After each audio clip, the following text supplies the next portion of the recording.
Hey guys, how are you all? Welcome to Let's Start Story on What If Harry Potter Awakened as Ainz Ooal Gown. So do 4 blue hearts comment, be sure to subscribe. To our channel and like this video and please share with your friends and watch till end. Also check out Patreon for I have upload Harry x Hermione uncensored spicy version, link in description. Gave back every sound like it was unwilling to share. Ainz sat straight despite having no spine to ache, crown settled just so. The metal band pressing into the skull, with a pressure that felt heavier at this hour. On the steps below, blue witch flame in the sconces burned with steady calm. The flames never guttered. The flames held steady. It was the sort of constancy that, once, would have comforted him. A thin stack of parchment sat on the arm of the throne. Demiurge's latest harvest report, a breakdown of grain yields by valley, field, and weather charm. Increase of 0.3% quarter over quarter. Chart's hand, inked by a devil meticulous enough to crave praise. Ainz had read it an hour ago. He read it again. His empty jaw did not clench. The bones made no sound. But as he traced a line of figures with a gloved fingertip, 31 villages, 8 new storage wards, surplus allocations to the 7th level larders, his gaze kept falling back to the same sentence and sticking there. 0.3%. Good work, he said to no one. His voice scraped faintly in the room's height and rolled back as a polite hush. He set the page aside, lifted it again, then set it aside a second time. Past the pillars, the polished floor gave him his outline in rippled, dark glass, the long robe. The staff resting in one skeletal hand, the crown that would never slip. He saw the piece of theater he had become, one he had written, directed, and demanded run on time. The audience had gone home centuries ago. The stage crew still moved the scenery when he asked. He signed the margin of the report anyway. A neat note to Demiurge suggesting a trial plot of soul.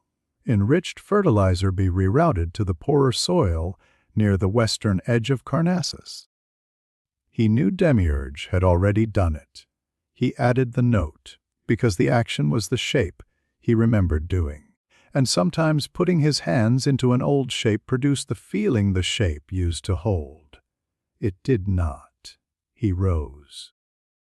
The echo of his steps took their time climbing the hall and trickling back from the ceiling.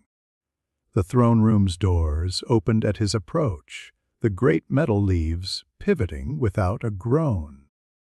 The guardians stationed down the corridor, immobile suits of armor enchanted with awareness, did not turn their visors.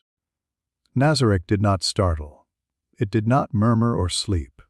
It held itself around him like a perfect equation. He walked it like a man walks a memory. The spell lamps sensed him and grew.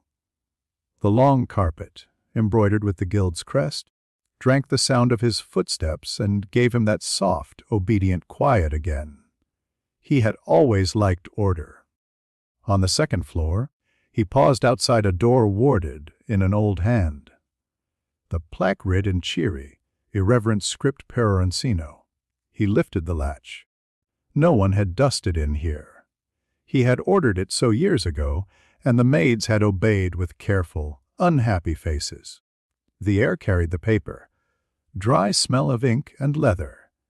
Racks of bows rested in glass, feathers bright in the preserved light.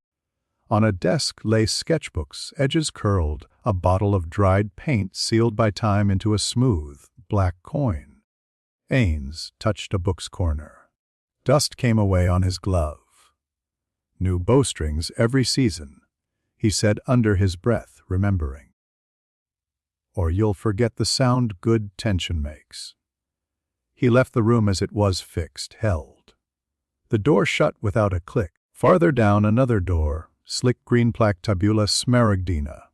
Inside, shelves were packed with notes that resembled spells wearing suits. formulas pinned with glass weights, columns of numbers with names that were jokes between friends. In the corner, a particular piece, Albedo's first spec, sat beneath a cloth. He did not lift it. His hand hovered, then retreated. "Don't touch what you asked to keep," he said, and stepped back. He made the rounds as he did when the hour ran too thin to bear. Haro's room, empty, chair worn at the elbows. Yamaiko's classroom with its chalk lines, still dividing imaginary students. Nishiki Enrai's neat black along the walls where traps would have been. Albert's study felt warm, though it was not. A preserved illusion of heat in the hearth, the spell obliging enough to whisper. Commandments of conquest chalked with the same impatience that had once made Ainz laugh in voice chat, headset crackling, as everyone spoke at once. He looked at the handwriting and heard none of that noise. When he returned to the central hall, the timekeeping orb by the balustrade chimed without sound, numbers rolling to mark the hour. 3. He still sat at that hour out of habit. Humans had needed sleep. He did not. He kept their clock because he had kept their names. He took the long stair up to the 4th floor. The mirrors here were arched and tall, a parade used for calibrating illusions in the days when they had been needed. They threw him back, a row of kings walking a row of corridors.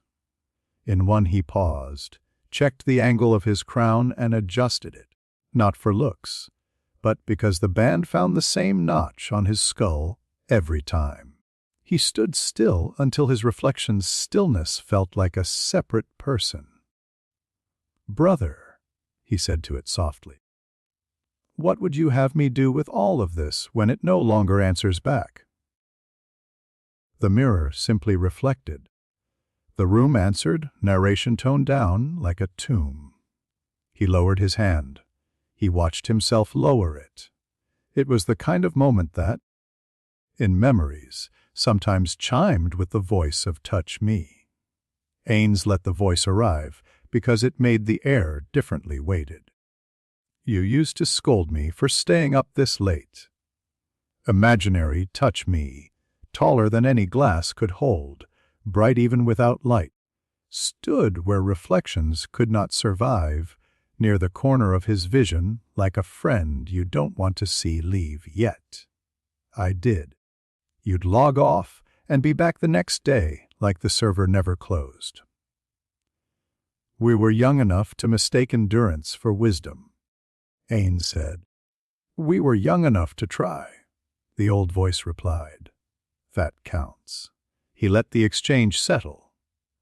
He moved down the corridor, and the reflection followed like a polite ghost. He kept speaking because speaking filled the mind's open places. I do the rounds. I sign the lines. I hold the shape. Is that leadership? Touch me. It's the floor you stand on, so the next step doesn't sink, the voice said. Do they need more than that? They deserve more than a statue, Ainz said. They deserve the sound of a step they haven't yet heard. Then make one. He almost smiled. Almost. Into what? We have crushed the map flat. The hills do not grow back because I wish for a hike. You never asked for hills, the voice teased. You asked for a fair fight. And I never found it, Ainz said. He reached the end of the hall and turned, eyes running over the silent rows of panes again. You know the last coalition that tried. 47 years. They thought secrecy makes a blade sharper. Albedo intercepted them at dawn. At breakfast. Ainz corrected, and the fact of it dropped in the empty hall with a soft, dry sound. I didn't even have to stand up. He stopped speaking. The glass held a king who had never sat down again. The whisper arrived like someone mispronouncing his name in another room. He did not whirl. He did not raise a ward. The sound had no weight. It spooled up the corridor behind him and folded itself into the arched glass until the reflection of blue flame took on a second hue underneath.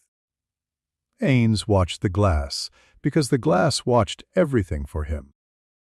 In the depths he saw shadow edging farther than the candlelight should allow, thickening at the corner like a stain that would not rub out. The whisper tried another syllable, wrong again, then closer, then right.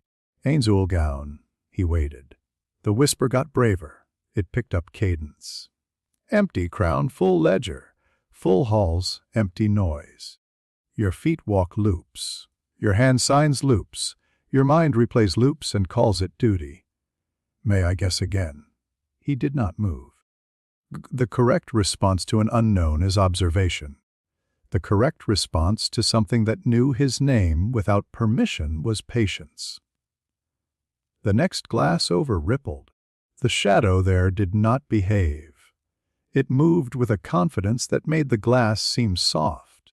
He saw himself look aside into a version of the corridor where the light leaned away from him as though shy.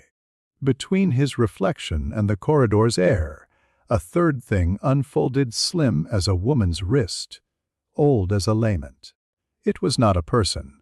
It wore person like a courtesy, the edges of it smudged like ink touched by a wet finger.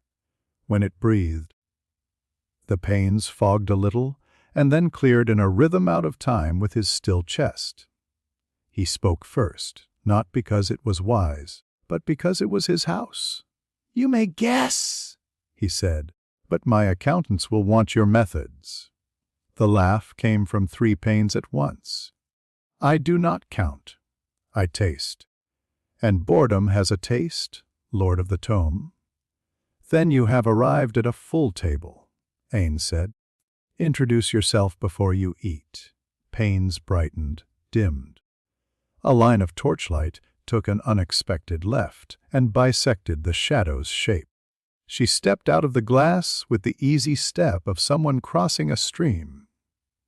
In the open air, her outline became more polite. She wore a veil like mist and hands like language. "I am older than directional verbs," she said. "I am the style the dark takes on when it wants to whisper and not crush. I am the soul spirit. In less poetic villages, I am the one who orders the wine and asks why you do not drink yours." "Hospitality is not due to nameless guests," Ainz said. "I give you courtesy for the courtesy you give my domain." She tilted her head. A dozen panes copied the gesture a heartbeat late. "Your domain is airtight, Ainz Ooal. No draft reaches the curtains. The last wind in here is your own sigh. Did you know sighs become cramped when they have nowhere to go?" He said nothing. She tried another door. "I feed on strong feeling. It is an old habit. Your kind, those who carry worlds on their backs and call it posture, leave such meals behind when they are done performing anger, triumph, terror. I sip. I learned patience." "There is little to drink here," Ainz said. "That is why I first came only as a mispronounced echo," she said lightly. "Suppression is an admirable wall. I prefer doors." "You prefer a key," he said. "I prefer a conversation," she corrected. "You have rehearsed speeches in halls at this hour to friends who are not in your halls." "That is a door, too." Ainz glanced back toward the brighter hall out of instinct. The spell, lamps were steady. The guardians had not stirred. This was a conversation that fit in the space beside his crown. There was room for it there. This is a negotiation, then," he said. She clasped her hands. "Everything worth doing later begins with one. May I walk?" He gestured, and the corridor answered for him by being exactly the right size for 2.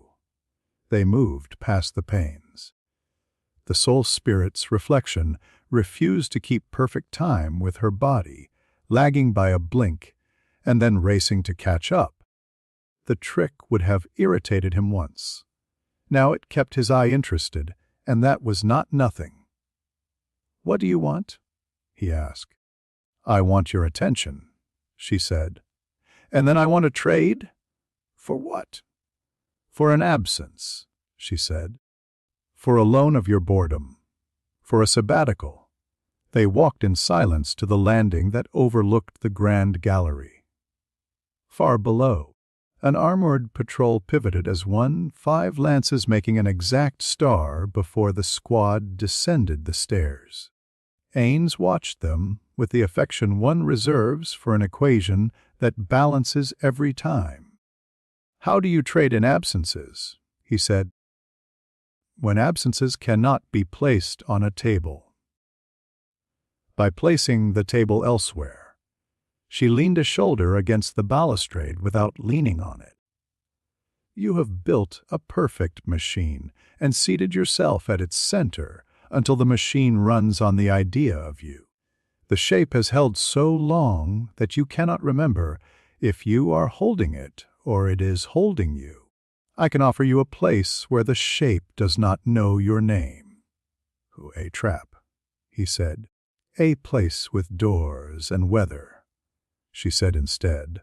"A place with cheap furniture and smells that stick. A place with people who wake up late and are not punished. A place that has versions of the people you know and do not have, walking under smaller skies." "Parallel existences," he said. "Toes," she agreed. "I sip from many. But yours has a flavor I have not tasted in some time, Ainz Ooal gown. You will not flood this other place with conquest if I pour you into it. You will, for a handful of months measured in their clocks, be small. Still yourself, still bounded by your wall, but small. A cupboard is a room if you have never had a room." He did not react. He did not laugh. He understood the offer. He had understood it at the word elsewhere. "You have seen versions," he said, and the word versions clicked unpleasantly in his ear. "Off my guild." Her smile was a soft line, and he disliked how carefully it was drawn. "Do you want the answer fast or kind?" "Fast." "Yes." Ainz looked down into the grand gallery until the lines turned into lines again, and not artifacts of history. He felt, in some chamber of the mind that was still arranged like it had been when his heart had been chemical, the small skipped beat of surprise. The suppression field, working as designed, guttered once to compensate. He did not bother to brace against it. He only counted the heartbeats he did not have until the numbers steadied. The soul spirit did not move. She let the silence be long. Their hands were busy, he asked after a time. They were ordinary in some places, ridiculous in others, as friends always are, she said, kinder now that he had not asked for kindness first. They were not gods. They were happy like people are happy, and angry like people are angry and sad. They went to work. They argued. They made plans and broke them. They grew fat, thin, older. Some had children. Some died in traffic. Some lived long enough to be unsentimental about it all. They remembered games sometimes. She glanced at him. They did not build a tomb. No one asked them to. Ainz's hand found the rail. He rested it there, the knuckles pale as old bone. The corridor to his right bent toward the 3rd floor, the Pleiades quarters, the kitchens where the night staff traded gossip like cards. The little alcove where a maid had once left a cup of tea on a stand because he had not moved from a corner for 6 hours, and she thought he might enjoy the smell. He remembered the steam. He remembered thinking how good it was that he could not spill it. He looked back to the soul spirit. "What is the price?" She lifted a transparent bottle into view. He had not seen her take it from a sleeve or summon it from a plane. It was simply present, as oddly as a new thought. The glass was old. The liquid inside had no color until it did, shifting like oil across a black feather. "The price is that you drink," she said. "And I take you by the hand and walk you to a door that opens into someone else's life. At the moment it is smallest. I will hold your palace and your body here like a page held with a thumb while you check another chapter. I will neither tear nor stain. I am too old to enjoy mess for its own sake." "You can hold Nazarick?" he asked. "I can sit at a threshold and convince it to behave," she said. "Your guardians will have their instructions. You will have a way back. And what do you get beyond a sip of novelty?" Ainz asked. "The flavor you produce when you feel something in spite of yourself," she said, and this time the smile showed teeth. "It is rare. I am a collector." He took the bottle. It had weight. His hand remembered weight. He turned it once. "If I say no," he said. She shrugged. The pains sighed. "You will read Demiurge's report a third time." He stood a while with the bottle balanced between index and thumb, letting it roll until the glass tapped the glove and tapped again. He had practiced a certain kind of decision a long time. He did not dress this one in ceremony. He only named what he would not allow. "If any harm comes to my people, I will take it out of every glass your shape has ever used," he said. "I will salt the lakes in those reflections so nothing can grow in them. I will." "Build me a tomb," she said softly, and he stopped. "We share a taste for thoroughness. I give you my word, Ainz Ooal gown. The great tome will hold. Time will put its hands behind its back and wait for you to return. In the other place, you will be contained. You will be browning sugar on low heat, not fire. I will keep you company if you call. I will vanish if you don't." He would have asked, "Touch me."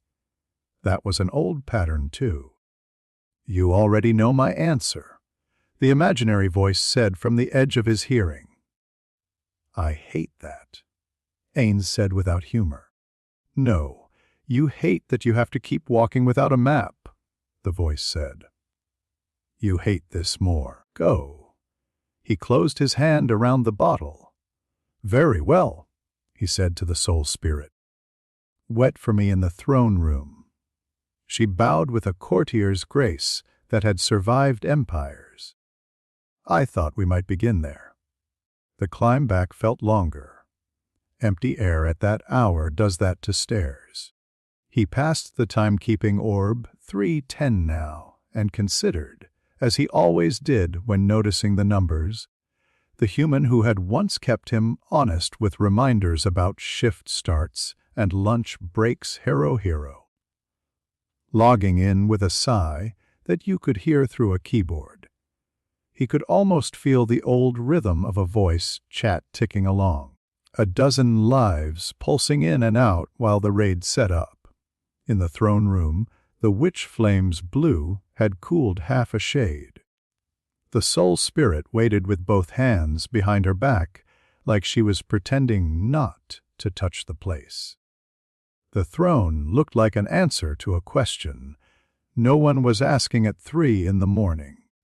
Ainz stopped beside it and stood listening to the room's vast, practiced quiet. Then he sent a mental message to the one person who would notice the tone of his voice even without breath behind it. "Albedo. To me. Lord Ainz." She arrived before the last syllable had finished traveling through the air, as if she had been waiting just outside the doors. Maybe she had. She looked perfect because she always did. Armor articulated to a line, hair arranged for war or worship, eyes already reading his posture like text. Her gaze flicked to the soul spirit and back. She did not step between. She did not draw. Her jaw set in a way most people would miss. Report, Ainz said lightly, because he could not stand the staging if he did not put a shape to it. State of the floors. Optimal. Albedo said. Demiurge's patrols report no incursions. Shaltir remains on rotation at the 5th. Causitus continues with his drills. Pandora's actor has requested permission to update ceremonial uniforms for national visits. I have denied the request until review. Good. Ainz said automatically. He stayed looking at her for a beat and then another, letting the sight of loyalty, which had always been simple to read, anchor his hand on the staff. This entity? Albedo asked, not removing her attention from his face long enough to let the question be a concession. Visitor, the soul spirit said, amused. Do not let the word scare you. It bites only if you call it twice. Albedo's hand twitched in the direction of her weapon and stilled. Your purpose? A conversation, the soul spirit said. Alone. A polite theft with a receipt. Albedo's eyes sharpened. Ainz opened his hand and showed the bottle. He let the moment sit because rushing it would make it theater, and he did not want that. Lord Ainz, Albedo said in a voice that did not fit the echo at all. Explain. He did, plainly. He told her the structure without Baroque rhetoric Nazarick would be held. Time would not pass here. He would walk somewhere else for a while and wear smallness like a loaned coat, to see whether the sleeves made any new sound when he moved. He would return. Albedo listened without interrupting. When he finished, she breathed once, one long, measured breath that belonged to someone who had taught herself calm because a different form of devotion would set rooms on fire. I can go with you, she said softly. If the place is small, I will make it larger. It is not that kind of world, he said. Demiurge. No, you will be alone, she said. You will act alone. I will act within walls, he said, and left the shape of the word alone where it lay. You will keep the world from finding out. She took a step closer. Her eyes had that exact shine that meant every calculation behind them had been replaced by one calculation guard. This is unnecessary risk, not to the machine, he said. To the man who sits at its center. The word man landed like a pebble in the blue fire. It made no sound anyone else could hear. It was loud to him. Albedo's lips parted. He almost saw the argument she did not make. One that would have called him Supreme One and asked how a man fit under that. How a man lived here without being torn up by the gears of a perfect thing. Instead she said, how long? In their time. Months, the soul spirit murmured. In yours? No more than it takes to drink a glass of water. Albedo did not look at the soul spirit. She stared at Ainz as if memorizing the angle of his crown. It is my role to raise possibilities you least wish to hear. If this is a trick, it is not, he said. But if it were, you would answer it in my absence. She bowed her head a fraction and said something that sounded like a prayer if you forgot who she was. Then allow me to set the castle to alert, quietly. The appearance of calm will be maintained. Do what you think wise, he said. She waited. There was always a last moment when Albedo gave him a chance to take his words back, as if they were a dangerous gift he had been handed by mistake. The room held that quiet without effort. The soul spirit let it be theirs. Albedo, Ainz said, and the word came out differently, and she lifted her head at once. Watch everyone. None of this is because they failed me. None of it is because they were not enough. Of course they are enough, she said with angry gentleness. Only do not change the shape of the floor under your feet, because you have not asked. He allowed himself one small thing. He reached out and adjusted a stray lock of her hair that had not strayed. It slid where he moved it. She froze, and he felt, like the pressure of weather, the feeling that no suppression field could eat. It was not his. It was still strong enough to tilt the room. "I will return," he said. "Hold the door." She bowed so low the feathers of her wings brushed the step. "Always," she said. He turned the bottle in his hand one final time. The glass caught the blue and made it a color the flames did not know. He did not uncork it to smell what was inside. He had learned that ritual only fools the part of the mind that likes the shape of ritual. He lifted it. "Wait," Albedo said. "Too soft for anyone but him to hear." He paused. "If they ask me what I said to you before you left," she whispered, "what do you prefer I tell them?" "Tell them," Ainz said, "that you reminded me the door swings both ways." She nodded as if that had been a code they had established long ago. He drank. The liquid did not touch the tongue he did not have. It rang along his bones like someone had knocked on them and told them a joke. For an instant, vanishing now, he had noticed it. The witch flame wavered and straightened. The panes in the long hall outside reflected nothing at all, and then reflected too much, a row of Ainz stepping into a row of silences. Albedo moved, fast enough to be human. He lifted a hand without thinking. A reflex aimed at calming a creature he had never soothed and had never needed to, and it calmed her because reflexes between old companions sometimes share a single root. The soul spirit backed away a courtesy, step and folded. "Hold," she said, and the word stretched like a string drawn tight. He felt the first tug. For a man who did not breathe, the sensation was astonishingly like a breath taken too quick. He reached for the staff, because reaching had an old comfort. The heavy crown settled into its notch. The witch flame made its soft sound, after all, the sound of fire remembering it was fire. He saw the room tilt, no, the world, the throne lifting like a ship's prow on a swell, and the palace under him held with both hands like something that had learned to brace. "Ainz!" Albedo's voice went low and sharp at the same time. He tried to say watch. He tried to say I will be right back. The humor fell out of his hand.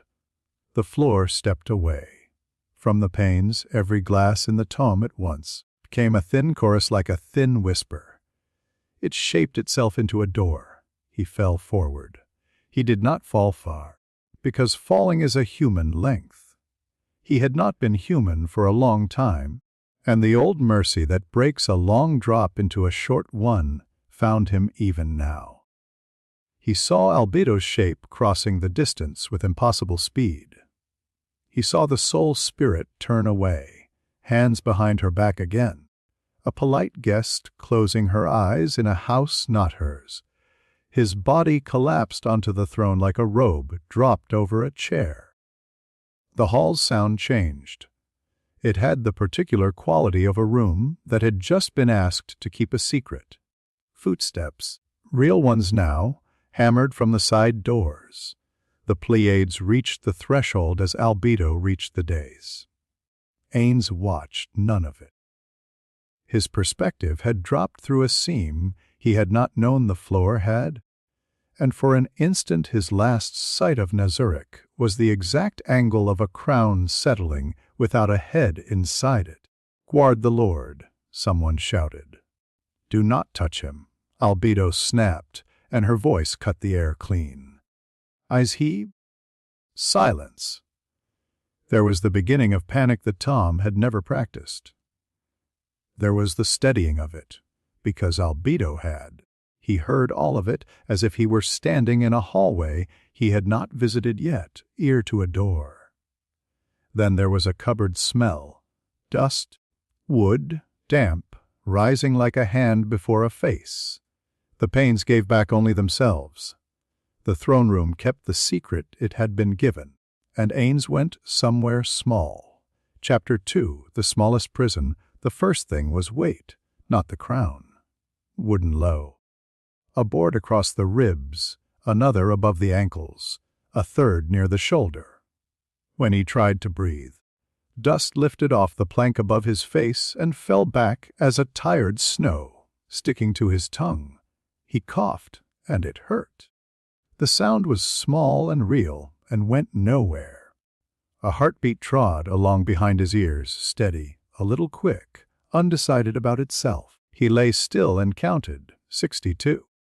60, 8 by the time the stairs above him creaked, and someone ran along them like a badly balanced cart. Each footfall shook dust down through the gaps. The dust made a second beat on his cheeks. He catalogued.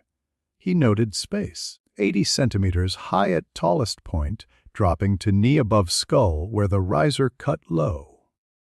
Length, approximate to a small mattress, with the body plus a hand. Light single strip, left side, from a letterbox, sized gap under a door, cool pre-dawn. Smells damp wood, soap, powder, cold bacon fat, rubber. Body lungs complain, throat dry, lower back bruised. Stomach empty and loud, right knee grazed.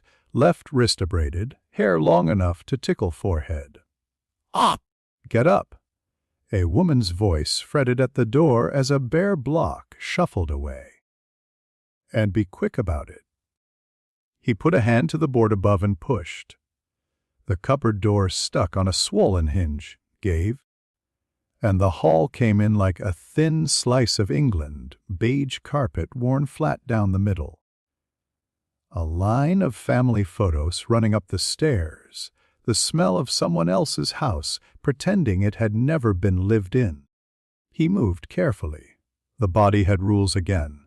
Joints requested notice. Breath asked for rationing. Hunger was a bright, simple request that pinned his attention every few seconds and took it back again. The woman, thin neck, pinched mouth. Bottle, blonde hair in a stiff roll, stood by the kitchen arch with a dishcloth. She looked him over the way people look at puddles. Kitchen. Now, he went. The kitchen was clean in a way that punished the idea of mess. A stout man with a pink face sat at the table under a calendar of flowers, unfolding the newspaper like it was a curtain to hide behind. On the other side, a boy about the weight of 2 boys grinned at the sight of him, then immediately pretended boredom. The man lowered his paper an inch. About time, boy. Kettle on, and don't dawdle. He filled the kettle from the tap, set it on the hob, reached for the frying pan. Oil shone back at him.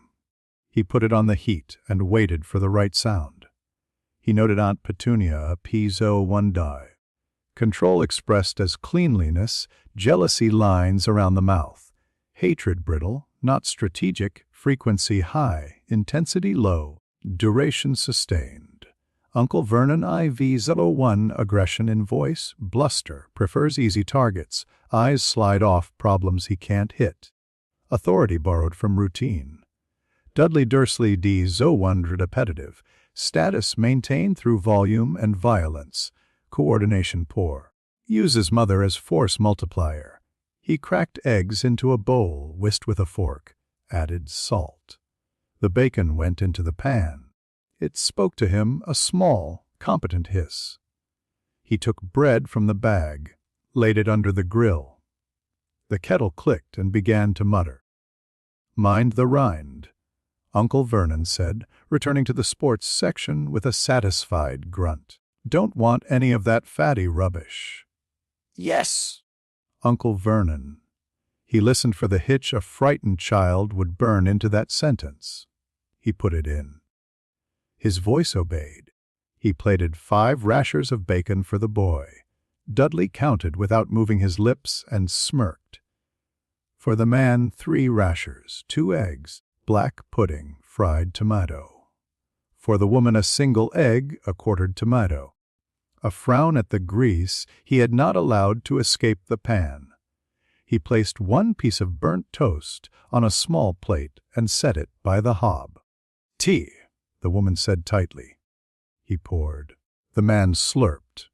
"Now then," Vernon said in a voice that enjoyed being a drum, "what have we said about layabouts?" The government's not made of money. It's not our job to carry freeloaders. World's full of people who think they can take and toast," Dudley said through bacon.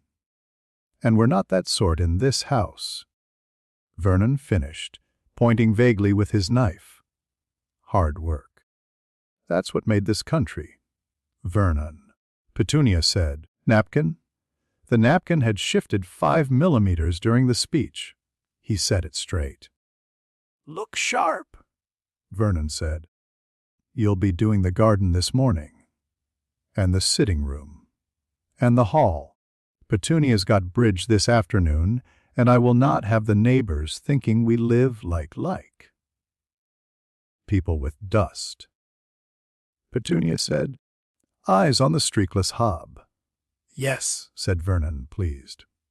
Like that, he ate mechanically. The body wanted to shovel and would have if it had been given anything to shovel. The burnt toast crumbled like a promise. "Where's my bacon?"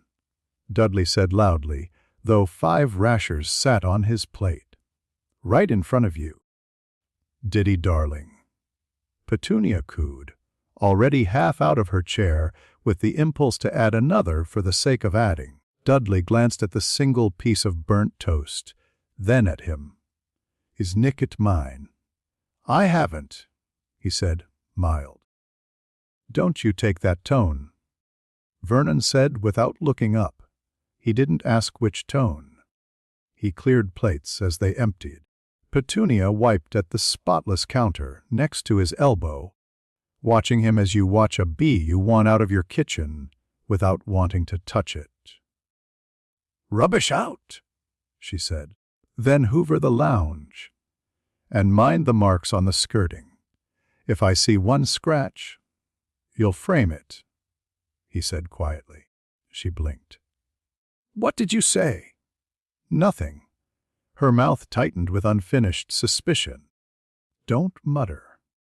He took the bin bag out to the wheelie bin.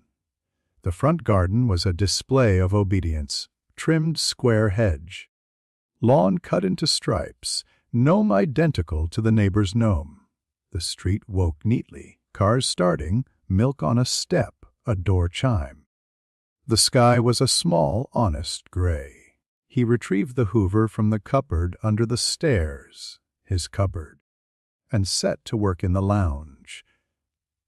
The machine thudded along the carpet, picking up nothing, because there was nothing left to pick up.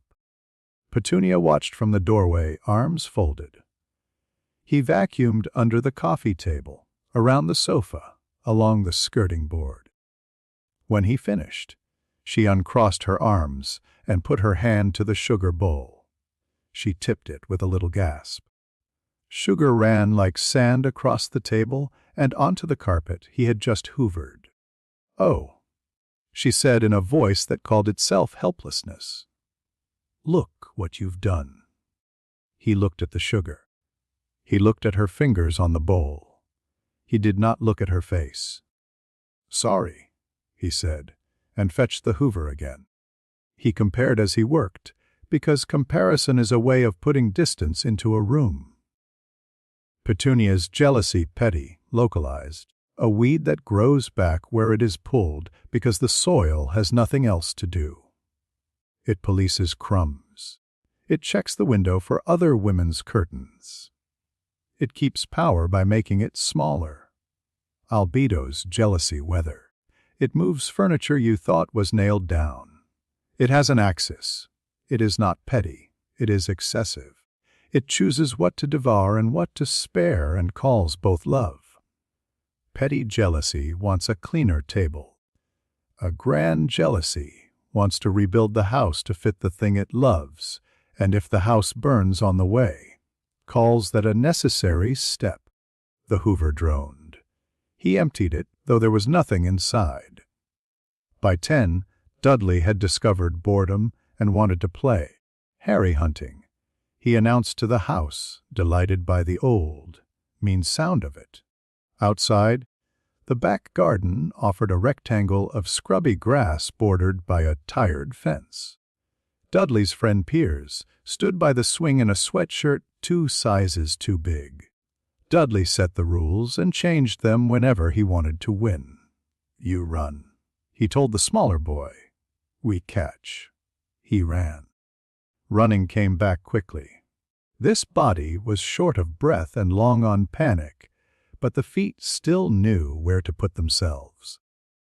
He slipped behind the washing line, along the side of the shed, over the cracked paving stones, under the low apple tree. Dudley lumbered after, pleased with his own noise. Piers cut corners with better intentions than results. He could have ended it in a minute. 3 pivot points. 1 feint. Rope under the line, over the water butt. Move the bucket with a toe, let Dudley slide on the moss and fall. Instead, he let the boy's fingers catch his shirt at the second pass. The fabric bit his neck. He stumbled with care and landed on a knee he had already catalogued as grazed. The pain was crisp and close. "There!" Dudley crowed, and shoved him into the fence a second time, because the first had felt good. "Got you." He fell the right way and clutched his stomach the way this boy would clutch his stomach. Piers stared with the awkward awe of boys who like what they aren't supposed to. "Lunch," Petunia called from the back door. "Hands." Dudley trod over him to get there first. He lay on the grass a second longer and listened to the breath come back. Note: so one chooses games where rules can be rewritten, prefers prey that plays along, coordination not sufficient to catch unwilling target. Recommendation: do not demonstrate unwillingness except under cover of accident. He rose, washed, served. The cupboard had a sliver of shelf at the back, once a place to set paint tins and a torch. A shoebox lived there now, wedged between 2 nails that held nothing. After lunch, when the house slept in its armchairs and the telly murmured, he leaned into the low space and drew the box towards him. Inside a stuck-down photograph of a baby chewing a blanket, a moving picture of a red-haired girl laughing as a black-haired boy pretended to drop a cake. The movement looped. The boy glanced up at the camera, and the smile was unpracticed and easy. The girl flicked frosting on his nose. He startled, then laughed like he'd just invented it. The suppression field he had made of himself hesitated, as if it had been built with a single hairline seam that someone found and pressed. The feeling that got through was small and disobedient. He labeled it anyway. He noted sympathy object, directed, not abstract, attached to a person whose life ended at a door, contour present then, no plan, origin, human memory of a covenant about the small and the hurt. Action none. He touched the edge of the photograph with 2 fingers and wiped them clean on his shirt. Petunia had hidden the box under his sleeping place. That, too, told him something. He returned the shoebox, slid it back into the dark, and lay still until the house stirred. Dudley's birthday arrived 2 days later. It announced itself the night before with lists, and through the morning with shrieks of numbers. "How many are there, Mummy?" Dudley demanded, counting presents and losing track, then starting again. 37, darling. Last year you had 36. That's because some of them were small," Dudley said darkly. "We're going to the zoo." Petunia told him, looking at the calendar as if it had suggested it. "And we'll have ice cream. If you behave." He expected to be left behind. He planned to be. He had mapped a new exercise routine for the day. Stretching where the knee complained.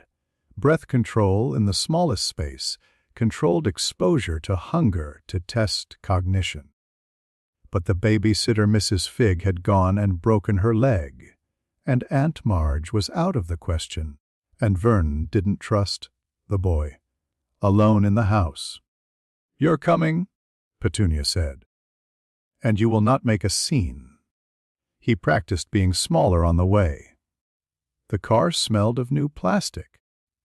Dudley's complaints filled the space and tried to make more. Tired pigeons clattered in the gutters of the reptile house. Condensation slicked the glass. The heat hit his face and woke something else, a memory of the fifth-floor baths at low steam when Shaltir talked too much and the attendants made themselves small in doorways. They stopped at the boa constrictor's enclosure. The snake lay coiled, brown and patient, a stripe of darker diamonds along its back. Piers fogged the glass on purpose and drew a rude shape. Petunia scowled at his reflection and cleaned the line her son had made. "It's asleep," Dudley complained. He put his palms on the railing and leaned forward. The glass was old, bolted into place before the zoo had learned to make cages look like anything other than aquariums. His breath made a little oval on the pane. He did not speak. Speaking would have looked like making a scene. He let the other language unstick from the back of his throat without moving his lips. "Can you hear me?" The snake uncurled half an eyelid for a man who did not move and, for the first time in its day, found company. "Hess," said the thought that smelled of wet stone. "Yes, voice that is not voice, I hear." "You're bored." "I am warm." This was not quite an answer. "Do you recall a place before this box?" he asked, and let the question sound like curiosity instead of research. The snake's tongue tasted the air, a sack, a cold room, many voices. Before that, and here the thought slid for lack of traction, water that moved. Trees with fruit, warm largebacks to lie upon. A sun that stabbed and loved at once. Magic? He asked, light as dust. The tongue thought again. Some voices are bright. They do not come near. They taste like storms, he marked it. The wards here were clumsy. Ministry detection nets so general they missed anything interesting. He could move pieces without anyone noticing which pieces had moved. Dudley stamped a foot. Make it do something. Dudders. Don't whine, Petunia said, already skirting the edge of the glass in case it was contagious. Uncle Vern guffawed at a joke in his own head and patted Dudley's shoulder. Move on, boy. Plenty more to see. He waited until they had taken 3 steps. He kept his hands where they could be seen. He counted the reflection of the family in the glass 1, 2, 3. Then he let a thread of wool stretch out, thin as hair. Wandless, unnoticed, he tickled the lowest bolt in its seat. Metals sing if you know which part remembers being ore. The bolt whined once like an old man rising from his chair, and then gave. The corner of the glass released from its duty. He breathed on the pane. The fog made a film. The film made the pane slick, and the weight of it slipped. The glass did not so much vanish as choose the ground. It thumped the rubber mat like a close, lipped laugh, and the snake, presented with the concept of outside, lifted its head as if someone had told a joke it now understood. Dudley saw the movement and yelped. Piers grabbed his sleeve and yelped louder. Petunia's breath went in the wrong way. Vernon swore, a blunt, pleased sound that turned to anger when he realized who was nearest the glass. He did not move. and in that breath length, the snake and he finished their conversation. "You may go," he told it. To the left, a door will open. Beyond that, a service corridor. Follow the smell of open air. When you reach water, keep to the reeds. There is a ditch that will take you to fields. I will ask you questions again later. If I put a taste on you, will you carry it?" "If it is light," said the snake. He laid a mark like a fingerprint on the snake's scales, a thing a ministry net wouldn't taste. But he would. It settled with a sibilant contentment. "Thank us," the snake said, thought sliding out like a body through an old skin. Brazil, the word meant nothing to him in snake. He translated. "Go then," it went. People screamed. People always scream when a creature becomes its own master in front of them. "It's gone!" Dudley shouted, delighted by danger he would tell later at school as an act he had survived. "Dad, it's—" Vernon rounded on him. Nothing," he said. It was true, mostly. Petunia made a thin, keening noise. Oh, she said, and looked around for someone to blame and chose the nearest. "Freak," Piers breathed with relish. "He made the glass go." "I did not," he said, and arranged his face for confusion. The keeper ran over red-faced. People clutched one another and loved it.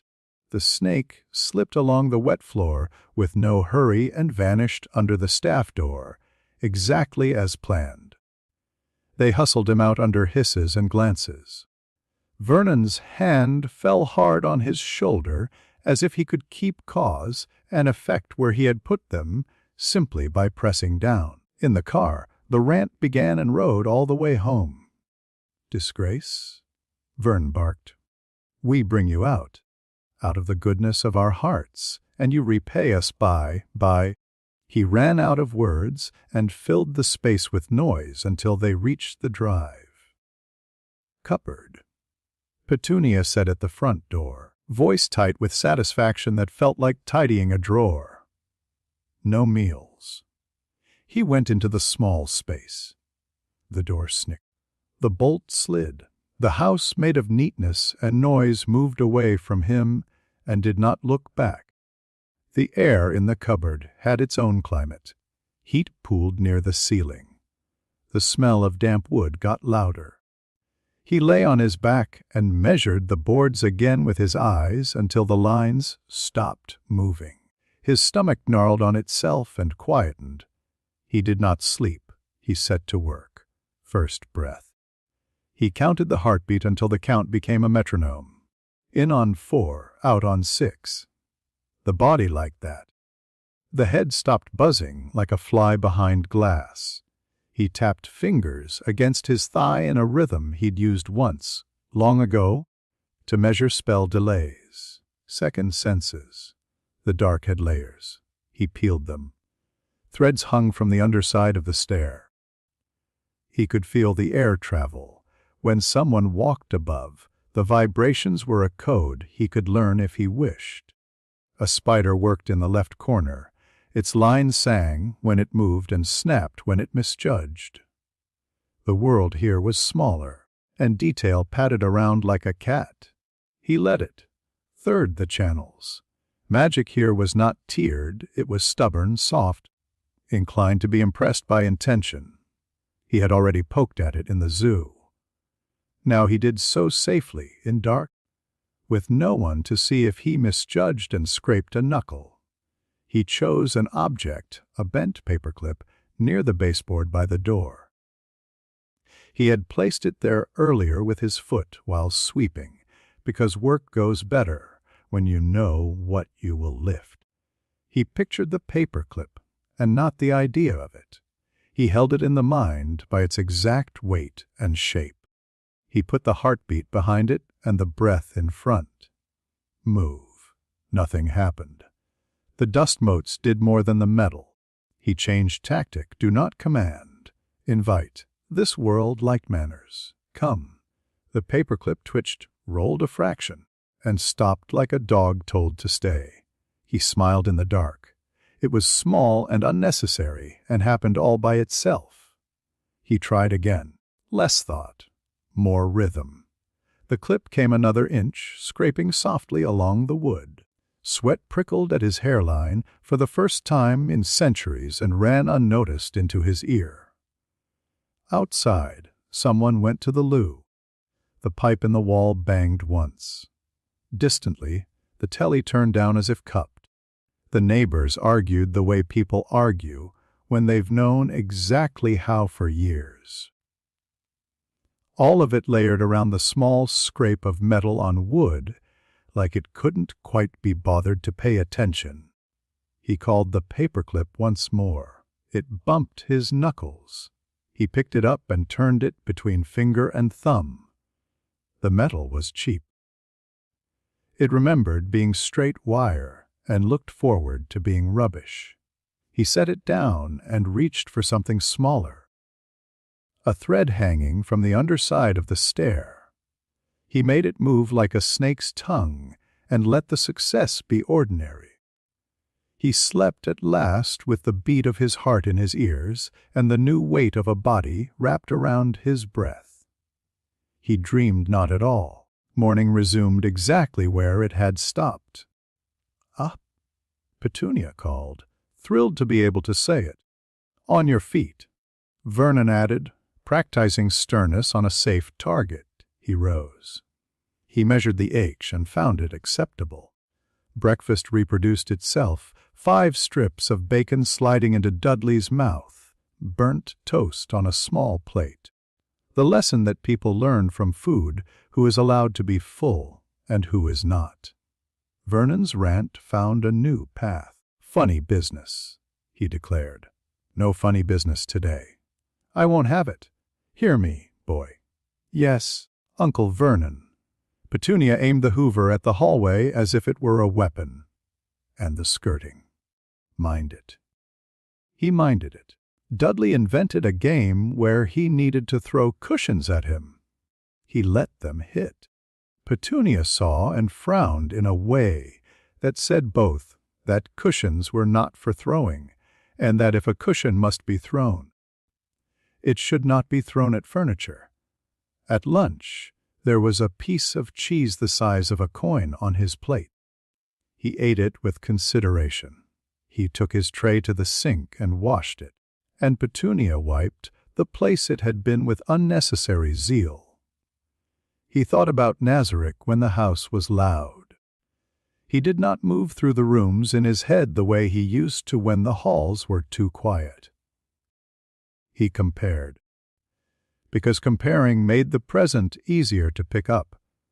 Vernon's authority resembled a badly carved statue, impressive at a glance, hollow if you tapped it with a knuckle.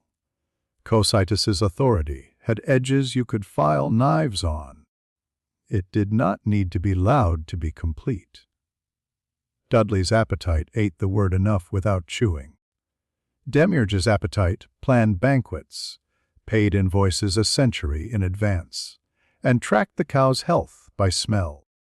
This house's rules were a net, meant to catch and display. Nazarick's rules were walls that kept weather off the heads of those who had to fight long. He moved through the day like someone picking things up and putting them where they belonged. He put himself in that category, too. When night came, he went into the cupboard gladly. He lay on his back and counted the heartbeat until it made less noise. He picked another object, the nail that held nothing, and asked it to unremember the wall a little. It thought about it and decided it would for him. He moved the paperclip across the floor without touching it. When it caught on a splinter, he noted the splinter and moved the thought around it. He breathed in 4s and 6s until 4 and 6 weren't numbers, but shapes the chest liked to make. He did not say his name in the dark. The dark did not ask. A spider lowered itself down to look at him and changed its mind. He made the thread dance after it in apology and turned the paperclip into a small star to close the day. Outside, the house slept. Inside, the cupboard learned the first rules of a new game. Chapter 3. The Invitation to Power, the Letter Understood Doors. It slid through the brass flap at 7 in the morning with a soft oath of paper against wood and landed on the mat like it had decided where to lie. He was there already with the bin bag and the polite face, bending to gather the circulars before Petunia's shoes reached the hall. His fingers did not snatch. They simply took the top envelope first. Cream parchment, heavy, addressed in green ink that had learned a neat school hand and never grown out of it. Mr. H. Potter cupboard, under the stairs, 4 Privet Drive. He read it twice without opening it. The ink still held a little heat from the writing spell. A tracking charm clung to the fibers like burrs, elemental, not clever. A skein that would report delivered, touched, opened back to a ward node. Someone had tuned the node to Dumbledore's office and to a post, sorting anchor with an unnecessary flourish. He lifted the envelope and felt the charm feel him back. He noted spell profile destination locked, single use handshake, failsafe, multiplication on failure, telemetry address accuracy, physical status, aura, echo, weakness trusting. He placed the other post on the hall table. He turned toward the kitchen with the bin bag until Petunia swept down, snatched, and took her triumph into the sitting room to open someone else's catalog first. He stepped into the cupboard, shut the door, breathed out, and opened the letter at the bottom corner with a fingernail as careful as a scalpel. The parchment inside held the school's crest. The words behaved like a clerk and a judge at once. He read them. He noted the font. The charm on the ink that made it impossible to copy without the copy admitting its own failure. The ward signature embedded in the last flourished letter of Headmaster. Albus Dumbledore's, old and amused, and sharp beneath its kindly varnish. He did not decide. He rehearsed. He teased the tracking thread loose, laid it across his palm, and thought about mischief that looks like error. He whispered into it, not in English, not in snake, not in the old tiered tongues, but in this place's polite magic that preferred intention over precedence. Delivered. Not opened. Delivered. Misaddressed. Try again. Try again. Try again. The thread wriggled with delight at its new work and ran back to the node, wagging its flag. He slid the letter back into the envelope, sealed it with a press of his thumb that made the wax accept it, and stepped out to serve breakfast, as if he were not about to invite a giant into the life of a house that had only ever invited safe people to tea. By 11, letters reigned with purpose.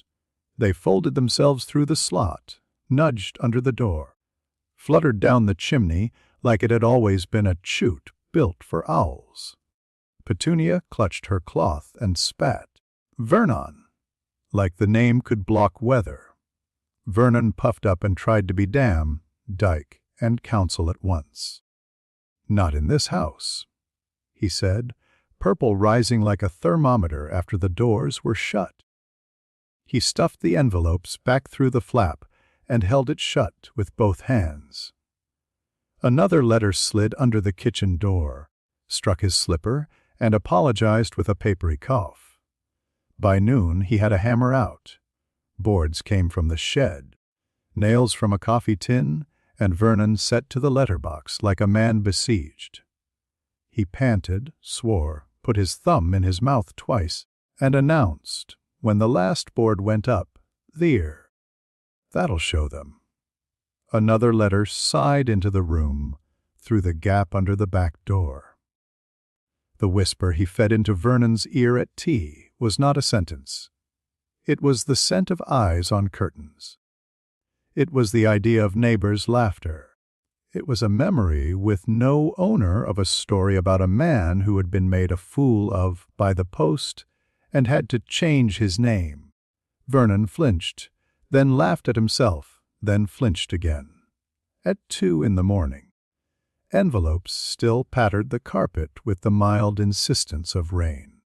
Vernon jerked awake in his chair and stared at the fireplace with a look that considered arson. "Tomorrow," he told the room, "we're going away." He woke his family at dawn with the vigor of a man rooting a mole out of his garden. He packed too many jumpers, slammed the boot of the car 3 times, and drove with a set jaw in loops around town, then out of it, then off the map, his grin widening each time a familiar street vanished in the rear view. They ended at the sea because it was simple. The hut on the rock sat there like someone's idea of a dare. The wind punched the door with both hands. The lock considered the argument and lost. "Charming," Petunia said tightly, knuckles white around her handbag. "Absolutely charming." Dudley counted the tins of beans like presents he would have to thank no one for. The telly, ancient and turned to fuzz by the storm, made unhappy crackles. Vernon dragged a ragged sofa against the door and sat on it like a king on a barricade. At midnight, when the waves thumped the rock hard enough to make the hut complain, someone knocked. It was not an invitation. It was a suggestion. Then the door opened without permission. The man who ducked under the lintel brought weather with him. He shook rain out of a massive beard, filled the air with wet dog and smoke, and smiled like a bonfire. "Sorry about the barging in," he said cheerfully, pulling the door back into the hole it used to occupy and nudging the sofa aside like a footstool. "Hut's not exactly draught-proof, is it? You all right there? Look at this. Cup of tea." "No." "All right." He turned. He saw a thin boy sitting on the floor on a rolled-up coat with his hands folded and his eyes quiet. Hagrid's expression softened in a way that would have looked silly on most men's faces. On his, it looked like weather clearing. "Harry," he said. "So Hagrid's view, tiny place. Went down every gap.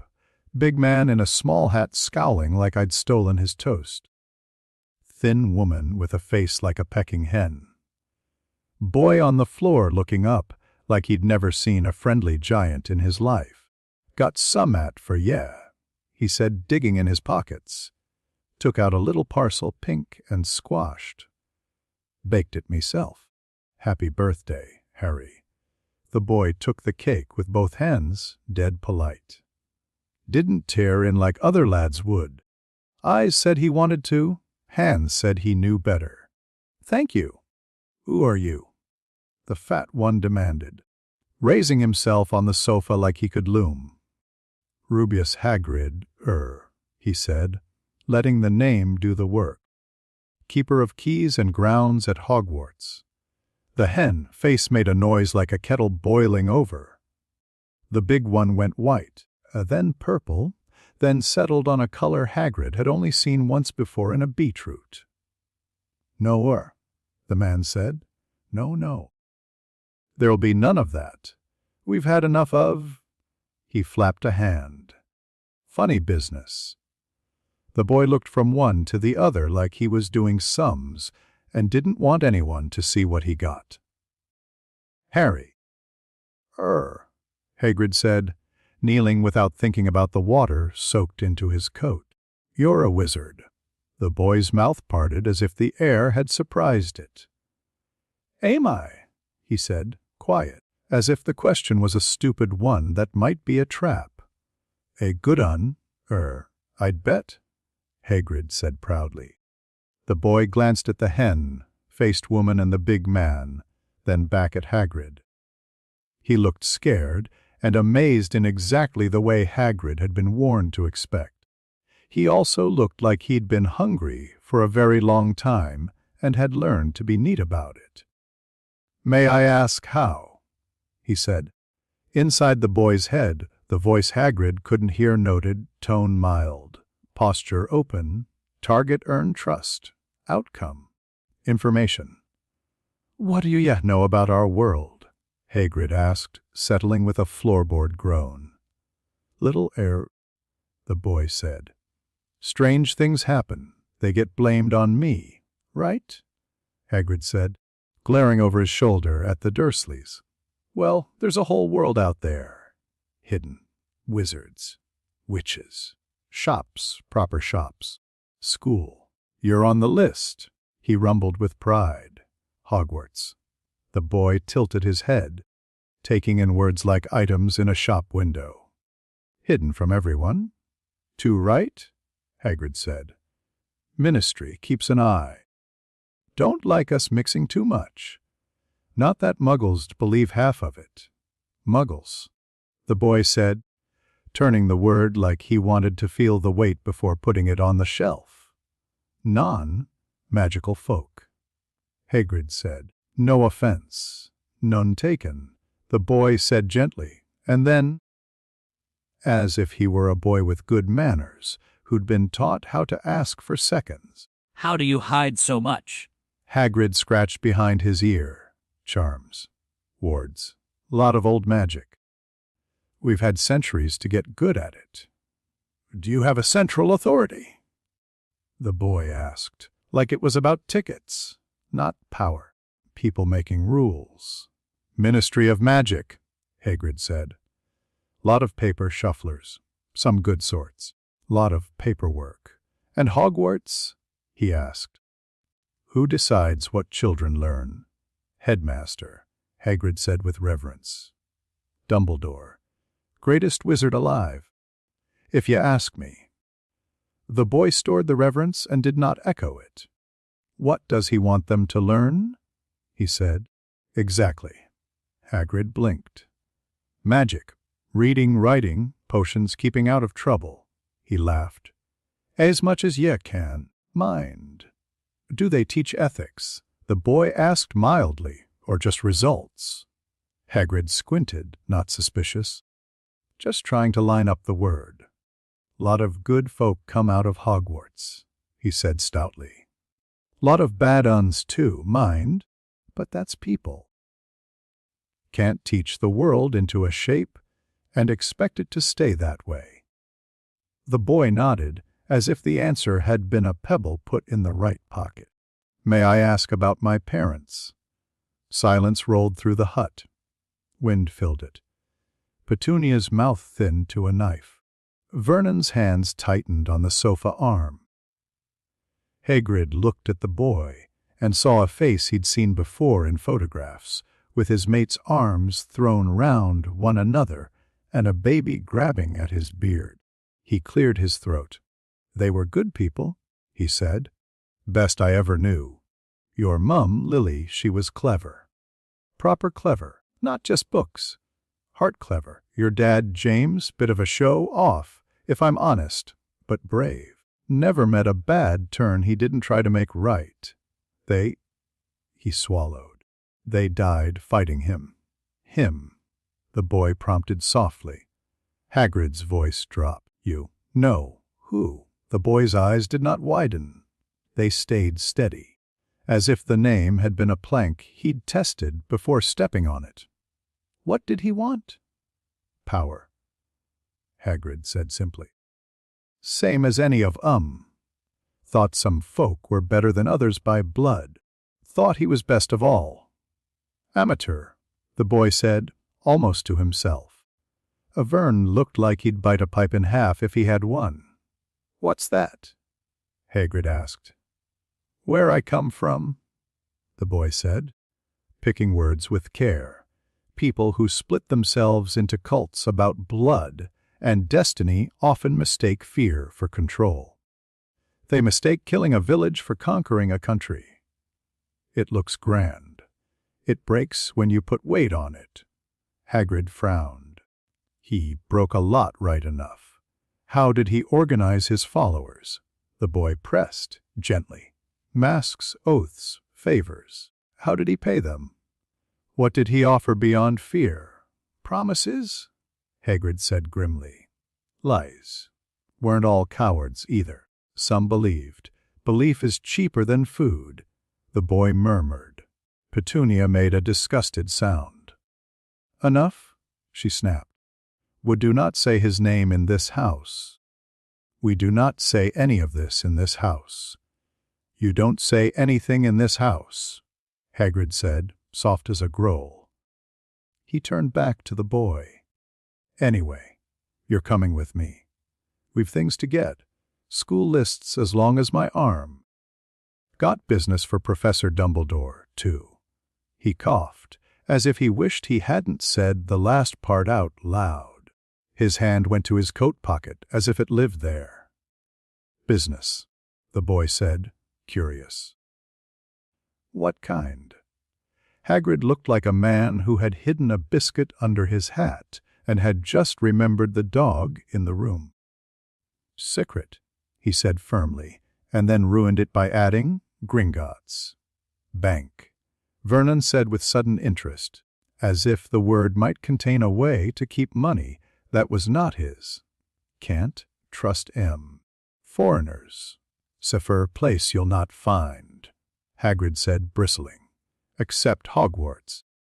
That's the way of it.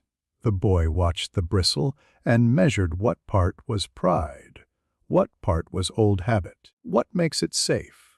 He asked, as if he were asking about locks, not politics. Goblins, Hagrid said. They run it? Nasty sense of humor, but fair. Traps. Curses. Dragons, if ye believe the stories. The boy nodded. He had believed far stranger things. Right, Hagrid said, slapping his knees. Up you get. We've a world to show ye. All London received them with buses and horns and the particular dirt that lives in a city and sits on the tongue. The leaky cauldron hid in plain sight between a bookshop that smelled of damp and a record shop that smelled of old men. Inside, the pub offered wooden beams that had listened to more secrets than a priest. Heads turned. Names were said. Bless my soul, said the barman. Harry Potter. The boy gave a small, polite nod that could have been shyness and could have been a man fitting into a smaller coat and not letting it show. Hagrid led him out back into the small walled yard. Now, he said, producing a pink umbrella with the air of a conjurer about to bring a rabbit into the conversation. He tapped a bin, a brick, another brick, and the wall obligingly decided to be a door. Diagon Alley unfolded itself with the pleasure of anyone who's been waiting to be admired. The boy inhaled once and made no sound. He set his face for a child's wonder and let his eyes do work the face did not. He noted shops' specialist economies. Redundancy low, dependence on tradition high, regulation unclear, informal enforcement likely via social networks and guilds. Currency, precious metals with charms, notes rare, exchange rates controlled by goblins, inflation managed by hoard, not policy. Security, public wards light, private heavy, visible aura presence absent, enforcement decentralized. Where first? Hagrid boomed. List says money, robes, books, and a wand. He rubbed the back of his neck. Then, we might nip to Gringotts Vault 7, 1-3, just a quick thing. Nothing to worry yourself about. The boy smiled at him, as if the kindness of trying not to worry him were something he could put in a pocket.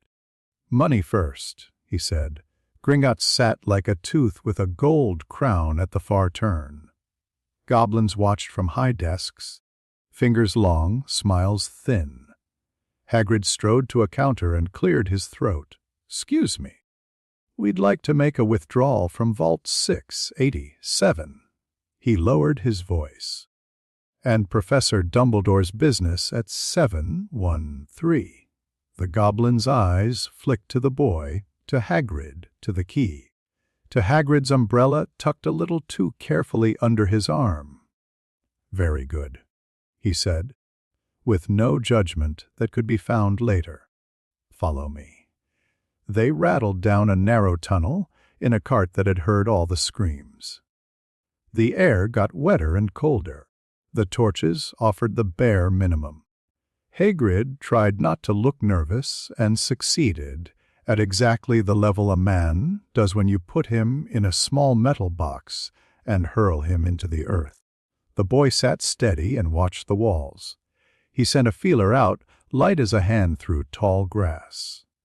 Goblin wards bristled, a clever, layered thing built by people who had learned not to trust customers. He poked. The wards pushed back with a sharp, satisfying snap. He noted mental defenses tight, practical, not scholarly, trained for intrusion, expecting greed, not otherness, blind spot. Etiquette, system respects formalities. He touched the goblin's surface thoughts and withdrew immediately, taking only what fell politely into his hand. Numbers, keys, a brief flicker of irritation at the umbrella, a careful blank over Vault 713. The blank was professional enough to be educational. Vault 687 opened to a heap of coins that chimed when the lamp hit them. The boy filled his small pouch under Hagrid's proud look and put half back when the pouch got too heavy. He did it in a way that resembled innocence rather than calculation. Hagrid beamed so hard he missed it. Vault 713 sat under a spell that recognized fear and tried to taste it for identification. Hagrid presented the key with both hands. The goblin nodded, touched 3 runes, and stepped back quick. Inside, under a small wrapped package, sat a pressure that had nothing to do with weight. The boy felt it reach for what it understood: transmutation, longevity, the old hunger for more time, and showed it a closed palm. It recognized something it did not have words for and sheed like a horse that has decided that hedge is a wall after all. Hagrid lifted the small parcel with care that had practiced itself for days. He tucked it deep into his coat and patted it once in case reassurance could travel through parcel paper. "Right," he said roughly. "That done. Not dragons?" the boy said conversationally as they climbed back into the public light. "But enough." Hagrid laughed, too loud. "Dragons? No, course not. Don't be daft." "Of course not," the boy agreed, and let the topic lie down. Madame Malkins was full of pins and patient women. The boy stood on a box and let a tape measure argue with his shoulder.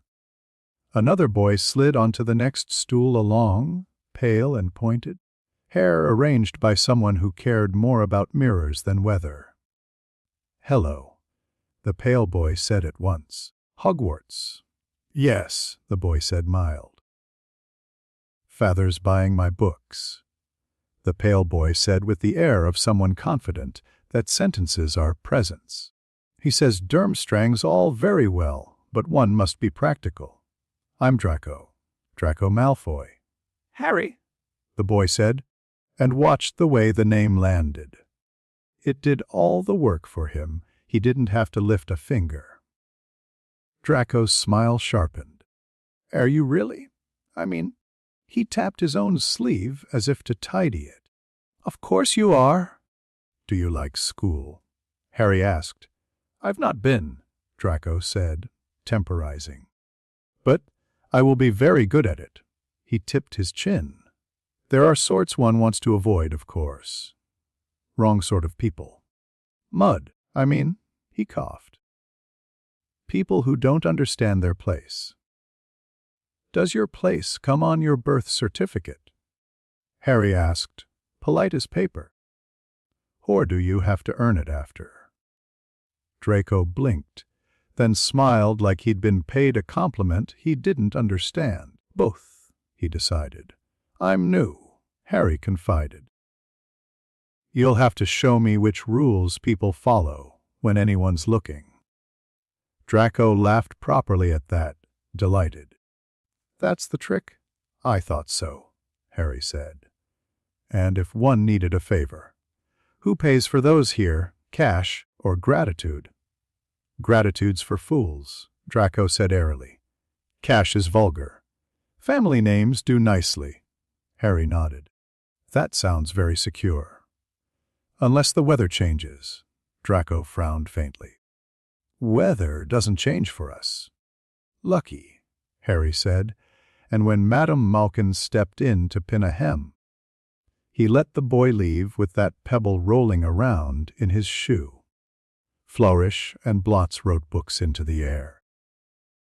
Harry touched spines with fingers that learned by weight and let his eyes blaze through text like a fuse running. He slowed his hand, skimming with visible care, and learned whole chapters by the smell of ink. He noted a spellcasting theory wand as conductor, intention as engine, movement as grammar, incantation as key, limits, biological channel, not tiered pool, case studies inconsistent, heavy on anecdote, history revisionist, winners writing in the mood of winners, goblins framed as tidy villains, giants as weather to be avoided, arithmancy promising, resembles calculus performed with doors. Could be bent to systematize this place's laxity. He took a history of magic off the shelf and hid his interest by putting it back. He took Standard Book of Spells, a grade 1 teen, and hid his lack of interest by keeping it. He let Hermione Granger exist even though he had not yet met her by making a neat pile of first-year textbooks and watching the shopkeeper smile at a boy doing as he was told. They bought potion ingredients that had the good manners to smell like themselves. Hagrid steered him away from a set of fangs that had been frowned at by 3 separate warning signs, and did not notice the way Harry's eyes measured a set of scales for their balance point. Sweets at the apothecary counter, small paper bag. Hagrid bought rock cakes somewhere and pretended not to watch him eat.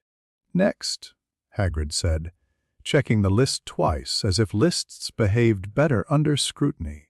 A wand. Ollivander's doorbell made an old sound like a drawer closing in a quiet house. Boxes slept on shelves to the ceiling. The air held a sort of held breath.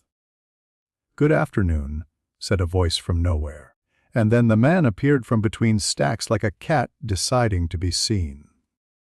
"Mextra Potter," he murmured, head on one side. "I wondered when I'd see you." Harry arranged nerves on his face like a tie. "Hello. Try this," Ollivander said briskly, placing a box on the counter. Beechwood, dragon heartstring. 9 inches. Harry took the wand. It sat in his hand like a tool that had not yet remembered its use.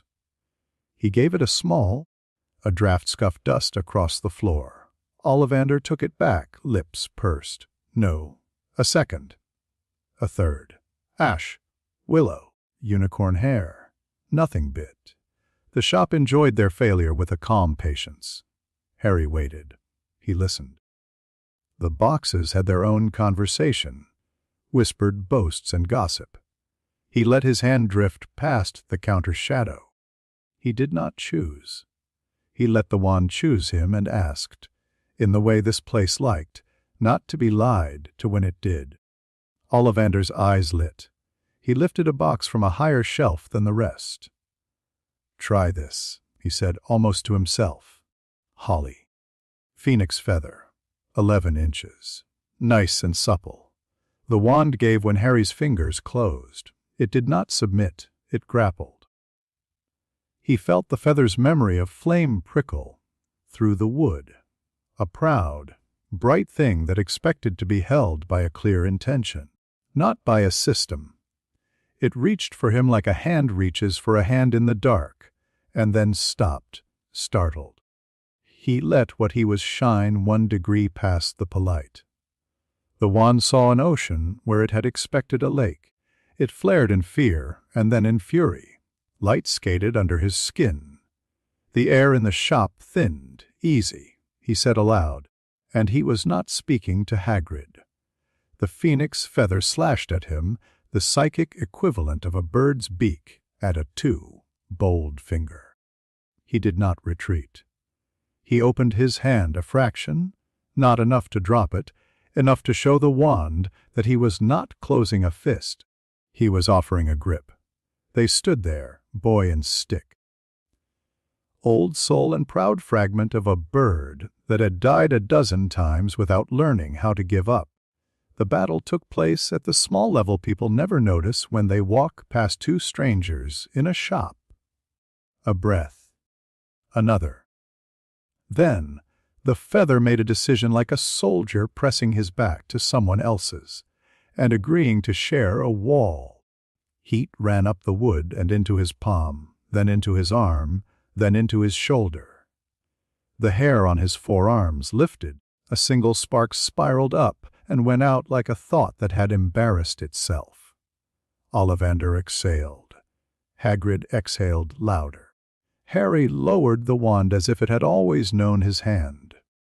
Curious, Ollivander murmured, and the word gathered old meanings behind it. He peered at the wand as if peering at a bloodline. Curious. Why's that? Hagrid asked, half delighted and half wary. I remember every wand I have ever sold, Ollivander said, and the shop believed narration toned down him. This wand's brother, its feather, gave another wand its heart.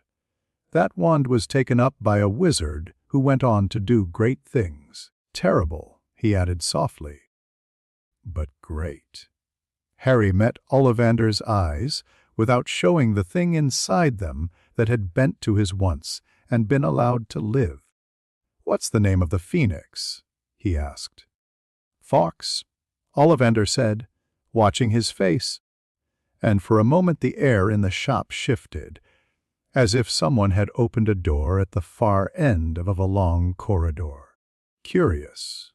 He murmured again, but his eyes did not quite settle on the boy in front of him. They slipped sideways.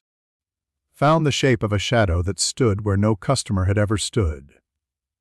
He frowned, shook himself once, and wrapped the wand in paper with practiced hands. That will be 7 galleons. Hagrid paid, still fidgeting with his coat as if it hit a live coal. Outside, sunlight cut the alley into strips. The shops closed and opened like mouths. Hagrid shook himself like a dog that had had too many thoughts. Right, he said, sounding relieved to be moving again. One last stop for you. Then I'll see about me. Errand. Gringotts again, Harry said lightly. Never you mind, Hagrid said, and patted his coat as if the parcel could hear. Headmaster's business. Harry let him have the secrecy. He had already had the answer he wanted: a key, a vault, a packet that made the air around it lean. A giant of a man nervous not for himself, but for what might happen if he made a mistake. They ate chips out of paper. Hagrid told him stories about Hogwarts that had the ends worn smooth from being told. Harry asked questions that sounded like curiosity and were. How many students? 4 houses. What did each reward? What happened to children who didn't fit? Who fixed the plumbing? Who signed off on field trips? Which portraits reported to whom? Hagrid answered, pleased to know. He did not notice the web being strung through his answers and connected to the bank, to the wand, to the boy's face in the pub, to the way the alley's traders watched anyone carrying a brown paper parcel as if it were theirs already. By late afternoon, the list was done. Hagrid's errand was a relieved absence. Harry stood for a moment at the entrance to the leaky cauldron and looked back through the brick arch at the lane he had walked like a man counting doors. He noted system polite, complacent, powerful individuals lubricate the gaps, institutions built on myth, enforcement built on embarrassment, economy stable because everyone agrees not to shake the table too hard. Opportunities.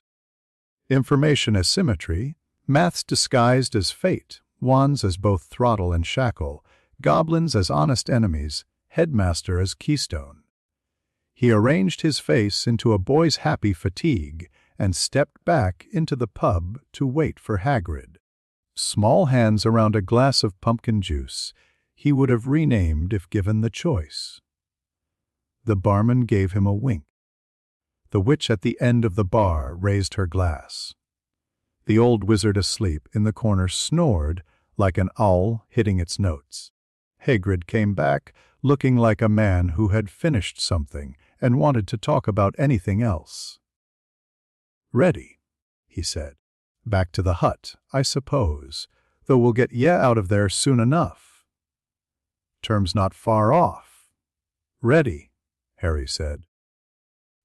He followed Hagrid into the street, into the Muggle traffic, into the evening's ordinary weather. He walked like a boy who had eaten chips and been told he was going to school. Inside, he filed the day under systems and tools and people who think they're simple and aren't. Back at the hut, Vernon had found new colors. Petunia had found new reasons. Dudley had found that boredom now had a story to tell at school. The waves did not ask how the day had gone. They slammed the rock and left again, doing work they knew. "Tomorrow," Hagrid said. "Big hand on the door. We'll see about your school things what we missed. And I'll have a word with these too." He added, glaring in a way that suggested glares were his second language and he was fluent. Harry nodded. "Thank you," he said, when the door shut and the hut settled. He lay on the sofa and let the new wand rest on his chest like a metronome for a piece he hadn't learned yet. He felt the phoenix feather, attentive and proud, settle by degrees into a partnership that would need rules. He waited until the Dursleys' breathing found its evening shape. Then he held up a finger, pictured the nail by the door, and watched it lift itself half an inch out of the wood to say hello. "Good," he whispered to the smallest gods of this place's magic. "Now we begin." Chapter 4. The Sorting Hat's nightmare King's Cross was all echo and announcements and shoe squeak. The sign for Platform 9 leaned one way, Platform 10 the other, and between them the bit of brickwork that did not wish to be noticed breathed in a different rhythm to the rest of the station. He watched it from the fringe of a crowd. The magic over the barrier was not a single veil. It was 3, "Notice me," not laid over "Don't ask why," and under that a thin, old rope of compulsion that nudged the eye a quarter inch to the left. Muggles stepped past with the mild amnesia of people who had put down their keys without panic and would not remember where they'd found them. He put a hand to the trolley handle. The trunk's weight told the body a story about labor and friction. Hedwig blinked once in her cage and went back to the important work of looking like an expensive statue in a wire frame. "Best do it at a bit of a run if you're nervous," a woman told a ginger boy, ruffling his hair.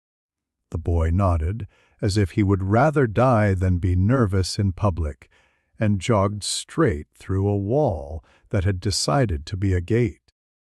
He paused, measured the beat of the spell, 6 seconds from notice to forget, and walked forward at the exact moment it would prefer a jog. The brick cooled the air on his cheeks. The sound changed. Station clatter giving way to the heavy, happy noise of steam, and voices that all had the same secret. The Hogwarts Express made more space inside than its outside promised. The expansion charm was not brute force, it was neat. Worked into the wood like a carpenter's clever joint. There were seams, though. He felt them. Places the corridor's length disagreed with the carriage's weight. He could have found the train's bones in a blindfold. He took a compartment 2/3 down, window middle bench. He sat with his back to the corner so he could watch the corridor and the platform both. A family in jumpers kissed 6 children, each in turn as if they had trained for it. A tall witch in tartan tucked a note under her sleeve without looking at it. A thin man with a turban checked his reflection in the glass and did not see what was riding behind his eyes. The door slid open. A lanky boy with bright hair and a jumper that had met a dozen brothers before him put his head in. "Do you mind? Everywhere else is full." "Not at all," he said. The boy hauled his trunk in with determination, then sat and arranged his face to look casual about having been rescued from standing in the corridor with his life in a box. "Ron," he volunteered, as if names worked better when you put them out first. "Ron Weasley." "Harry," he said. The name did the trick. It always did. Ron stared and then remembered not to. "Blimey," he muttered, then louder. Sorry. Everyone's been going on. I'm not one of those who, well, Mum says not to bother folk with their business." "It's fine," Harry said. "Does this seat belong to anyone?" No. No. Ron fiddled with a bitten thumbnail. "Whole lot of us, brothers, Bill, he's done with Hogwarts. Curse. Breaker for Gringotts now. That's brilliant, isn't it? Charlie's in Romania with dragons.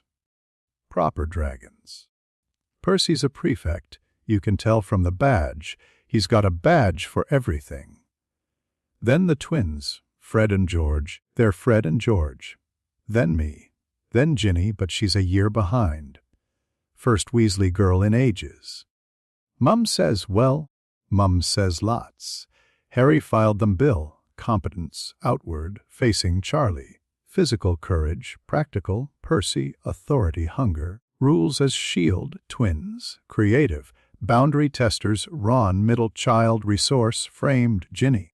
A pressure and pride loaded by family story. He let the list look like interest, not acquisition. "Your rat's asleep," he observed. The gray lump in Ron's pocket snored. Scabbers. Useless. Belonged to Percy. "Hand me down," Ron said quickly. And there it was. The wince at his own mouth. "I am hand me down. I do not want you to see me as hand me down."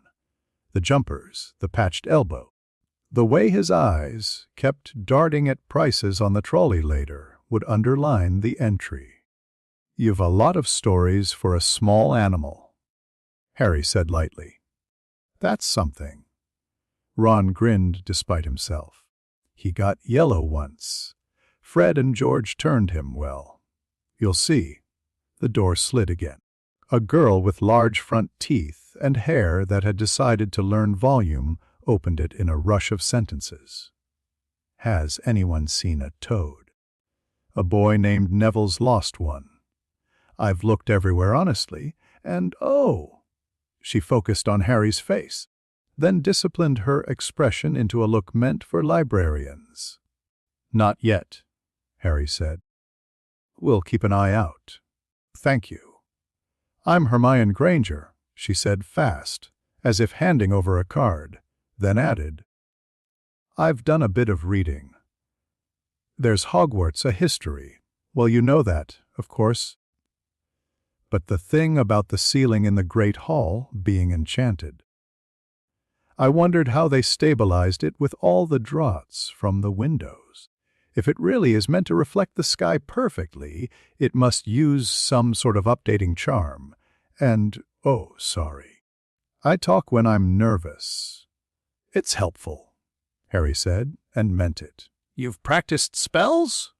A few. From the book, she said, coloring in a way that suggested she'd been told girls who got answers right were showing off and had decided to press on anyway. Small ones. I fixed Neville's glasses on the platform. He'd sat on them. I like to be prepared. Prepared is good, Harry said. There's a lot to notice. You'll probably notice it first. She blinked, pleased down to the bones. If you see the toad, Trevor, would you mind? We'll send him along, Harry said. Ron watched her go and let out a breath. She's keen? She wants to be told she's right, Harry said. It's not the same as wanting to be right, but it gets you to the same room. Do you talk like that all the time? Ron asked, half wary, half impressed. Only when I'm awake, Harry said, and Ron snorted. A round-faced boy with anxious eyes appeared a few minutes later, bent double to look under seats. Sorry, have you seen a toad? I'm Neville. I've lost Trevor, Harry said. No. But he is a toad. He'll prefer damp to hot, dark to bright. He'll tuck himself near the heating run if there is one. Neville brightened. Right. I'll check by the end of the carriage. Thank you. While the boy was within the doorframe, Harry reached out with a brush, light taste of magic, and read the line of him. Blood full of old things, spell channels clogged like a tap that wants to run and doesn't remember how. Potential high, control low. Confidence very low, family magic strong, knotted, trauma signature present. He put the notes away. The trolley came and went. The ritual making friends with the ritual. Harry bought a small selection and made them look like a treat. Not a reconnaissance of packaging, ingredients, and the kinds of sugar that kept 11-year-olds from noticing they had eaten nothing with salt in it. Half an hour later, 3 boys filled the doorway like a decision. Draco Malfoy had learned to smile without letting it touch his eyes. The 2 behind him, Crabbe and Goyle, were ballast with fists. So it's true, Draco said, taking the compartment in at a glance. Harry Potter has come back to the world. He said world as if it had a capital letter. So it seems, Harry said. Draco stepped in without asking. I'm Draco. Draco Malfoy. Ron Weasley, Ron muttered, defensive before being attacked. Ah, Draco said, not kindly. Red hair. Hand me down robes. A Weasley. Harry tilted his head a fraction. You say that like it's a diagnosis. Draco's smile sharpened. Some families are better than others. You'll find that out. I'm new, Harry said pleasantly. Will you help me avoid the boring mistakes? Draco blinked. Such us. Picking friends who care more about names than competence, Harry said. Or mistaking rules for strength. Or thinking power comes from people being impressed with you. Crabbe frowned at the last one like it was a sum with letters in. Draco recovered. Competence is inherited, he said. It's rude to pretend otherwise. Then you'll have to prove your parents were competent, Harry said. Otherwise you're just borrowing. And borrowing well. You have to give it back. Goyle scowled as if the air had gone uphill. He's being funny, he decided. Not really, Harry said. Do you often mistake different for funny? Ron let out a delighted, strangled noise that he converted into a cough. Draco's chin lifted half an inch. You'll realize, Draco said thinly, that not everyone will be pleased to see you sitting with this sort. He eyed Ron's jumper. Harry looked at Ron's hands. The way they had curled into fists, and then relaxed, because he did not yet know if fighting with a Malfoy was allowed.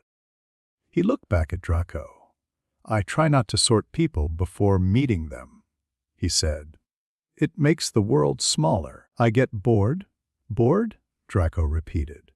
"Switch yourself." He stepped back, cut his eyes to Ron again in a promise Harry recorded, and left. Crabbe and Goyle took one last look around the compartment, as if they might decide to remove the window by force, and then followed.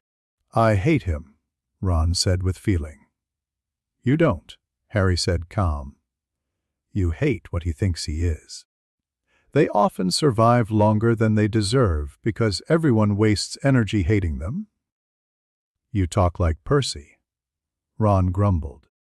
"Percy enjoys sounding right," Harry said. "I enjoy war." Ron laughed, then frowned at his own laugh, then laughed again, properly. "You're odd." "Thank you," Harry said. Hogwarts did its best to look surprised to see them, which is how buildings say hello when they are old. The lake took the boats without fuss. The castle offered the usual theater: torches and shadows, high ceilings inviting awe.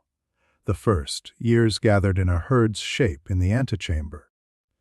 A tall witch in tartan explained houses with the ease of someone who had said the same sentences for decades and still meant them.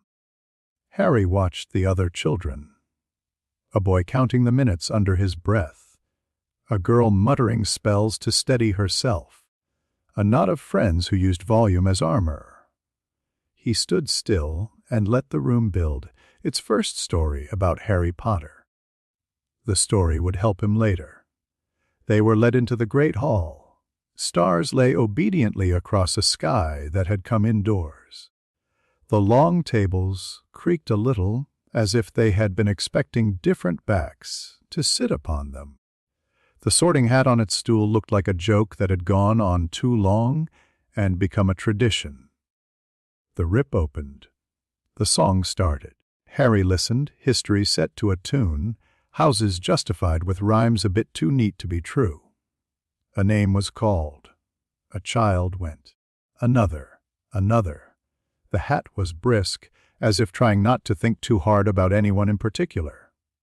"Potter?" "Harry." The hall breathed in. He crossed the floor with a small boy's stride perfectly timed to the size of his legs. He sat and set the hat on his head.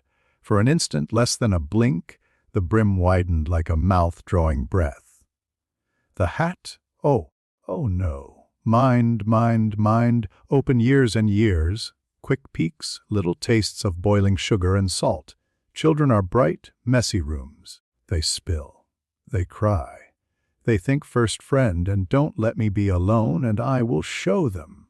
Sometimes a cold blade, sometimes a dark cupboard, sometimes a hunger, oh dear, but all of it human and warm, messy, wet. This is not that.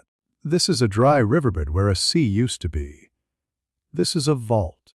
This is a hall of columns where no dust dares settle, because the air has been told it may not.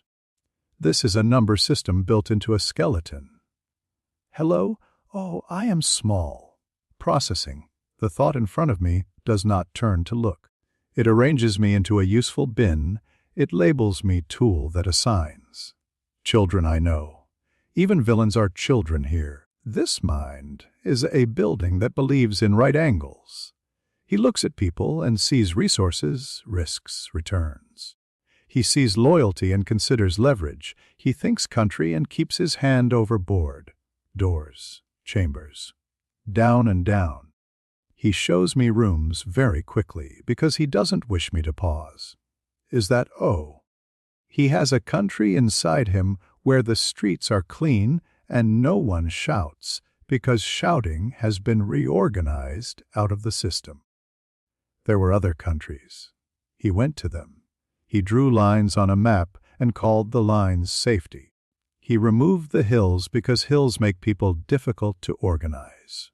He did not weep. He does not weep.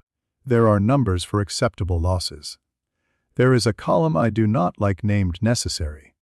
Faces so many, marching past like photographs being filed. He has loved. It is not the kind that warms me. It is the kind that builds a tomb you can live in. Someone screams. Not me, a city, a field. Fire from the sky, that is not fire, but something he calls by a name I have no song for. A battalion gives up at dawn because it has been out-planned while it slept. He does not gloat because he does not need to. He writes another line in a ledger I cannot lift. Where is the boy? Where is boy who lived? Where is cupboard and spider and one slice of toast? He is here, oh, tucked along the wall, like a child going along a corridor at night with his fingers on the plaster. He is very small and very tired and very polite. He sees me as hat and friend. He wants nothing but a plate and someone to sit next to. I can sort him, I can. But the other is the house he is renting out. The other is landlord, architect, accountant. I try a house. Gryffindor, bravery, nerve, chivalry. He knows all those words and has used them as wallpapers. He has also learned how to counterfeit them. He does not disdain bravery. He has invented it for others like a currency he pays volunteers in. Slytherin, cunning, resourcefulness, ambition. He fits as a fist fits a glove. He will burn us down to build himself a better glove. Ravenclaw, wit beyond measure. He will pull the measure to pieces and build a new one that tells better lies. He will learn every book and put the ones he hates in a library where they are very well catalogued and very hard to reach. Hufflepuff, patience, loyalty, fair play. He would like to be loyal. He is in his way. It is terrible the way he is loyal. Fair play is a rule he will follow until it gets in the way, and then he will dig a new pitch and call it improvement. The boy under all this breathes in. He is not scared of me. That should be a comfort. It is not. I reach deeper because I am old and proud, and I have seen dark before. I find the battles. Oh, the battles. The kingdom broken like pottery under a hammer. Names lined up, sorted into useful and managed. The absence of warmth, complete. People are numbers. They are variables. They are weights that make equations balance. He is not a sadist. He is a mathematician who uses lives the way accountants use coins. I scream. I do not have a mouth. I scream anyway. It comes out through the brim, down the seams of my stitching, into the wooden stool, into the flagstones. Sensitive minds catch it like a draught. A little blonde girl at the far end, too young to be sorted. Brought in by a distracted mother and a favor, sways and sits down hard, eyes wide open, and seeing something she will draw later with white chalk on black paper. The ghosts, my friends, startle and shoot backwards through a wall as if someone has put a cold hand on the back of their necks. Upstairs, in an office full of fussy silver, where old spells tick, 4 instruments crack in neat lines like eggs that will not hatch. The headmaster's face turns from kind to sharpened. He does not get up. He cannot. If he moves, he will show panic and the room will copy him. I am a hat. My job is a sentence. I must say a house. The boy under the building, oh, mercy, reaches out calmly and shows me a picture of a table full of food and friends. He shows me a red banner, because he has read the story and knows it fits the face. He shows me a place where his smallest part will not be hungry. He is choosing camouflage for me. I am so tired. Gryffindor, I say, and the shout that goes up is relief, not joy. The hall had been holding its breath. It lets it go. I am off his head and back on my stool, and someone else is coming. Someone ordinary. Someone warm. I shake very slightly. No one notices. I am a hat. Harry removed the hat gently. He handed it back with care it remembered. He walked to the Gryffindor table. The children there made space and noise. Ron thumped him on the back like a boy hitting a drum to be part of the band. Hermione clapped hard enough to sting her hands, and then put them under the table and rubbed them, because the stinging did not feel right in public. Neville looked like he might cry from relief and did not. He sat and looked upwards once, at the false sky calm as a held breath. He did not look at Dumbledore. He could feel the headmaster watching him with eyes that had decided to be blue today. A soft probe touched his thoughts like a fingertip on glass. He let the glass show a small boy's neat shelf of ideas. Learn spells. Make friends. Don't make a fool of yourself. Don't be alone. Food soon. The probe paused, skimmed, moved on. He set the surface thoughts as tidily as the Dursley sitting room, and let the headmaster walk through and admire how little there was to see. He turned his attention to the staff table. McGonagall mind like a line drawn with a ruler, power rigid and fair. A person who wears duty the way some people wear a favorite cardigan, prickly, beloved. She watched him the way cats watch a chair someone has left a coat on, suspicious of the shape, not the coat. Flitwick, charm layered like pastry, precision, a duel in a teacup when required. He would notice small cheats first.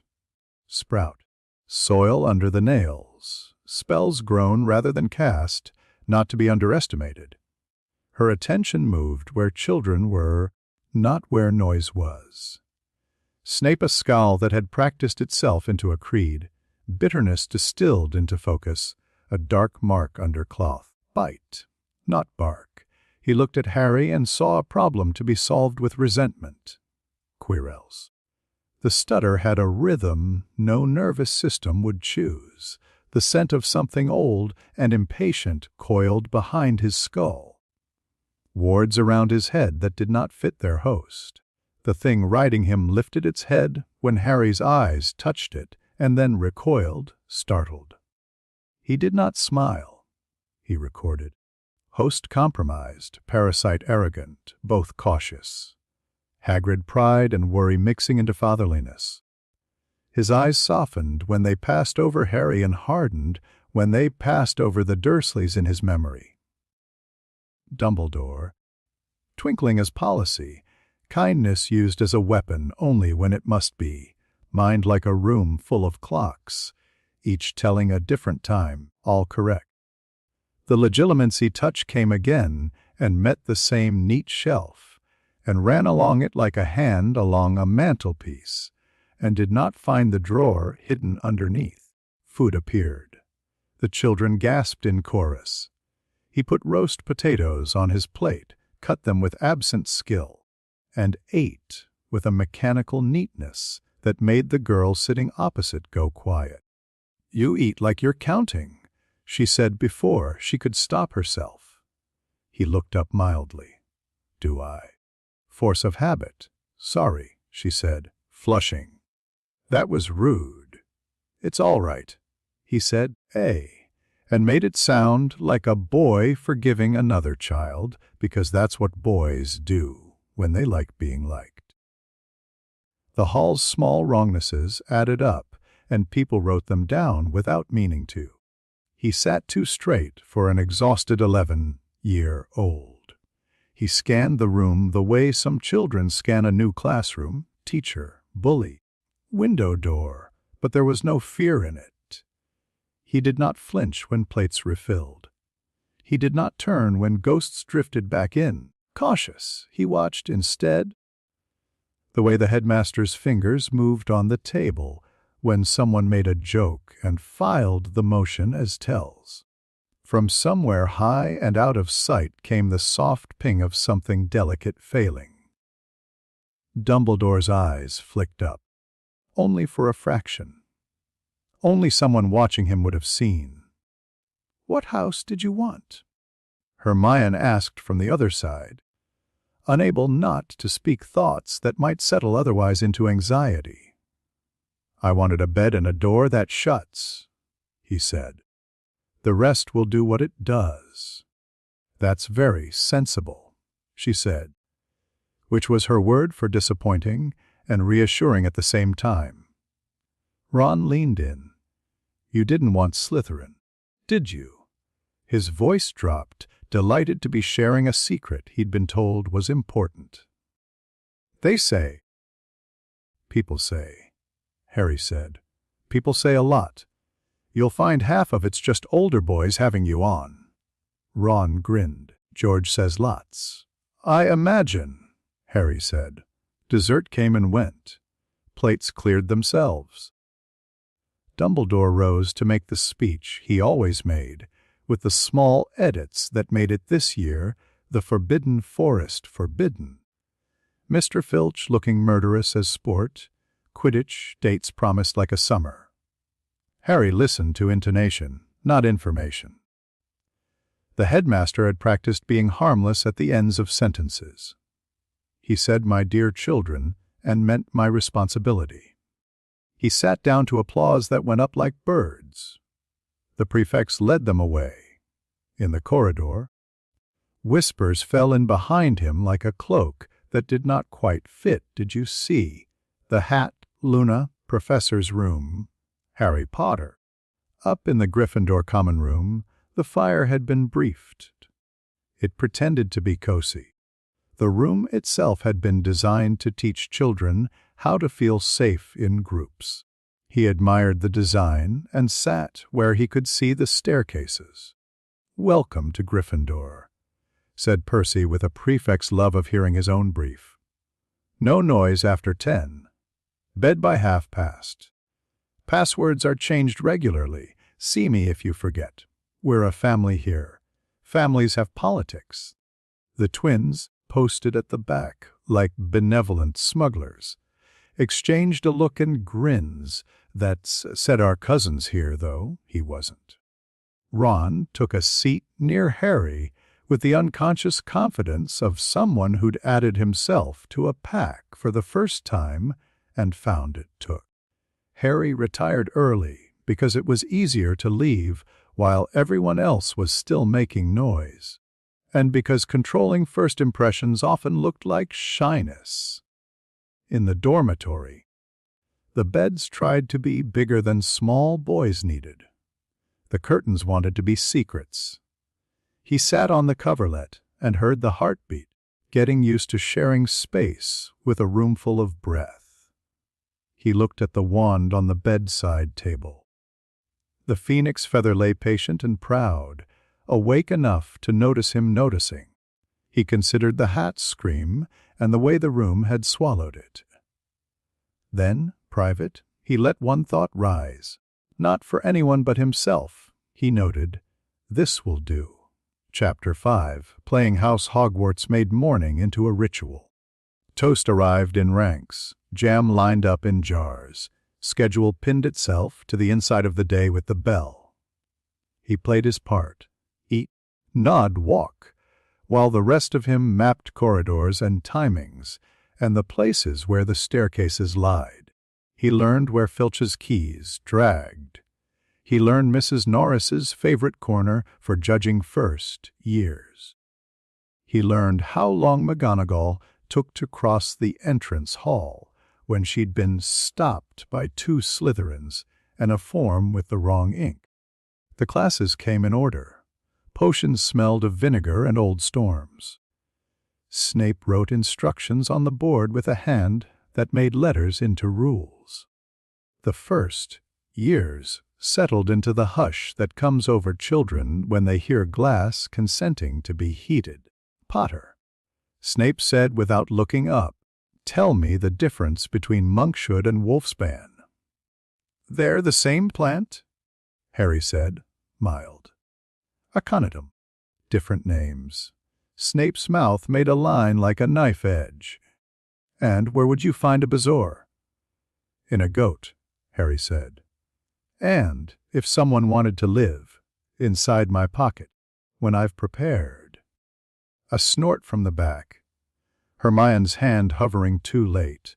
Ron's quick glance of relief. "Today," Snape said, "we will brew a simple cure for boils. Even you should manage it. Fire low, stir counter, clockwise. If you can count, add the nettles when the color is." He paused deliberately. "Macedra Malfoy." "Pale green." Draco recited, pleased to be asked. "Correct." They brewed. Harry read the chalked steps twice, and then did exactly as written. Letting his hands move with obedient neatness, he measured, level, he stirred, exact. He watched the surface and heat, and the difference between a simmer and a sulk. The potion went the right color at the right minute. He let his face wince at a fictional whiff of something acrid and corrected the fire by a hair. Snape walked past and stopped. He looked down into Harry's cauldron and did not see luck. He saw correctness arranged like cutlery. "Beginner's fortune," he said softly. "Everyone gets one?" Harry said. Snape looked up, eyes thin. There was a brush of pressure against the surface of Harry's thoughts, the faintest tap on glass. He let the glass be clean and boring, ink marks on a timetable, the word stir repeated to himself, the exact number of nettles counted aloud for inward use. Snape pressed again, curious despite himself. The glass showed him a boy concentrating on not knocking his ladle against the rim, because that sound would make people look, nothing else. Snape moved on. He did not like empty rooms, and Harry kept showing him swept emptiness with a small mat at the door that said welcome in letters even Snape didn't trust. By the end of class, 3 cauldrons had spat, 2 had sulked, 1 had cried a little brown, and Harry's potion had settled into its proper sulky green. Hermione's was correct too, achieved with grim joy and 2 bitten lips. Snape accepted both vials with the same unwilling nod, then marked down 5 points from Gryffindor for Ron's. "Slovenly chop." Harry wrote in tiny script at the top of his notes. "Occlumency cover successful, visual tells controlled, Snape increasing attention, adjust variance next week. Transfiguration put order into wood." McGonagall made a match into a needle with a flick that was not a flourish. She watched the class try the slightest sympathetic motion in her fingers when someone nearly got it. Harry followed the motion exactly. His match thinned, silvered, clicked faintly on the desk when he tapped it. He held it up. "Acceptable," McGonagall said, and moved on. She made it halfway down the row, then came back and stood at his elbow like a line drawn twice. "Again," she said. He did it again. The same way. No visible thinking. No surprise at success. No annoyance at the half-second of resistance. The needle came because he asked it to with the right words in the right order. McGonagall's eyes narrowed a fraction. "Mr. Potter." "Yes, Professor." "How do you feel that change when you make it?" she asked, careful. He considered the correct answer like pulling the shape out of the material, like persuasion, and chose the true one she needed to hear. "Like following a recipe," he said. "Best to measure. Magic is not a kitchen." "Mr. Potter," she said, the line of her mouth stern and disappointed, as if he had turned up to Quidditch in someone else's boots. "It is not only that. I'll try to cook, not just bake," he said quietly. Something flickered in her expression. Surprise at the metaphor, perhaps. "See that you do," she said, and walked on. When she turned away, the worry stayed in the air like the smell of singed wool. He turned the needle back into a match and back again, careful, exact. He wrote in his margin note performs small errors humanly, enthusiasm proxy ask Hermione questions. He leaned to Hermione later and said, How did you get your match to go so smooth? She lit. I thought about the grain. You have to smooth through it, not against. If you fight the wood, it fights back. She caught herself, flushed, and forced her voice down. Sorry? It's good, he said. Show me later. He let gratitude be real enough to ring. Defense against the dark arts came with garlic and apology. Quirrell's turban had too many wards woven into the wrap. Some were wrong, some were old. He stuttered his way through a lecture on jinxes, tapping the board with a hand that shook more in some moments than others. Harry listened with his face and his politeness. Behind his eyes, he pulled apart the feel of the thing riding the man. The parasite was not a possession in the way a poltergeist is a possession. It was a colonist. It had built itself a small throne room up against the bone and set watchers at the doors. From time to time, when Quirrell's gaze passed over Harry's, the throne room paid attention and then, just as quickly, looked away without knowing why. PPP Professor, Seamus tried, hand up, grin under control only because he liked Quirrell. Why'd you wear that turban all the time? Gift, Quirrell said quickly. From Grand Prince in, Africa. The parasite flinched at gift, a word it did not enjoy. Harry put an undetectable thread on the underside of the chair, traced charm, nothing rude, and noted the way the warding around Quirrell's skull reacted to contact with contempt, not with fear. He wrote a Quirrell host anxious, writer arrogant, do not touch directly yet track, provoke only by absence. He answered questions correctly in a tone that did not invite more. He muffled any echoed cadence that might sound like he had lived in rooms where words were weapons. He collected a small reputation for being quiet and good at the boring bits. It was a coat that would wear well. The twins noticed him before he wanted them to. Fred and George did not believe in straight lines unless they were laid out for sprinting along.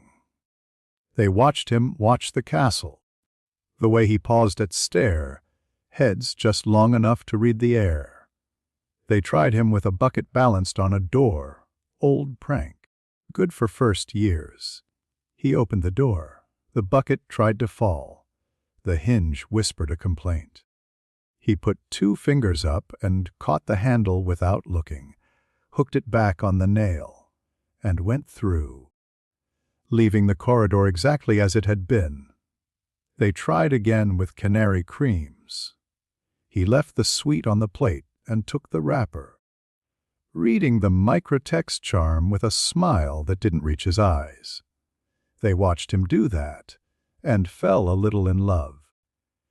They tried a trip jinx that should have worked on any child, because any child looks where he's going only half the time. Harry went down the corridor without tripping, and then, when no one looked, knelt and wiped the jinx away with a touch like a signature. Finally, they invented an illusion no first year should have noticed, a false corner in a passage that hid a collapsible staircase and a rope. Harry paused, blinked, and said, "Nice work," to the empty air. The twins broke cover like bad spies. "All right," Fred said, hands up. "You can see," George said, delighted. "How?" "Practice," Harry said. "Teach us," Fred said immediately. "In exchange for what?" Harry said. They grinned in stereo. "Supplies. Information," Harry corrected. "You already have supplies." They leaned in. He explained what kind of information was useful. They explained, with relief, that he was their kind of person. After that, the pranks stopped being aimed at him and started being shown to him like sketches for review. He adjusted a hinge for them once. They looked at him with a respect they didn't give adults. "You're odd," George said cheerfully. "Well, like it." "Try not to make the caretaker weep," Harry said. "No promises," Fred said. "Reasonable," Harry said. He walked the castle at night without a cloak because he did not need one. He timed his circuits between prefects. He charmed door latches open with apologies. He discovered that the corridor on the 7th floor, opposite a tapestry depicting a wizard doing something unwise to trolls, noticed you if you noticed needing. He walked past once, thinking I need a place to test where it won't be noticed. Brick, tapestry. Nothing. He walked past twice, thinking it with more specificity. Brick, tapestry, a ripple in the air like a cat changing its mind. He walked past a third time, thinking it precisely. A door grew where stone had been. It did so without swagger, which he respected. Inside, a room that had read him quickly. Empty table, chalk, silence. Walls that remembered where brick had been, but were now polite enough to forget. He breathed. The space breathed back. "A pocket," he said, pleased. "Good." He set wards, light, not rude. He put the chalk to the board and wrote, in neat, tight script, Leviosa, Café Micro, vector arrays, internal pressure routing via arithmetic lattice, test on inert medium, biological caution, tier went, overlay on beast, class fluffy, verify compat. Notice, me, not local silentium dumrer cone, patrol avoidance stack, failure modes, co-acoustic bleed on flagstones. Anchor detection founders ward lines, resonance mapping. He wrote in Japanese, because the shapes of those letters turned different parts of his mind on. He liked ambidexterity and thought. Kuroku Leviosa Kai Sho, Ryoku Heretsu Micro Force Arrays, Ga Shunais Internal Kasiki OK Organ Collapse Risk High. Only emergencia Roar Shika 3 Kai Gatuja Shekan Sayari Habit Forming Kietsuk. He tested spells carefully. Wingardium Leviosa wanted to lift, with an obvious line between hand and object. He inverted the vector field, distributed the force across internal points on a model made of sand and gelatin. The model sighed inward with a soft sound like a bag losing its air. He wrote works, ugly, and underlined only if necessary. He tried tier magic at low power under the roof of British rules. The two systems looked at one another like cats on first meeting. Back up, ears forward, tails low. He introduced them by talking about maths to both. They behaved. He set up a small array that would let him freeze a volume of air without damaging lungs if he needed to calm a room. He logged failure modes in red. He put a tiny charm near the door that would warn him if the room tried to keep him when he wanted to leave. It did not. It liked being useful. He left a notebook under the desk, old-fashioned, leather, blank, and wrote his name on the inside without magic. Suzuki Satoru would have looked wrong here. He wrote A and moved on. The troll arrived on Halloween like a badly planned prank by a god. He felt it the moment it entered the castle. Wait where wait should not be, smell like wet stone and meat a thread of fear running ahead of it like children on a playground playing tag with their own panic. He sat at the feast and tasted the noise. He had no appetite for pumpkin pasties. The candles dripped politely. Dumbledore leaned to say something to McGonagall and changed what he was going to say. The scream came from the direction of the girls' lavatory. He didn't move at first. The story wanted him to. He disliked obeying stories. He counted to 3. Then he stood because this was cover as much as charity. "Where are you going?" Ron blurted.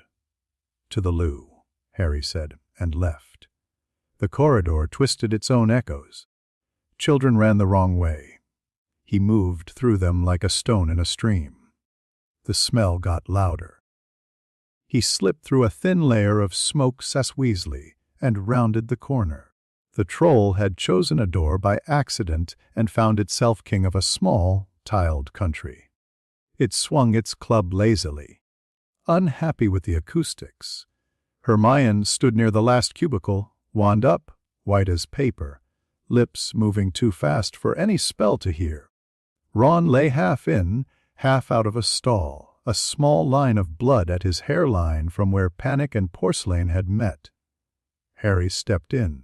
The troll turned because movement interests simple kings. He did not shout. He did not brandish. He lifted a hand and whispered the polite version of a rude idea. "Wingardium Leviosa," he said, and turned it inside out. The air around the troll thickened and went still. He inverted the field and laid the vectors not on the outside, but through the body, hundreds of tiny arguments in every direction at once. The troll's chest tried to lift. The troll's bones tried to become smaller than their skin. There was a soft, terrible series of sounds like heavy books, dropped from low height. It folded inward without blood, ugly, clean, immediate. The club hit the tiles with a crack and bounced once, uncertain what it was for. Hermione stared. The spell she'd meant to cast dying on her tongue for lack of oxygen. Harry met her eyes for a fraction and saw himself reflected. A boy, yes, but around the eyes something that had measured options and chosen fastest. Least messy without caring what anyone's story of courage required. Her mouth shut like a door. He stepped over the club. He put his fingers lightly at Ron's throat, found heartbeat, found the shallow breath of a boy who would wake with a loud headache and a better story than he deserved. He turned to Hermione. "Are you hurt?" "No," she said, voice flatter than fear. "No, Ron, he came back for." "You'll tell them that," he said.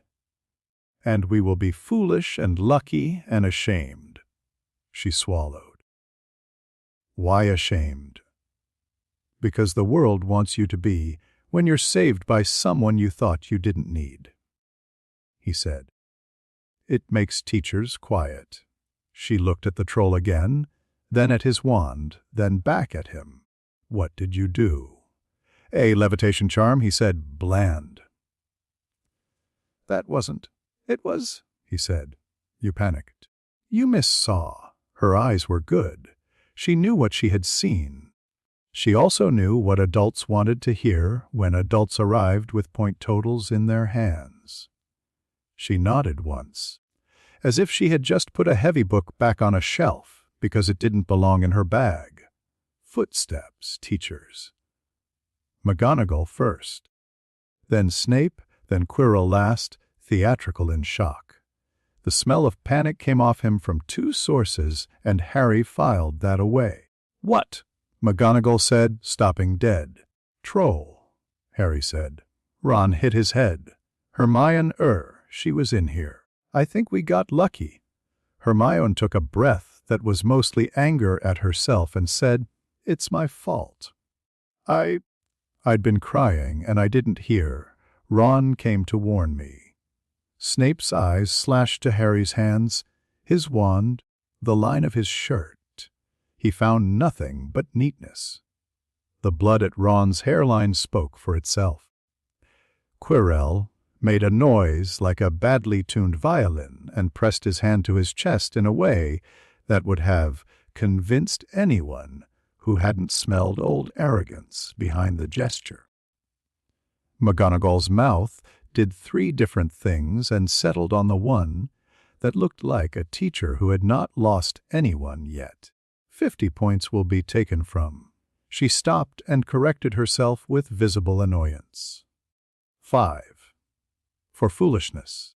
5 awarded for use of a levitation charm under pressure. She looked at the troll again. And for restraint. Ron, Harry prompted. Hospital wing. McGonagall said, grateful for a straightforward sentence. Mr. Potter, Miss Granger, come with me. Professor Snape. I shall deal with this, Snape said, mouth delighted by the idea of turning anyone into a problem to fix. He flicked his wand, and the troll obligingly turned into teacher work. Quirrell hovered a fraction too long. His eyes slid over the troll's collapsed shape and did not understand the method. He disliked not understanding. The rider inside him sniffed the air and found something it could not name. It recoiled the way cowards do when asked to put their hand on a stove. In the corridor, Harry let his shoulders slump the way a child's do when adrenaline decides to leave. Hermione walked beside him, hands shaking once, then still. McGonagall spoke to them like a metronome because rhythm helps after horror. At the hospital wing, Madame Pomfrey clucked, fussed, frowned, wiped Ron's head, tutted at Hermione's scraped knuckles. Children, she said, and love hid in the irritation like sugar in tea.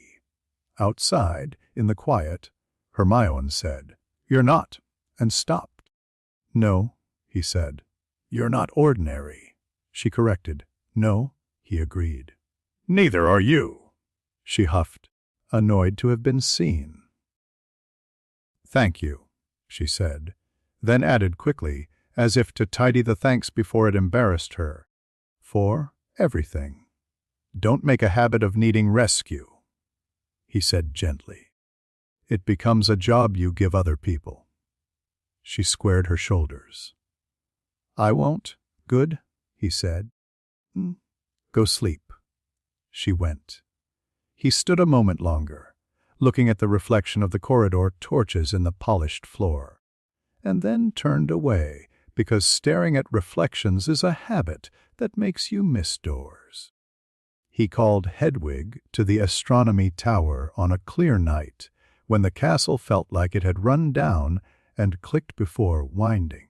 She came without fuss, white in the dark, eye like a small, intelligent planet. She landed on the parapet and looked at him with a patience that made most people coo. "I would like to make this official," he said. "If you agree." She blinked slowly. He lifted a hand, palm up, and put a thread of magic on his skin like a glove. "This will make flying and seeing easier," he said. "It will make home safer. It will also make leaving harder if you ever want to. If you do, I will cut it." She stepped onto his hand. Claws pinched skin. He didn't flinch. He whispered the old binding, not the crude servitude wizards used, but the version that assumed consent and could be undone without a quarrel. The thread ran from his palm to her leg and settled, light as silk. He felt a second heartbeat that was not his own and an angle of wind he had not known existed. Images came. A chimney pot with a loose cap, the Owlery's smell of straw and mouse, the way the lake looked when the moon called itself coin, the outline of a man on the grounds who walked like a tree moves. "Thank you," he said. Hedwig touched his forehead with her beak once, a formal acknowledgment of bargain completed, then launched. The air took her like a promise.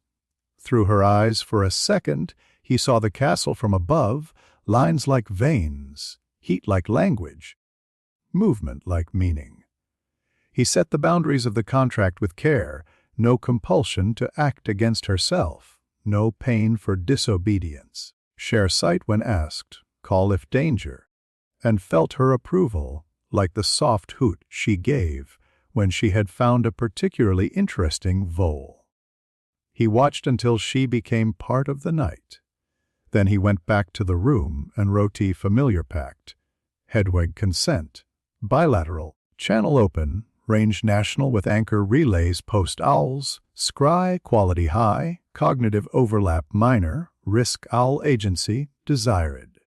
He poured tea from the pot the room had decided a quiet researcher should have. He sipped, He found, unwillingly, that the taste reminded him of a maid's mercy years ago, a cup placed by a still figure, steam curling. He put the feeling away. He had work. In class next day, Snape glanced at him twice when no one was looking and did not like what he did not see. McGonagall asked him to try a cat and watched his transfiguration with an expression that said, "Well done, and why does this feel like a test you are passing without reading the book?" Quirrell limped a fraction, pride bruised by the presence of something that did not fear him. The twins left a note in his porridge that only he could read. "We are building something. You in FNG?" He wrote back in steam, "Yes, no accidents. Tell me if you plan to make a teacher cry." "Hermione," said Wingardium, that afternoon with a tone that suggested she had decided to beat the world at its own game. The feather rose so quickly it met the ceiling. She blushed, laughed out of shock, and corrected herself. Ron whooped. She smiled at him and then at Harry, quickly, like someone practicing two different languages on the same sentence. Night made the castle bigger. Day made it small. He fitted himself to both shapes. The house got used to him the way a room gets used to a chair that's always in the right place. He let them. He wrote. He tested. He built quiet. The boredom of easy classes deepened. The itch of theory grew. And the slow satisfaction of making this place into a map he could fold and unfold settled his hands. The game, at last, had enough pieces to be interesting. Chapter 6, The Game Within Games November, arrived with fog and questions. Hogwarts settled into its winter timetable. The bells seemed a little slower, the corridors a little tighter. That was when Dumbledore began to appear in places no timetable had listed him. The first time was on the 7th floor landing. A coincidence, framed by 2 suits of armor whose halberds had been freshly polished. "Good morning, Mr. Potter," Dumbledore said, as if they had walked into each other at a village fete. His hands were tucked into his sleeves like a man keeping warm by reminding himself he had hands. "A quick thought for you. Do you think there is a difference between doing right and being good?" Harry paused, borrowed the expression of a boy bracing for a question on a test that might be fun if the answer weren't public. Being good sounds like something you decide about yourself. Doing right sounds like something other people can see. A sensible distinction. The headmaster's eyes were bright and far away at once. And if the two disagree, then someone's using the wrong ruler, Harry said, or the wrong object, Dumbledore murmured. "I wish you a pleasant day," he drifted on. A portrait of a thin, sour-faced wizard in black turned his head as they passed and raised an eyebrow to no one visible. Later, that portrait would clear its throat on Dumbledore's wall and say, "The boy parses conversation into tools." Dumbledore would nod, a fraction too slowly. After that, the headmaster tried variety. A shared staircase. Air rules more important because we wrote them ourselves. A pause by the window over the lake. Is bravery the same as not being afraid? A walk past the gargoyle outside his office. If you had to choose between saving a secret and saving a friend, which would survive you? Harry answered with a child's careful honesty and an adult's habit of not leaving fingerprints. He smiled sometimes. He frowned sometimes. He let one answer be clumsy and the next precise. He planted a misstep now and then, an earnest, "I don't know," placed exactly where a good child would have it. He enjoyed himself. The portraits learned his tread. In the evenings, when the headmaster sat with a cup and a pile of reports that only pretended not to be reports. Painted voices dropped in with gossip. "The Potter boy walks at night," said a lady in an outrageous hat, fanning herself with an atlas. Quietly, like a librarian. "Quiet boys are the worst," muttered Phineas Nigellus, pleased. "Stares at frames as if he were measuring us for curtains." "He reads," said a monk sadly. "He takes notes." "I moved past a prank of the Weasley twins without blinking," said Sir Cadogan, affronted by a lack of drama. "I call that cowardice in the face of adventure." "And," said a former deputy headmistress, whose portrait kept her knitting beside a window that always had rain at it, "when he thinks no one is watching, he listens to the walls. Dumbledore set his cup down without looking, once, on the saucer. Lemon drops sat in a bowl beside his elbow. He did not touch one all week. At meals he laid small tests on the table like cards. A cup that tasted faintly of rosemary when charmed, to see if the boy noticed. A salt cellar transfigured into a paper bird for a heartbeat to see which eyes would follow." Harry's gaze did not twitch. He cut roast beef into neat rectangles and ate at a pace that would not alarm a prefect. In class, a quill whose ink would bead if a reader had more than one language on his mind. Harry's lines stayed smooth. His mind stayed politely English. In charms, a candlestick set to lean when a boy's attention leaned. Harry's flame burned straight and obliging. In transfiguration, a beetle that would climb onto the wand of anyone who had killed without remorse. Harry's beetle hid under the edge of his exercise book and stayed hidden. McGonagall watched the classroom air and not the beetles. The set of her mouth tightened anyway. Harry set his own little games. He spent a week writing the same obscure arithmancy sigil at the top corner of his notes. He forgot a copy of Curses and Counter Curses, beginners on a window seat in the library with 2 paper scraps, a one with a nonsense equation, one with the word mirror drawn too dark. He let Filch catch him with a folded bit of Peruvian instant darkness powder wrapping that smelled faintly of Weasley. It contained nothing. Fred and George cackled later because they had not given it to him. When the castle creaked, each of them listened for the other's step. Gryffindor practiced Quidditch in air that smelled of iron and wet stone. It rained on alternate Tuesdays, and the captain pretended strategy compensated for weather.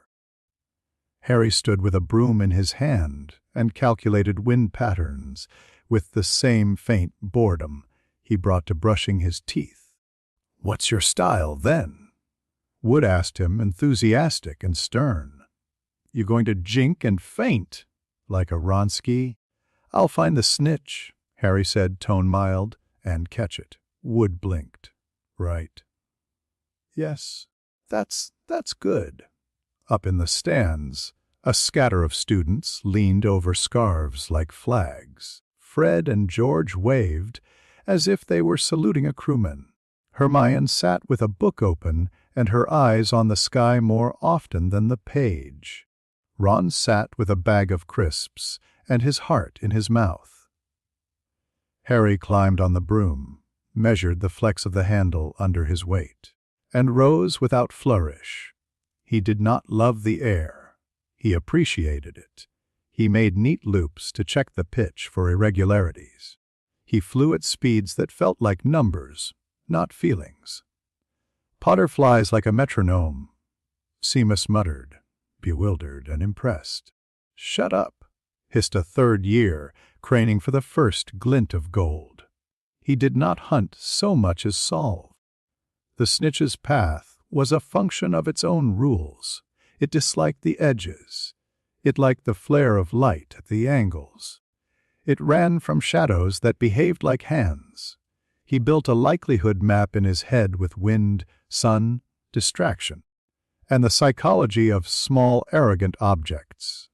He placed himself at 3 points in a triangle and let the snitch make the fourth. When it flashed, he was already on the line. It should have ended on his palm in the 9th minute, neat and disappointing. Instead, his broom shivered. The jinx arrived like cold fingers up the spine. Quirrell's scowl down on the staff bench was the wrong scowl for weather. Harry let the broom buck. He grabbed it like a boy about to fall for the first time. He felt the curse unwind and wind again as the rider in Quirrell's skull found the rhythm of watching and thinking the wrong things at the right speed. He kicked upward, deliberately unsteady. The crowd made a noise like a wave. He coughed, once sharp, and the cough was a spell thin as hair, a hook placed, a thread laid on the underside of the broom, another on his sleeve, another thrown like a tossed coin through the air to catch, for a blink on the turban. The curse tightened. He let his legs swing.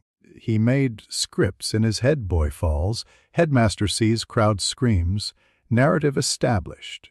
He did not intend to fall. Hermione, white-faced and furious at the idea of anyone hurting her timetable, shouldered past a knot of Slytherins, lit a flame against Quirrell's robes, and stamped on it so conscientiously that the man flinched. The rider flinched too. Spells unspooled when the attention that fed them was pinched.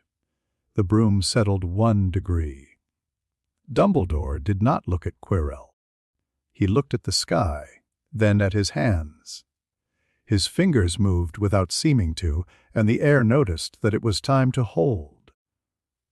Harry brought the broom out of the sway in the same breath as the snitch, chose to dance in front of his face like a dare. He reached and took it. No flourish, no grin. He raised it because that is what you do. The stands roared because that is what stands do. What a catch! Lee Jordan yelled. And what her form! I've seen happier funerals, but that's a clean take for Griff. Language, Mr. Jordan. McGonagall snapped into the megaphone. Harry circled once, neat, then brought the broom down and shouldered it like a tool. Fred clapped him hard enough to shift his ribs. George whooped. Wood hugged him, and then remembered he was hugging him, and turned it into a captain's clap on the shoulder. He glanced once toward the staff table. Dumbledore was offering McGonagall a sherbet lemon he hadn't eaten. Quirrell's hand rubbed his arm where the flame had been. Snape watched Harry, with a look that promised interest and work. Hagrid beamed, then frowned as if he couldn't help feeling the wrongness in the boy's calm. Harry wrote in his head, trace on Quirrell secure, broom curse observational, no signature left, crowd story, set near disaster, brave rescue by physics and luck. He let Ron talk at him, and Hermione scold him. And the twins try to buy his soul with celebratory toffee. He put his broom away with the dignity of a man washing a hammer. December softened the edges of the castle with tinsel and frost. Holly appeared around portraits. Peeves wore a wreath until the wreath bit him. Hagrid dragged a tree through the front doors and left a stripe of sap that Filch followed with a cloth and a curse. Dumbledore sent Christmas cards to his faculty with private jokes folded under the usual charm. He sent Harry a parcel with no sender, an old cloak that weighed as if weight did not matter. It arrived with a note in a tidy, careful hand. Your father left this in my keeping. It is time it was returned to you. Use it well. He noted APWBD. Harry unfolded the cloth, and the light made a decision about him. He felt, under the old woven spells, something that was not these people's work, a line through the world skipped, a rule bent. It was not invisibility the way wizards did it, blurring and nudging. It was absence so accurate that reality held its breath where he walked. He touched the hem, and the hair on his arms rose. A deathly hollow. Not just myth, he was old enough to taste when myth had teeth. The cloak did not care if anyone believed it. It did exactly what it had been made to do, and nothing else. He tried it immediately because he had no superstition to satisfy. It took him out of the room like a note removed from a chord. He walked the corridor, and the portrait's eyes slid off him with relief, as if they had been spared noticing something important. He went exploring. Christmas Eve put warm light in windows and cold in the stone. He left the tower at 11 and moved through a castle that remembered habitations older than children. Under the cloak, the floors simply forgot how to creak. Suits of armor failed to see. Filch's lamp showed him dust that wasn't there. Past the kitchen's laughter, steam, house, elves in paper hats. Past the Hufflepuff corridor, an aroma of bread and brown sugar, and the idea that no one would mind if you cried. Down into the old places where the walls had been told sternly not to change. There the wards felt different. Not school, not founders. Before, he touched a seam in the air, and it did not give like British magic.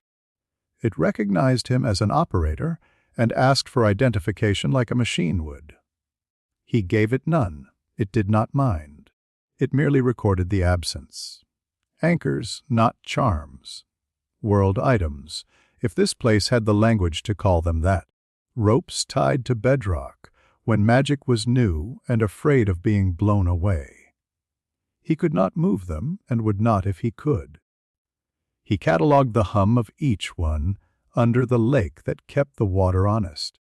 One under the east wing that told stone to remember what it was, one in a sealed room that made all compasses polite. He found the mirror because it wanted to be found by someone who was thinking of it. He thought, I want to know what this place thinks I want. A door opened that had not been a door. The room beyond was cold in the way rooms get when they have been used mostly by people who speak quietly. The glass stood there like a stage set with no one to stand on it. Arised stra eruite ub kafruite on wussi. It wrote across its brow, clever and smug. He ignored the riddle because he disliked being given homework by furniture. He stood in front of it and let it look. The glass cracked. Not loudly. A hairline, neat as a new wrinkle, from the left top down a palm's width. The room's air felt a tick colder. He had not moved. The glass wanted to show a desire. It reached for the usual things. Parents with arms, food without shame, a friend's hand. It found a room of filing cabinets. It opened one and found numbers. It opened another and found a chair on a dais. It opened a third and found a corridor of doors that opened into rooms where people ate together and then went out to fight and came back less and sometimes more and once never again. The glass filled with fragments like stained glass arranged by a mathematician. Touch me's gauntlet on a shoulder and then not. Peroncino's sketches skittering. Albedo's first specification under cloth. An empty throne. An empty throne again. A man in an office with a headset laughing over a plan as if he were younger than time. A skeleton sitting very straight because long habit is comfort when nothing else is. He watched it all and felt very little. A tug, as if a child had put a hand in his pocket and borrowed the change there without asking. Enough to register, not enough to reorder.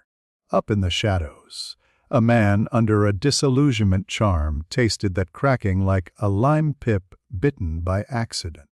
Dumbledore had followed at a distance because it was rude to show up at children's mistakes on time. He stood in the lee of a column and watched a boy with an old face look into a piece of glass and fail to be softened by it. The glass failed to behave. He had never seen it crack in that direction. He repaired things in his head that were not glass. Harry studied a corner of the frame for a long moment, then breathed once out of habit and turned away. The crack remained, thin and mean. He put one finger on the wood, and it did not bite. He left the room as quietly as he had entered it. The cloak carried him like an old friend who knew every step, because it had been there for the father, and would be there for the son. He passed Dumbledore without noticing the old man watching him through the kindest mask in the world. Dumbledore waited a long time in the cold. He looked into the glass because he was not made of stone, and saw a school with nothing left to repair. It distressed him more than death. He blinked, and the glass showed him the same room, cracked, empty, honest. He touched the line with his wand and mended the surface. It did not feel mended. He went back to his office and placed the cloak's note on his desk and put his palm on it. He took a lemon drop at last and did not taste it. The cat and mouse continued in the cozy week between Christmas and New Year, when the castle echoed because it had fewer footsteps to hold. Dumbledore asked questions that sounded like the front end of stories. "Tell me, Mr. Potter, what is the difference between a plan and a prophecy?" "A plan asks what I can do," Harry said, turning a page without reading it. "A prophecy tells me what I must. I prefer the first." "A sensible boy," Dumbledore said, as if talking to a portrait that had misbehaved but had done so beautifully. He adjusted the staff seating plan for the first feast of the new term without announcing it. Quirrell found himself 2 chairs farther from the headmaster, nearer the door.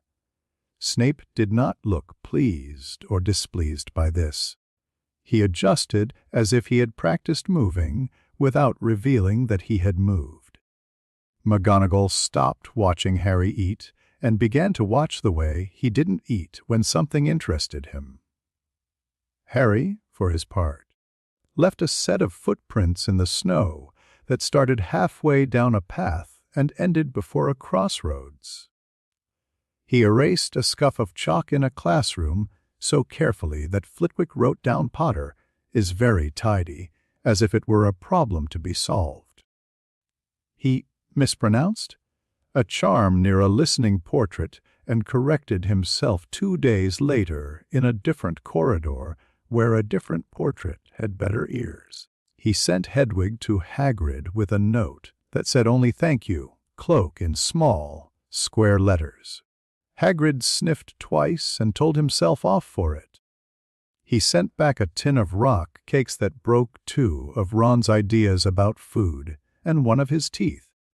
The twins sketched a device on parchment and slid it under Harry's book, a map that might see rooms like the ones people made when they walked. Harry added exactly 1 symbol, a tiny anchor, and pushed it back. Their eyes glowed. They did not know why anchor mattered. They would find out. When term started again and the snow went gray, the headmaster's questions changed color. Less airy philosophy, more small, pointed curiosities. Do you think it is possible to be too grateful? He asked Harry in the corridor outside the library. "Yes," Harry said. "To whom?" "To anyone who wants me to be grateful," Harry said, with polite regret. "Better to be glad without owing? And if one owes, then one pays fast," he said, "so the debt doesn't learn to speak." Dumbledore smiled and for once did not pretend the smile was only kindness. "Good night, Mr. Potter."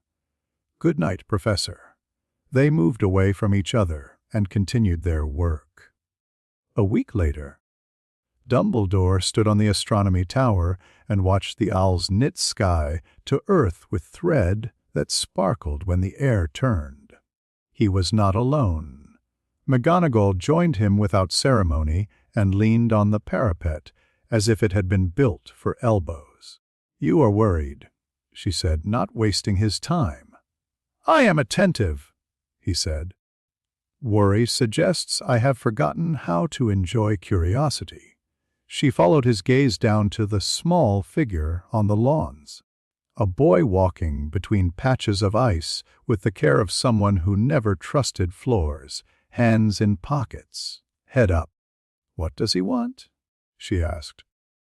"Less than you think," Dumbledore said, "and more." "That is not helpful," she said tartly. "Has a device broken again?" "Several," he admitted. "They are old Minerva. They are going to their reward and blaming my housekeeping as they go." She said. "Or they are showing you cannot see what you are used to seeing." He smiled the way a man does when he is allowed to love someone else's mind without them making a fuss about it. "Or that," he said. She was quiet a long time. "Severus is uneasy." "Severus is frequently uneasy," Dumbledore said, mild as snow. "It is how he knows he is alive." "Uneasier," she corrected. "Then we shall be polite to his unease," he said, "and continue to teach children how to make needles from matches." "Or men from stories," she said.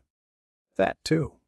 Down below, Harry turned his head and looked straight up, though he could not have known where they stood. He did not wave. He stood very still for the length of a breath and then went inside. The scars of broom lines on the pitch were violet in the dusk. Dumbledore put his fingers on the stone where frost had made it honest. He imagined briefly the world without the boy. He imagined the world with him after. He did not decide which was more frightening. He left his hand there anyway, because stone remembers warmth even when it pretends not to. He did not take another lemon drop for a week. Chapter 7. The Philosopher's Gambit. They chose a Thursday because Thursday felt like a day no one loved enough to guard properly. After curfew, the castle breathed loudly to hide footsteps. Torches flickered like someone trying to remember a song. "Are you certain?" Hermione asked for the third time at the top of the moving staircase. "No," Harry said. "But I'm prepared."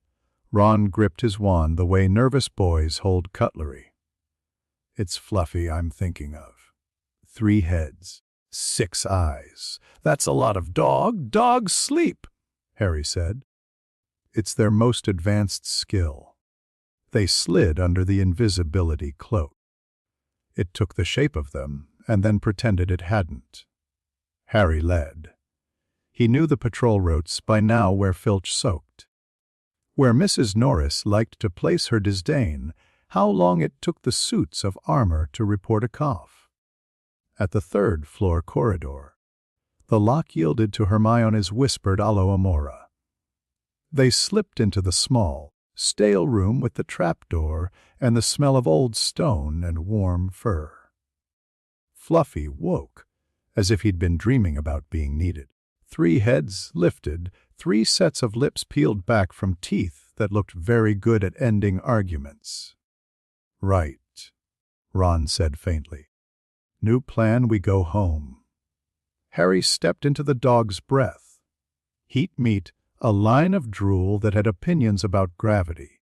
"Really want you to sleep," he murmured. The spell he used wore no name Hogwarts would have recognized. It wasn't compulsion. It wasn't a charm. It was a tear one coaxing laid through beast mind.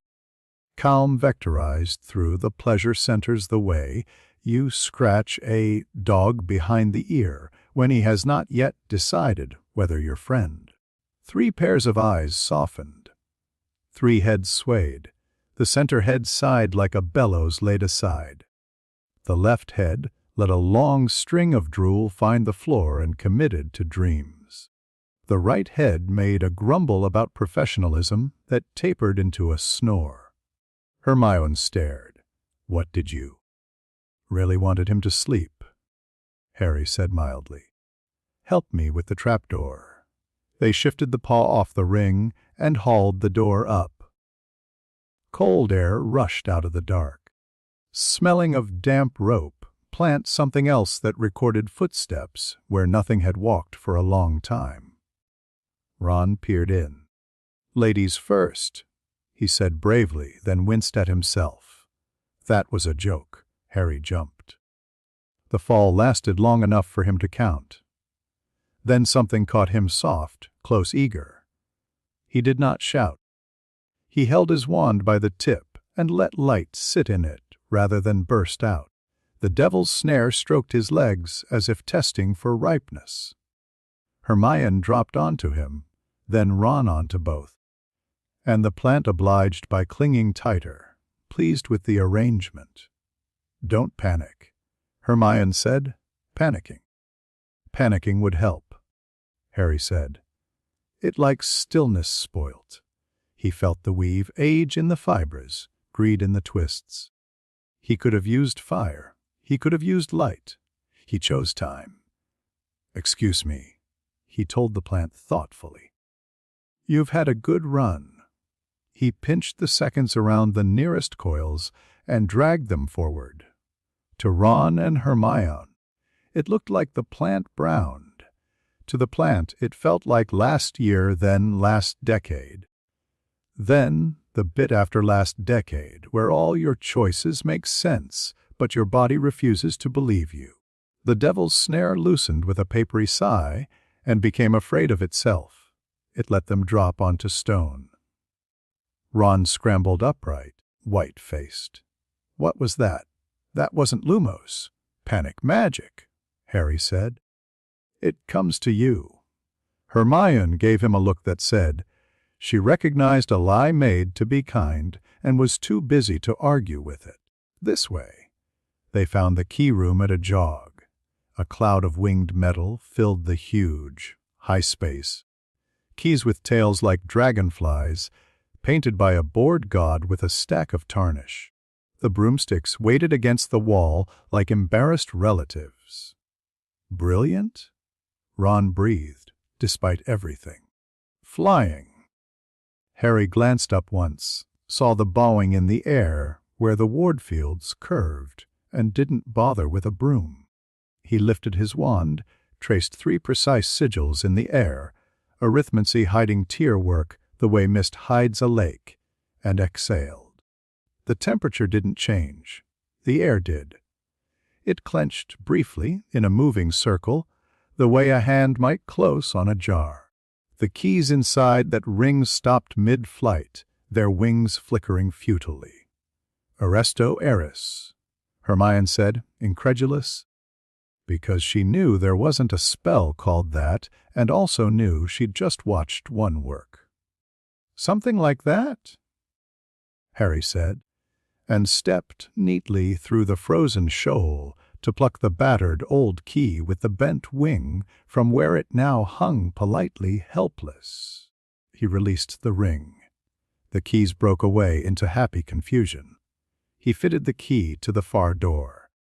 "That shouldn't have been so easy," Ron said weakly.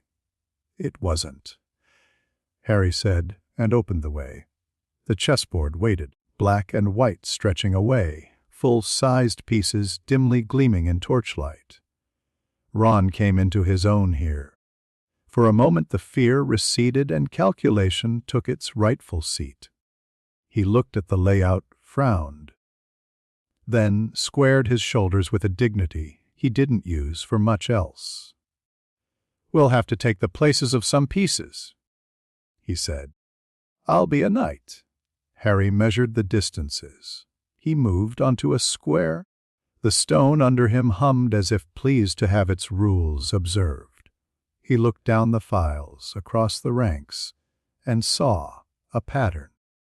The board wasn't clever. It was certain. Certainty can be outflanked. "Harry," Ron said, "you can't just—" "Check in 3," Harry murmured. That's not 3. Ron spluttered. "You can't checkmate in 3 from there? Not with Hermione? Tell him, Hermione, who knew chess as a metaphor and a Christmas set in a cupboard." Kept quiet. She watched Harry, the way his eyes changed when he engaged something that moved back. Harry didn't cheat. He changed the definition of inevitable. He advanced his bishop along a line the board had decided to ignore until it didn't. He sacrificed a rook to a queen that had become too fond of her own power. Then he moved a knight in a way that made no sense to anyone but the grid itself, occupying a square that, by rights, the enchanted logic had not imagined available yet, and in that stutter pinned the opposing king into a pocket no exit reached. The far king fell with a hollow clunk. Ron stood there, mouth open. "That's not how did you?" "People write rules," Harry said mildly. "Rules don't write people." Yeah, but chess does, Ron said helplessly. "That's the point." Harry looked at him with a kindness that didn't reach his eyes. "One need to move." The next room smelled like old troll and the end of violence. The body lay in a slump, dried blood like paint. Hermione's hands curled. "Quirrell's troll," she whispered. "Perhaps," Harry said. He sent them ahead with a glance. "Check the door. I'll be behind you." They went, because people obey boys who make doors open. Harry knelt by the troll's great head a moment. The skin was cold in the way things are when they have not yet decided whether to rot. He touched 2 fingers to the brow and spoke a word he hadn't used in this world yet. Time didn't roll backward. It jolted. The troll's chest hitched once, its single eye clouded, and then cleared a fraction. Muscles remembered how to be muscles. It didn't wake. It was for a moment. Harry reached not into its mind, into its biology. He listened to the way this world had made tissues obey. He caught the signature of necromancy here crude, yank, and command, disrespectful because disinterest often disguises itself as contempt. "Thank you," he said, because the dead like manners, and let it go. The body relaxed into what it had been. In the next chamber, blue flames licked at doorways like officialdom. A table stood with 7 bottles and a piece of parchment that fancied itself a riddle. Hermione snatched the parchment up. Her eyes ran the lines, her mouth moved, she smiled, despite everything, because this was hers. "It's logic," she said, pleased in the way only a girl who's been told she's too much is pleased when the world admits her shape fits. She pointed. "Smallest one goes forward. The line of verse, C, means the nettle wine is a red herring." Harry had already sniffed the vapors, watched the way candlelight jittered differently over each meniscus, looked at the way frost rhymed at distinct rates on the glass. He pointed to the smallest bottle. "This one," he said, precisely as Hermione finished saying, "This one." Ron stared between them. "I hate this." "Drink," Harry said. And let Hermione go first, because he knew she needed to lead something tonight, or she'd break in a silly place later. The cold ran up her throat, and then down. She shivered, grinned fiercely, and stepped through the black fire as if it had apologized. "You next," Ron told Harry, half rebellious. "2 swallows only," Harry said, and handed him the bottle. "Then back to fetch help if I scream." Ron made a face that said, "I hate plans with screaming in," swallowed, went pale, and followed Hermione, muttering something brave. Harry took the last measured sip, stepped through A, and found the room that had been waiting for him since it was new. Quirrell stood in front of the mirror, hands twisted together like laundry that will not dry. His turban smelled faintly of charred thread. He turned when the air told him it had a guest. "You," he said. The stutter had gone to ground. Of course. Harry looked at the frame and the crack he had made last time. The mirror looked back with the upward, tilted attention of things that have been damaged and are now worried it will happen again. "Professor," Harry said pleasantly, "I think I lost something here the other evening." Quirrell's face twitched.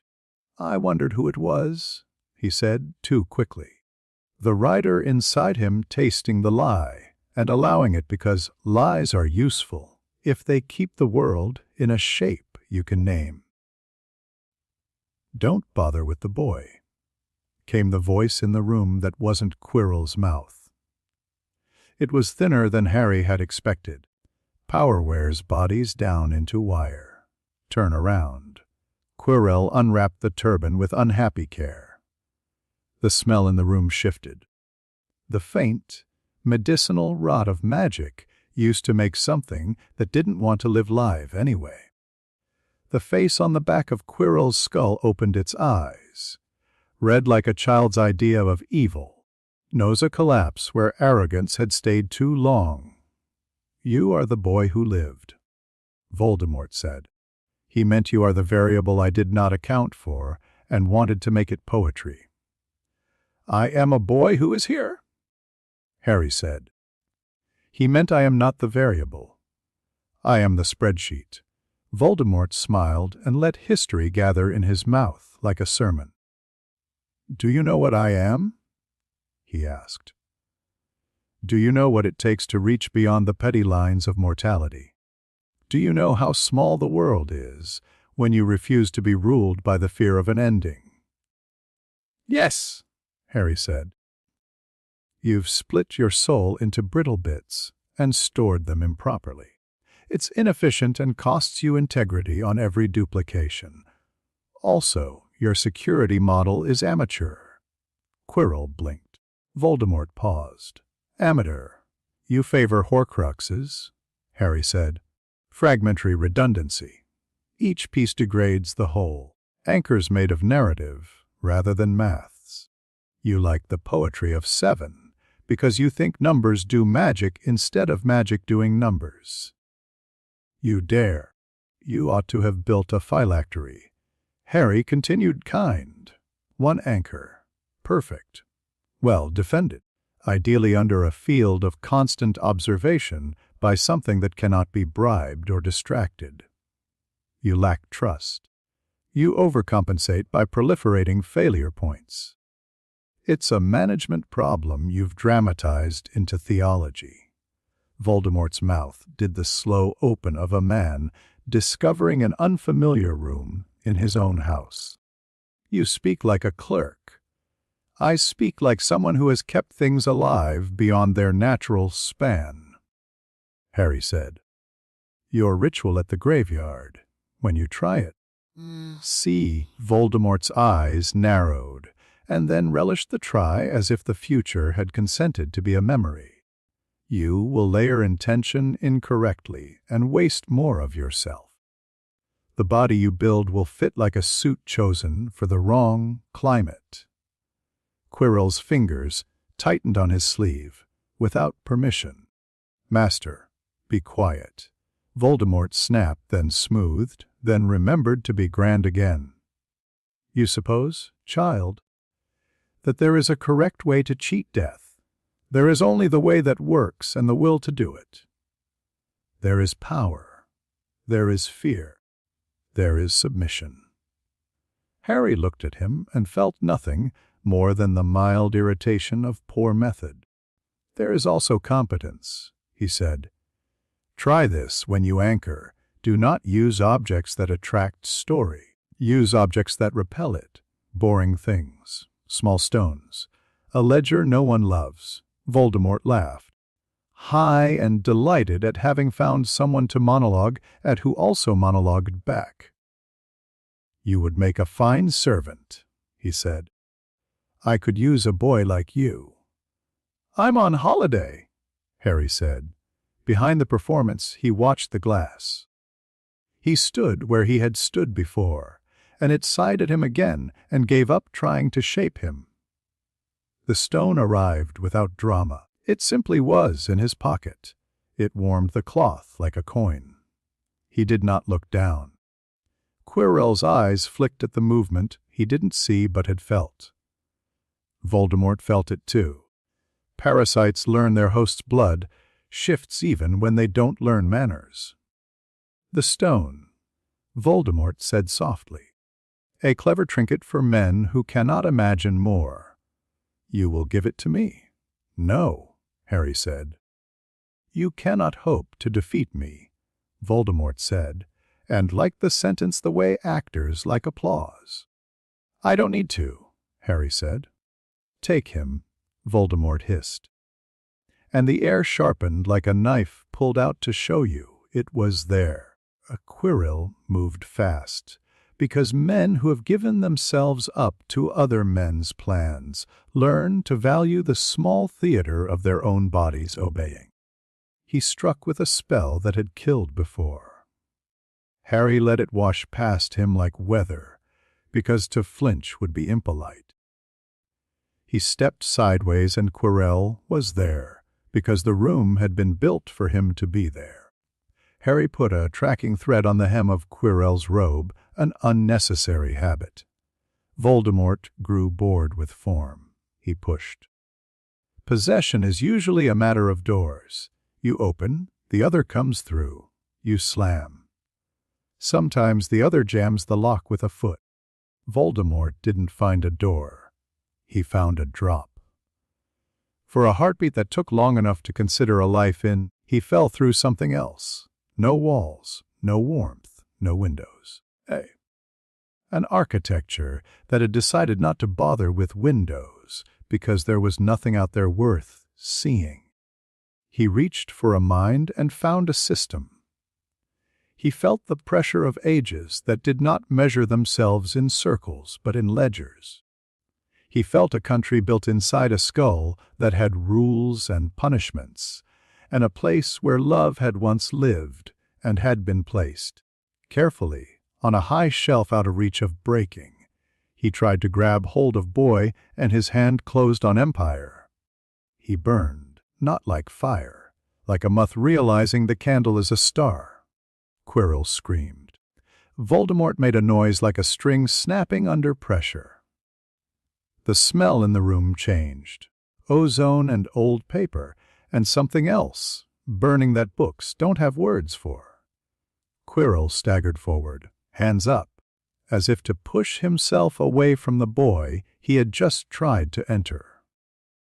Blisters bloomed where the air touched him. The skin on his palms grayed and cracked. Harry did not move. He had learned long ago that motion can pass for guilt. He watched, clinical and regretful in the way surgeons are when a patient refuses to listen and consequences arrive. "Help me," Quirrell said to the room that had never learned to help anyone. Voldemort said nothing, because nothing was left that could pretend to lips. Harry stepped back, not out of fear, out of cleanliness. Quirrell swayed, shuddered, reached for him again with a desperation that would have been almost holy in a better story, and then broke, not in blood, in structure. He crumpled to the floor with the dry sound of a scroll failing. Silence went up to the vaulted ceiling and hung there to see if anyone would arrive to fill it. Harry took the stone out of his pocket and looked at it the way engineers look at miraculous with respect and an urge to improve them. He tucked it away again because miracles get sticky when you hold them. Behind him, a soft soundy the scrape of shoes. Dumbledore stood in the doorway, light behind him making the beard a little theatrical. He looked, quickly, at Quirrell. Registered death, astonishment, the absence of a certain kind of dust. He looked at the glass. registered the crack that had been mended and wasn't. He looked at the boy. "Are you hurt?" he asked, first and almost sincerely. "No," Harry said. "Professor Quirrell is." Dumbledore's gaze flicked to the body again, not to help, to weigh. He stepped into the room with a care that had nothing to do with his age. What happened?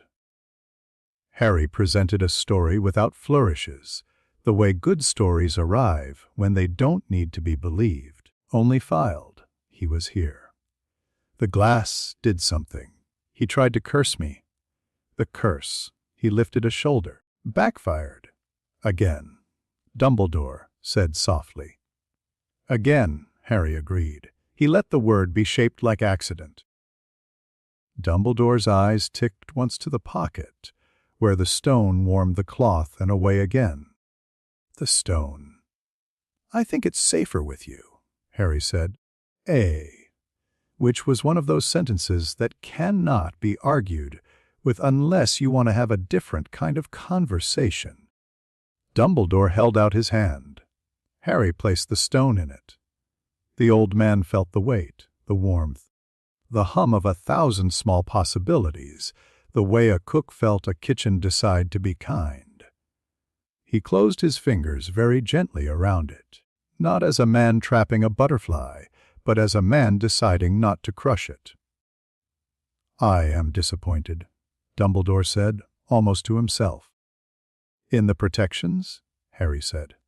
"In the world," Dumbledore said, and his eyes were as tired as honest men's eyes get when they have had to be clever too long. Footsteps, voices. McGonagall somewhere in the corridor organizing order out of fear. Snape already calculating how to speak to himself later about what he missed. Ron and Hermione outside the black flames, arguing in whispers that were 90% relief. "Tell them," Dumbledore said gently, "what you told me, and then go to the hospital wing and allow Madame Pomfrey to be rude to you." "Yes, sir," Harry said. He stepped back through the cold fire. It kissed his skin without making any promises. Ron's perspective was narrower than the corridor and full of heartbeat. He had run. He had found Hermione. He had stepped into fire that had been kind enough to act like a wall only briefly. Now he was here, and Harry was back. And Harry's face had that look again, like he'd just done something difficult and would put it on a list later and forget it. "What happened?" Ron blurted. "Are you all right?" "What was in there? Who was?" "Quirrell," Harry said simply. "He's dead." Hermione's eyes flinched shut for a second, then opened wider, dry. "How?" "The curse," Harry said. "Well, we're lucky." Ron swallowed. The word lucky sounded wrong in Harry's mouth. It always had. It sounded like a maths term. He wanted to hug his friend and at the same time step back from the shape Harry made now, taller than he was. Somehow, even when they stood level. "We should go," Hermione said, voice going crisp because if it didn't it would crack. "We should go now." They went. The corridors looked the same and weren't. In the hospital wing, Madame Pomfrey clucked and pressed and made them drink things that tasted like honesty. Hermione watched Harry watching the ceiling with a calm that wasn't calm and felt the earlier moment returns. The troll folding like it had remembered it had somewhere else to be. The eyes that had measured options without putting fear in the sum. "You're not scared," she said when Pomfrey went to fetch a towel and Ron fell into the open-mouthed sleep of boys who have just been told they weren't going to die after all. Harry turned his head. "Are you?" "I am," she said, brave in the only way she could make herself be, by telling the truth. "But not of what I should be." He looked at her a long heartbeat. "You're very clever," he said.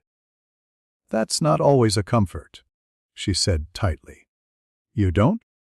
Your hands didn't shake when you said dead." "Shaking's for later," he said, "when it won't get in the way." "You always say that," she said. "Later.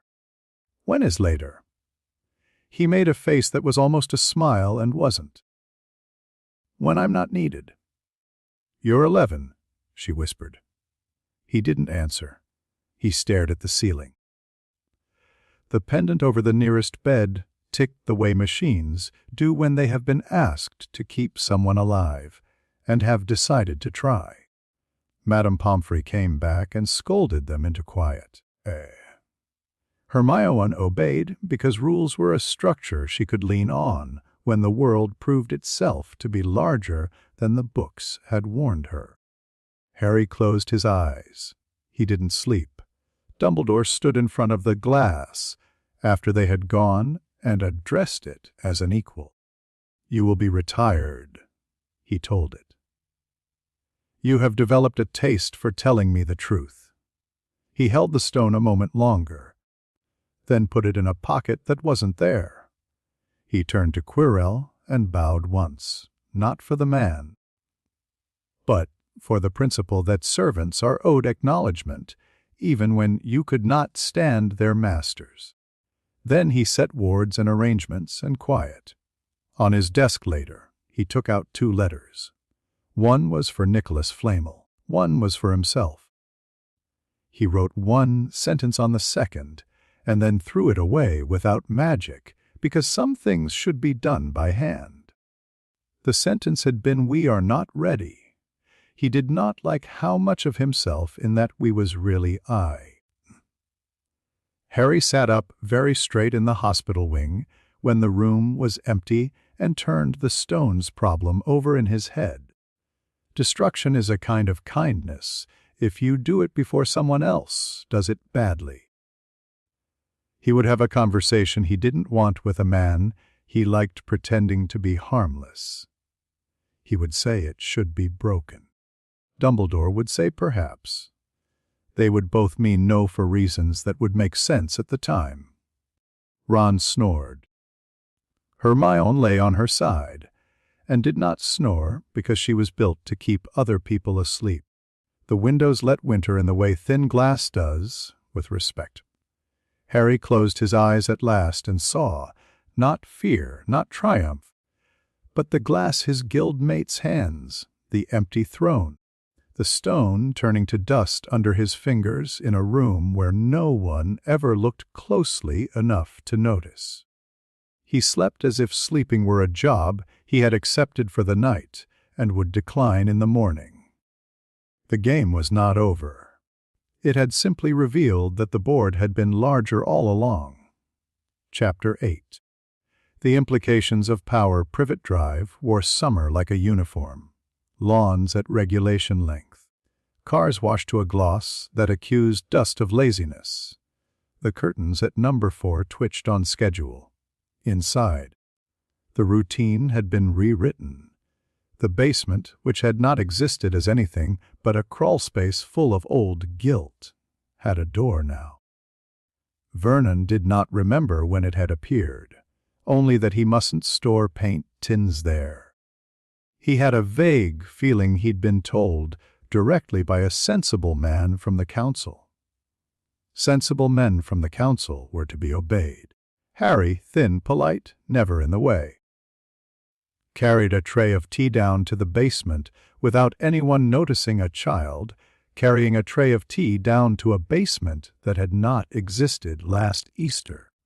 The steps were longer than they had any right to be. At the 5th turn, light stopped behaving like light and took on the more serious obligation of illumination. The air cooled the way libraries do. A room stood where a room could not be clean high, stitched to itself with anchors that had been asked politely to keep the ceiling honest. There was no chancy stretching, no squeal from strained space. The expansion obeyed mathematics rather than greed. Shelves lined one wall, glassware, bowls, 2 delicate brass frameworks he was teaching this world to call capacitors with a straight face. A small desk waited in the corner, notebooks stacked on it. He wrote in Japanese most days. English had too many ways to be imprecise. He put the tray down. The tea did not steam. He didn't need it. The biscuits did not tempt. He didn't remember hunger the way he used to. But ritual made work behave, and he had promised himself he would play by the house's rules while he was here. He lifted a hand. An array unfolded in the air, tear magic scaffolded with arithmancy like beams under a bridge. Wandless work. No trace for the ministry to monitor and file. A pebble on the bench rose, rotated, came apart along lines that the room hadn't known a pebble contained. He adjusted a vector with a thought, wrote momentum leakage here, a damp via lattice, not charm in a margin, and put the pebble back together, looking exactly as guilty as before. Upstairs, the Dursleys were perfect. Vernon read the paper and hit the same lines at the same moments, except now when a story about unusual owls being sighted appeared, he frowned, lifted his tea, and let whatever complaint had been rising fold itself back down. Petunia cleaned. Her elbow caught the vase by the phone, the one she had kept empty as a small act of meanness for years. She steadied it, put it exactly back, and wondered for a second why she felt as if she'd mislaid a fight. Dudley took up jogging because a documentary had said boys who jogged made excellent managers later. He jogged in circles and praised his discipline while his brain did the easy kind of maths. None of it was compulsion. He had decided, carefully, to avoid the shape of force.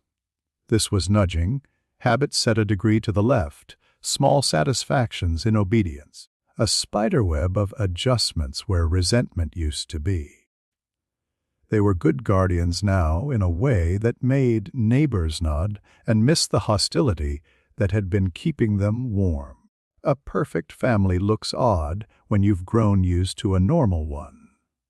"Morning, Petunia," said Mrs. Number 7 over the fence. "New roses?" "Same ones," Petunia replied, visibly calm. She did not mention the hedges 3 doors down that had been cut too short. She did not go out at 10 past 10 to tut at them. She watered. She hummed. She occasionally stood stock still in the hall and tried to remember whether she had ever owned a silver frame with a black-haired couple in it. Then she would blink and wash the skirting board with unnecessary vigor. The neighbors noticed. They did not like noticing. Mr. Polkiss stood in his drive on Thursday at 6:30 and said, "Evening," 3 times, and each time Vernon said, "Evening," like a recording. Mrs. Figg's cats refused to sit on Harry's lap because they couldn't see him properly. Something in their brains said owl and owl meant not to be sat upon. The basement learned the same lesson every world learns when someone patient arrives in it. He layered systems. Tear spells behaved if you put a charm beside them that told them how polite this place liked its power.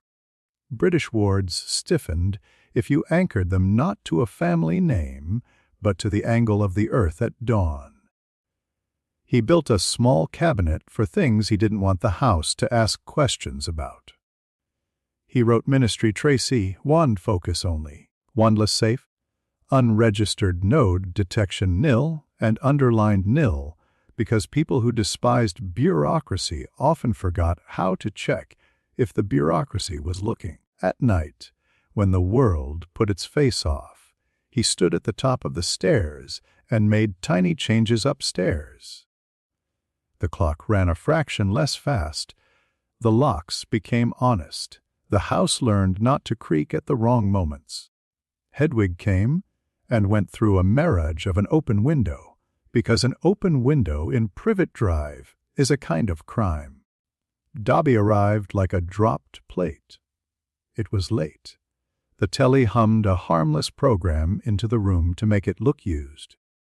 Harry turned his head, because the air had made a noise only he would bother to call noise. Harry Potter. The voice made the capital letters and then regretted them. A small figure with enormous eyes stood on the kitchen counter, clenching a filthy pillowcase like a petition. Harry looked at the creature who called himself a house elf and saw the magic first, not the body. Binding rings wrapped round the soul like wire. Obedience written into bone. Orders obey master's line, punish deviation. Crave praise, avoid thought. The rings were neat work, old, disguised by tradition that had learned to call ugliness respectable. "Hello," Harry said softly. "You are in danger standing there. Sit."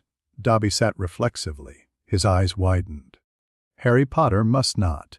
Dobby must not. Dobby came to warn. "Sir!"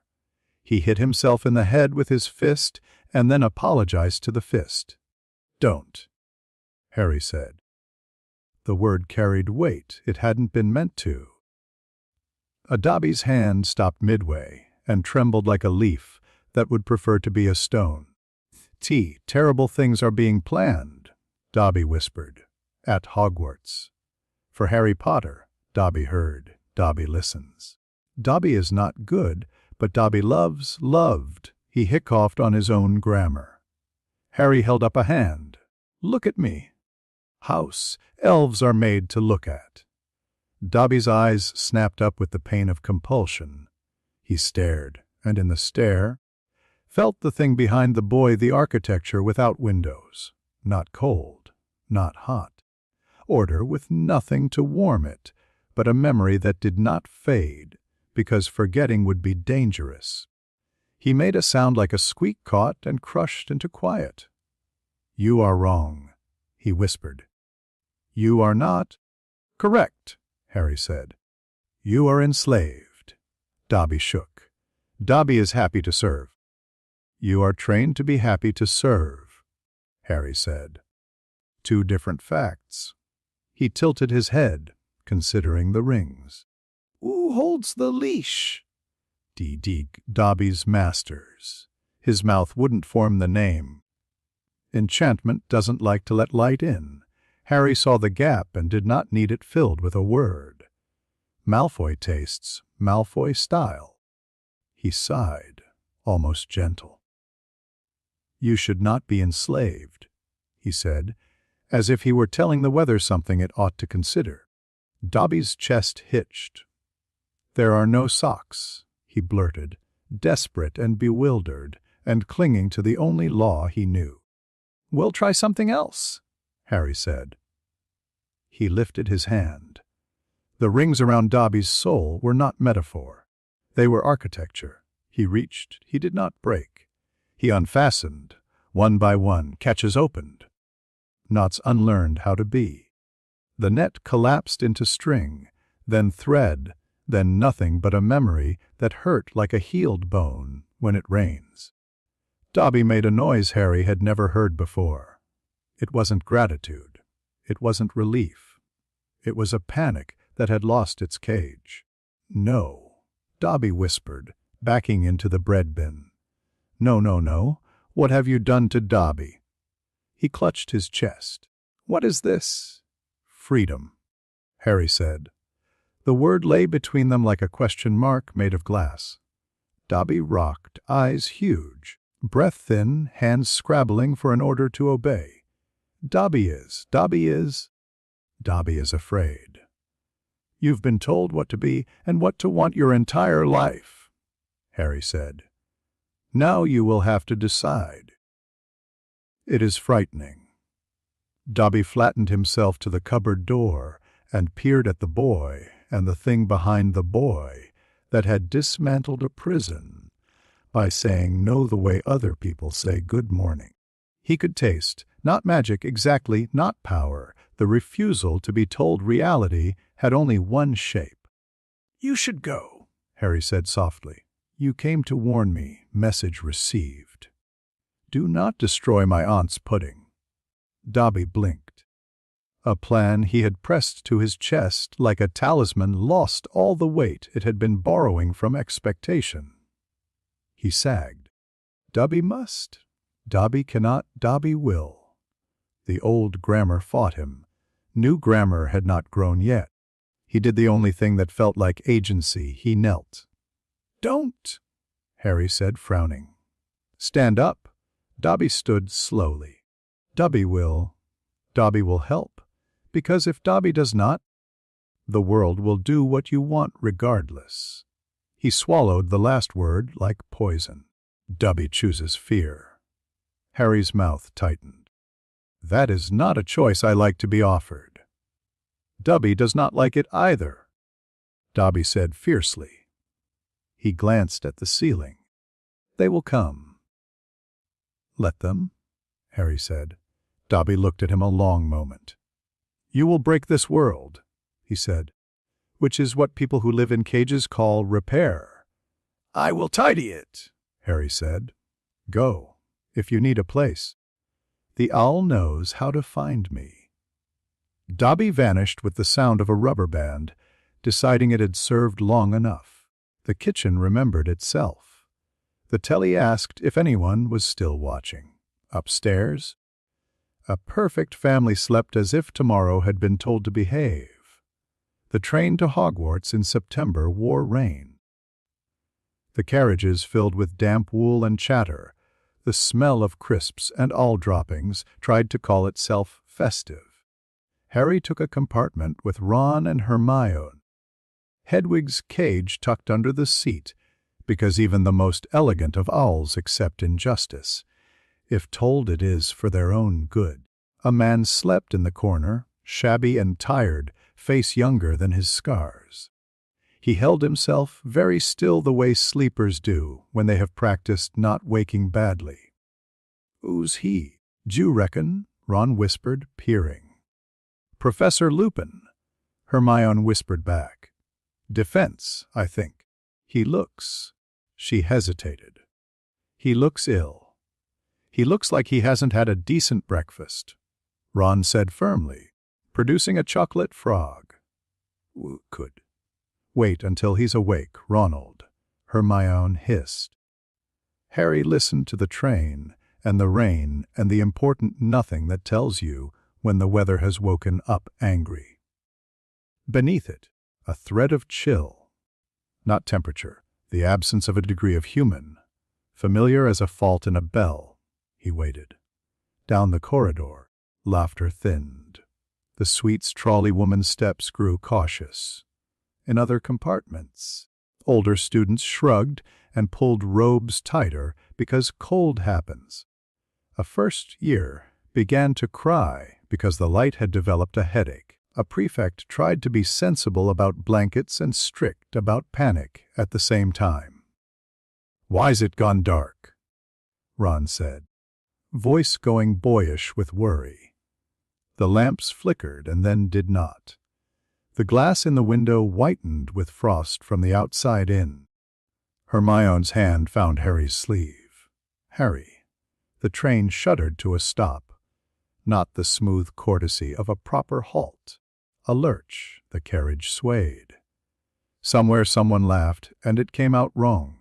Lupin woke like a man in a nightmare he already knew the rote of. "Stay in here," he said sharply, voice low, eyes not unkind but off somewhere else, counting something. He reached for his case, found chocolate, checked his wand and the door in the same motion. He put a hand out once, briefly. "Sir?" Hermione began. "Stay," he said again, and left. The cold ran its hands along the corridor. Across compartments, breath came short. A Ravenclaw girl reached for the handle as if fresh air would fix things and couldn't remember what fresh air was. A Hufflepuff boy tried to sing something rude to break the silence and couldn't remember the tune. A Slytherin prefect lifted his chin and told everyone not to be ridiculous in a voice that wanted his mother. Moisture beaded on the metal of the luggage racks. It froze, melted, froze, indecisive. Ron's hand shook on his wand. It's like... He didn't finish the sentence because his memory had slid sideways. He found himself thinking in loops. I am happy. No, I'm not happy. I was happy once. What was that like? Hermione tucked her knees under her and set her mouth. Dementors, she said, because naming things hurts and helps. The figure at the door was a droop of cloth and a will to feed. The hood lifted a fraction. The compartment forgot how noise worked. Harry watched it. He felt behind his ribs the trove where other people's warmth used to make his life easier. The thing hungered for that heat. It would find only the small boy shaped him out here. Lupin came back before it could lean in, wand up, mouth set. Back, he said. And a mist blew from his wand that made no sense to anyone who didn't know what hope looks like when you make it work for a living. The Dementor recoiled as if bored by a party trick, and then leaned again, greedier. Harry stood. No. Lupin snapped, not unkind. Sit. Harry didn't. He stepped into the doorway beside Lupin and looked down the corridor where more hoods were deciding whether appetite was ambition. The air was wrong in a way that had nothing to do with temperature and everything to do with physics, losing an argument with metaphor. He had been waiting for stimulation. He had asked the universe, privately, to send him a test he couldn't insult by solving it with one hand. I'll write, he said, to the train, to the world. Let's see. He unbuttoned the top button of the system that held his aura in the polite shape this place preferred. He did it the way considerate men loosen a collar before a fight they do not intend to enjoy. Nothing moved. Then everything did. Dementors do not die easily because they are not alive in a way that first-year textbooks can explain. They are phenomena with opinions. They are metaphors with teeth. They are holes with hands. He showed them a larger hole. It was not light. It was not heat. It was absence like invention, the thing that made him what he was, order without kindness. Stepped into the corridor and was counted. The Dementors didn't recoil. They didn't scream. They didn't anything. They were there, and then they had never been. The frost on the window retreated. A sugar quaver fell from a petrified first-year's hand and had always been on the floor. Ron drew a breath and did not remember why he had been holding it. Hermione's nails in the cuff of his sleeve loosened.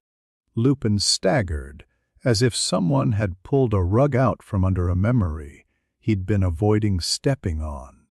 He looked at Harry as if the name boy did not fit in his mouth any more. In compartments up and down the carriages, students burst into tears without knowing if they'd been crying that whole awful minute or never at all. A seventh year who had prided himself on being unshakable suddenly needed to be sick. A second year laughed and clapped and couldn't explain why. His friends stared and then copied him because copy is the first medicine we have.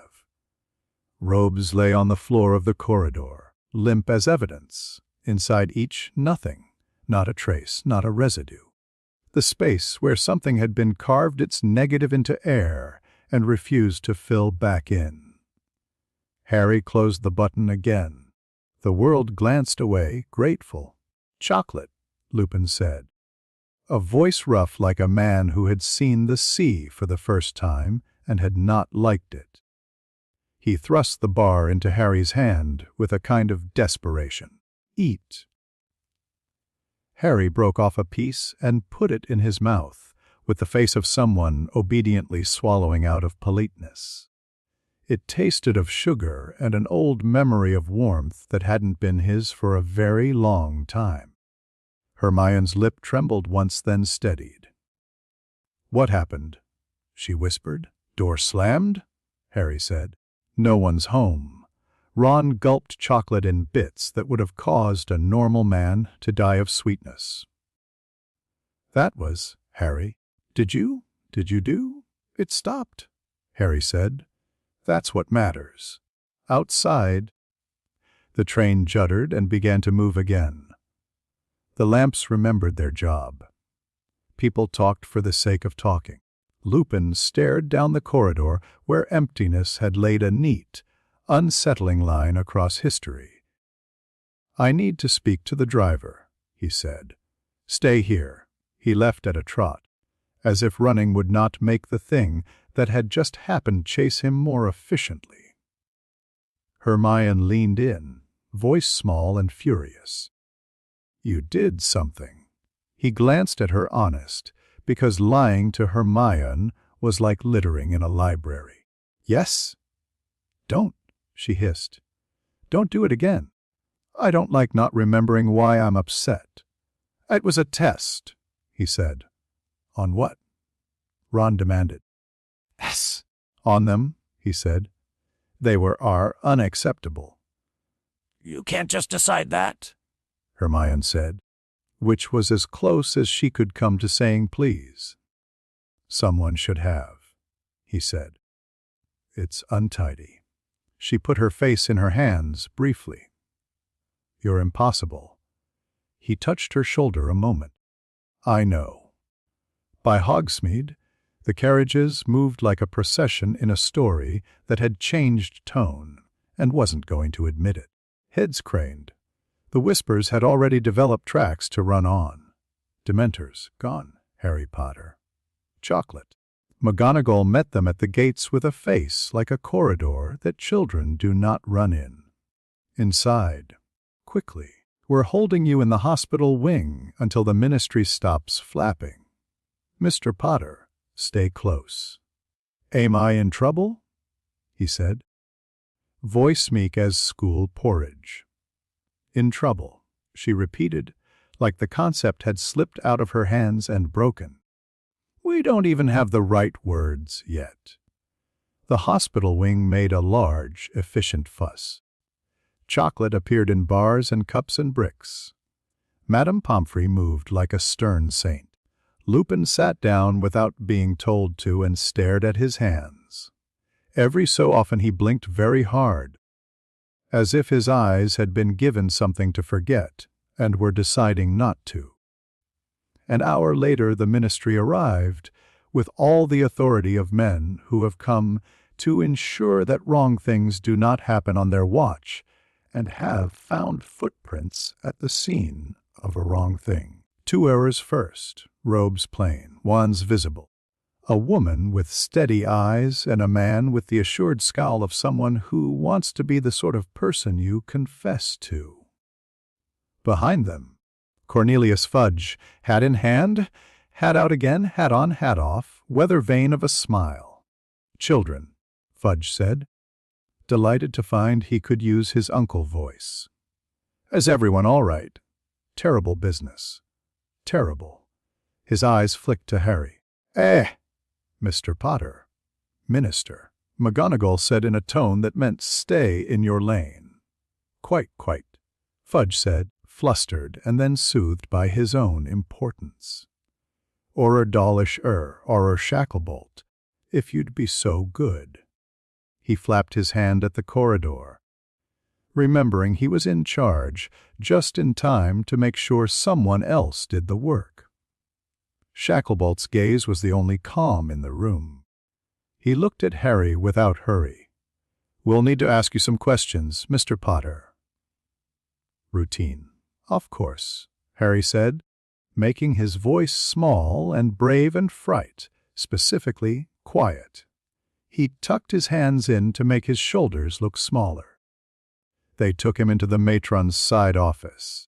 Fudge beamed at him with the wheedling enthusiasm of a man offering a sweet to a child he intends to get a statement out of. Shacklebolt closed the door gently. "Tell us what you saw," Shacklebolt said, No lad, no son. That helped. Harry told a good version of the truth cold. Darkness. A figure in the door. Professor Lupin. Chocolate. He let his voice wobble on 2 words and recover on 1, the way children do when they are trying not to be dramatic. He pushed nothing, only listened for places to rest pressure. Fudge's hand fluttered. And the Dementors? They simply air. Left. Harry looked at the floor. They were there, he said slowly. Then they weren't. I don't remember some of it. Fudge chuckled too loudly. Well, that's... perhaps they were recalled? I shall have a word with he frowned. With the department. With the guards. Guards. Shacklebolt repeated, neutral as a lit candle. Azkaban's guards, Fudge said briskly. Relieved to have found a noun that would lie down for him. The Dementors, well... Minister. Shacklebolt interrupted very gently. When were the Dementors withdrawn from guard duty? Fudge blinked. Withdrawn. Don't be absurd. They are. He trailed off, puzzled. A memory did not match the thing it should have matched. They wee why. He adjusted his hat on reflex. Mr. Potter, Shacklebolt said, careful now. Like a man picking his way through a room full of sleeping dogs. Did you cast a patroness? Harry wrinkled his brow. No, sir. I don't... What's that? A very advanced charm, Shacklebolt said. Never mind. Fudge took out a handkerchief and dabbed his forehead, because something had frightened him, and it was himself. The main thing is, that no one was kissed, he said, with that genteel horror certain bureaucrats adopt when saying kissed. No damaged souls. No error. Minister, Shacklebolt said again, just enough steel. We found robes. Robes, Fudge repeated foolishly. Empty, Shacklebolt said.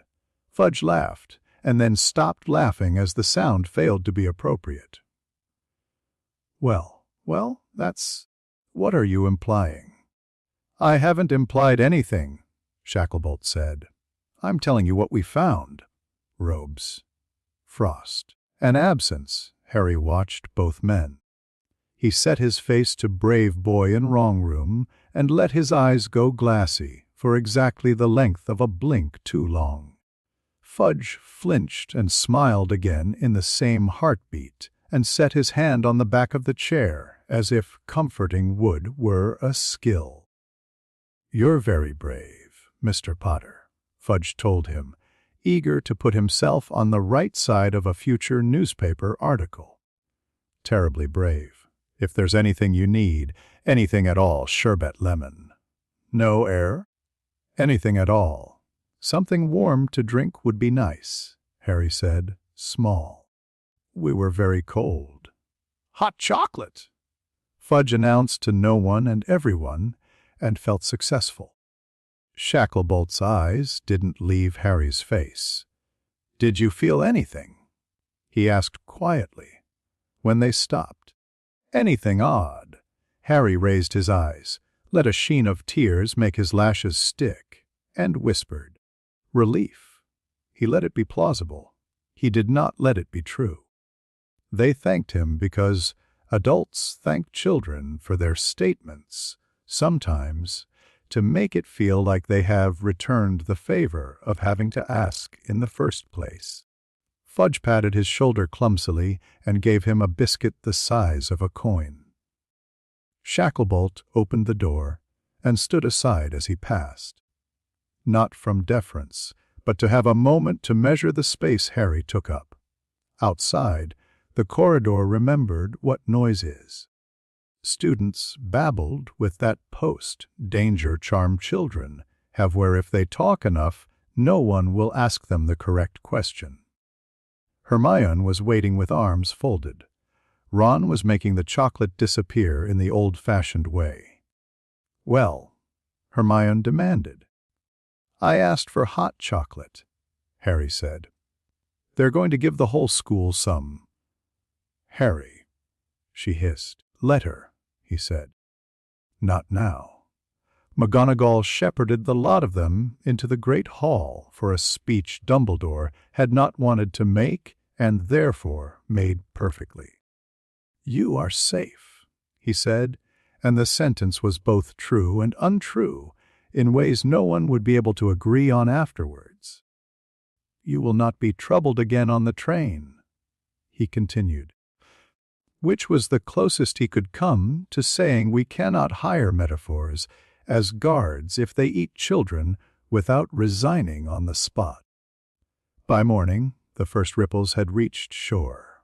A fourth-year Slytherin wrote to her father, who had made a great deal of money on contracts supplying certain foul, weather cloaks to Azkaban, and asked if Dementors were real or a story. He wrote back a confused letter asking why she had put a capital D on Dementors, as if they were an organization. He said Azkaban used aurors and wards and dogs, as it always had. She showed the letter to a friend who remembered, clearly and horribly, the way a Dementor's breath had made the glass in her compartment vibrate.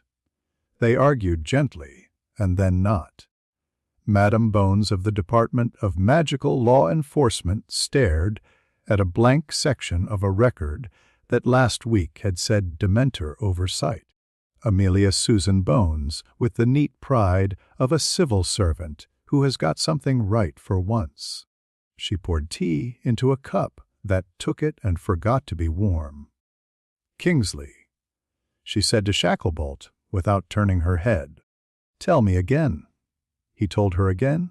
Robes, absence, students complaining of cold, and then remembering they had been content. A man in a carriage who had looked at a hole and not blinked. Potter, she said. Potter, he said. She pressed her fingers to her eyes. We are going to have a week. We are going to have a year, he said.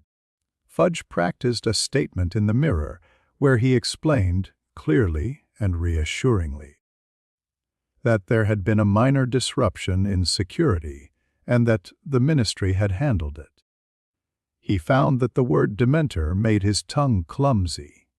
He tried guards and arrangements and our partners at the prison. The mirror was unhelpful.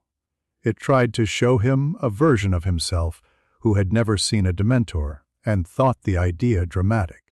He smiled and then stopped and then smiled again because smiles are easier than decisions. Professor Lupin stood in an empty classroom and shook only once. The air steadied. He put his hands flat on a desk and braced himself against the past. For a moment he had felt nothing, and it had been worse than the cold. He had felt a corridor where there should have been a cupboard, and inside the corridor, a hall of numbers. No place for a boy. At dinner, the school sounded loud intentionally. Children laughed as if to put a layer of sound over something. Hermione watched Harry watching the staff table. Ron tried to teach Seamus to play Exploding Snap without burning the table. Lavender Brown whispered a memory that changed the more she told it. Dumbledore caught Harry in the corridor a day. A later with the face on that let you believe he would not press, if you did not wish to be pressed, and did not add his hand to the weight of the week. "Are you well?" he asked. "I am functioning," Harry said, and gave the smallest bow because he could not help himself. Dumbledore nodded once. "An interesting term," he said lightly. "Better than being bored," Harry said. "That," Dumbledore said after a small pause, "is a matter of taste." Harry inclined his head. He walked away. He listened to the castle listing on a sea of new stories and began, privately, a list of things that should be taken away from this world before it hurt itself even more with them. He didn't consider Dementors one of those things any longer. He had removed them like mood from bread. The bread would taste odd for a while. People would swear it had always tasted this way, others that it never had. And at dinner people would argue, while buttering another slice, because the body must do something while the brain rearranges the furniture. In the basement on Privet Drive, far from the weather of Scotland, a teacup he had left on the bench developed a crack along a neat, mean line. He picked it up, examined the fault, and mended it with his finger. It looked as it had. It wasn't. He placed it back down exactly where it had been and wrote in his notebook. He noted Dementors non-beings, timeline dependency, erasure, destruction, paradox, bleed manageable, ministry, memory, integrity, low. He underlined manageable twice, then put his pen down because Hedwig tapped at the thin air where his window pretended to be. She brought him a letter from nowhere with familiar handwriting that hadn't yet been learned. He fed her a scrap of bacon he did not want and looked out at a street that would never know what had tried to pass over it on a night in September when a boy decided to see what would happen if he pressed. Chapter 9. The Tournament of Fools. The day the goblet spat blue fire for a fourth time, Harry already knew what it was going to write. He'd walked past it that morning early, when the great hall didn't yet smell of porridge and parchment. The great cup squatted like an old judge, its flame thin and tasteful.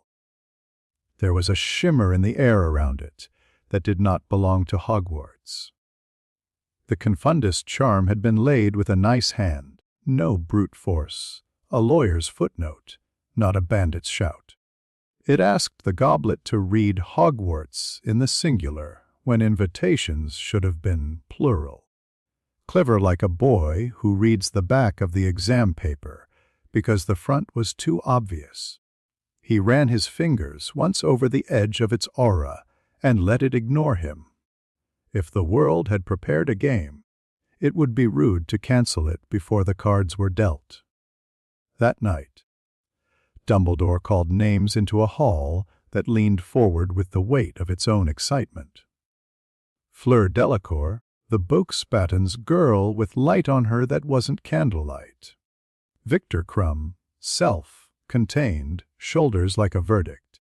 Cedric Diggory, who grinned with the surprise of someone honest enough to feel surprised at being admired.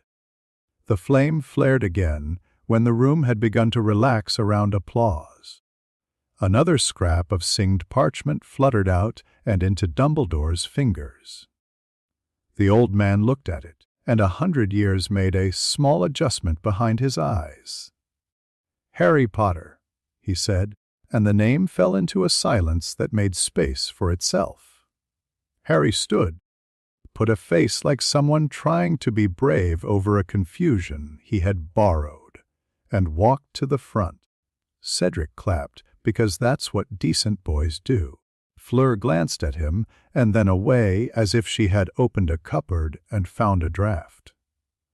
Crumb's head tilted a fraction, hawk attention narrowing on something more interesting than a stadium. In the antechamber where the champions waited, Bagman did his old player grin and clapped his hands like he had money on everyone. "Fourth! Well, well. Never say we don't like a surprise." "It isn't a surprise," Harry said mildly. "It's a plan. Someone else's." Cedric, still flushed from being picked in the proper way, stuck out a hand. "Well met," he said, earnest. "Bad luck about, I mean. Good luck." Harry shook his hand and catalogued its strength even. No attempt to squeeze to compensate for embarrassment. Eyes that warmed fast. Cedric's goodness was not a performance. It made Harry irrationally fond of him, and therefore careful. Fleur looked him over in the tidy, clinical way people look at a recipe they can cook and wonder if they'll bother. Vila Magic breathed out from her, old and simple notice, want, come closer. It hit him like rain on glass and ran off. She blinked. The first nervousness he'd seen in her. Her aura twitched, adjusted, tried a different angle. Nothing. You are very calm, she said, and the French made the calm sound like a weapon. I practice, he said. Crumb did not offer a hand. He leaned back in his chair and regarded Harry without the friendly lie of a smile. You fly? He asked. If I must, Harry said. Crumb nodded as if he had just been told the kind of answer he already liked, without flourish, without pretense. His gaze didn't leave Harry's face. Predators recognize the wrong kind of stillness. It reads as threat the way fire reads as heat. Madame Maxim's pearls clicked as she shifted, already irritated with a world where her girl was second in the room.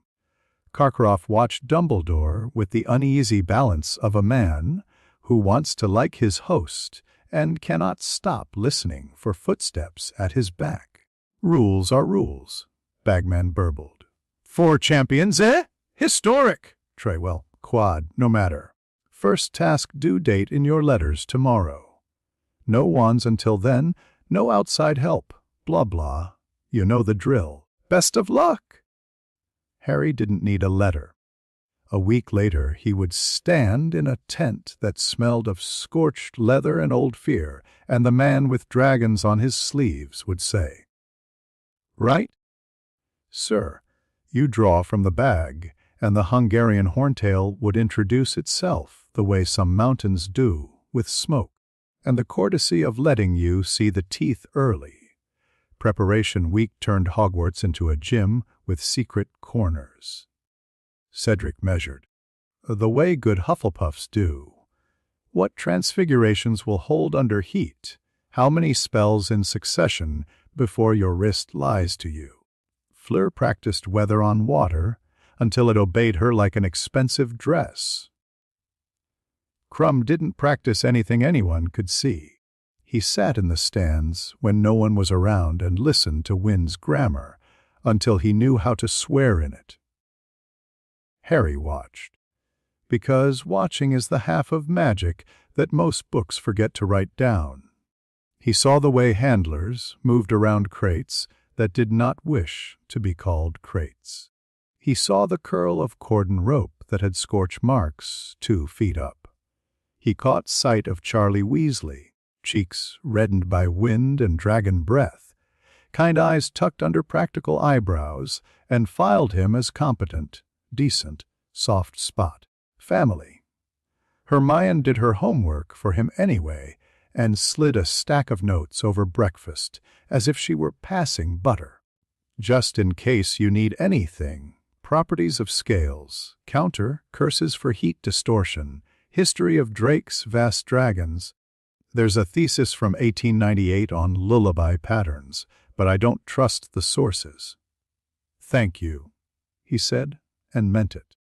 Ron tried to grin machismo into the table and ended up looking as if he'd swallowed a fishbone.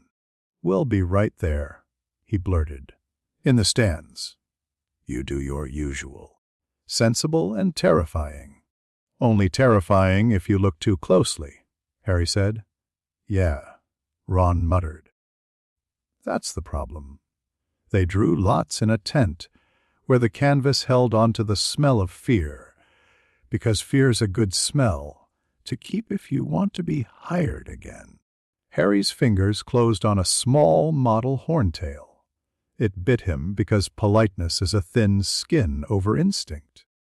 He lifted it to the light, watched the way the charm tugged fire from nothing, and ran a thumb once over the hinge of its jaw. Whatever lived outside would tolerate no lies. Cedric's face had the look decent men get when they decide to be brave slowly and on purpose. Fleur rolled her shoulders like a dancer readying for a stage. Crumb breathed out long and even. From the tent, the stadium's roar had the shape of weather. Bagman's voice boomed cheerfully into the sky, telling jokes around the fact that a child might die for the sake of friable glory. Harry waited his turn, because that's what games require before you break them. They sent him out third. The light had shifted. The shadow along the bleachers had a colder edge. The horntail crouched over her nest with the patience of a rock slide that's learned to enjoy the weight. The iron chain on her foreleg was thick because men like thick chains.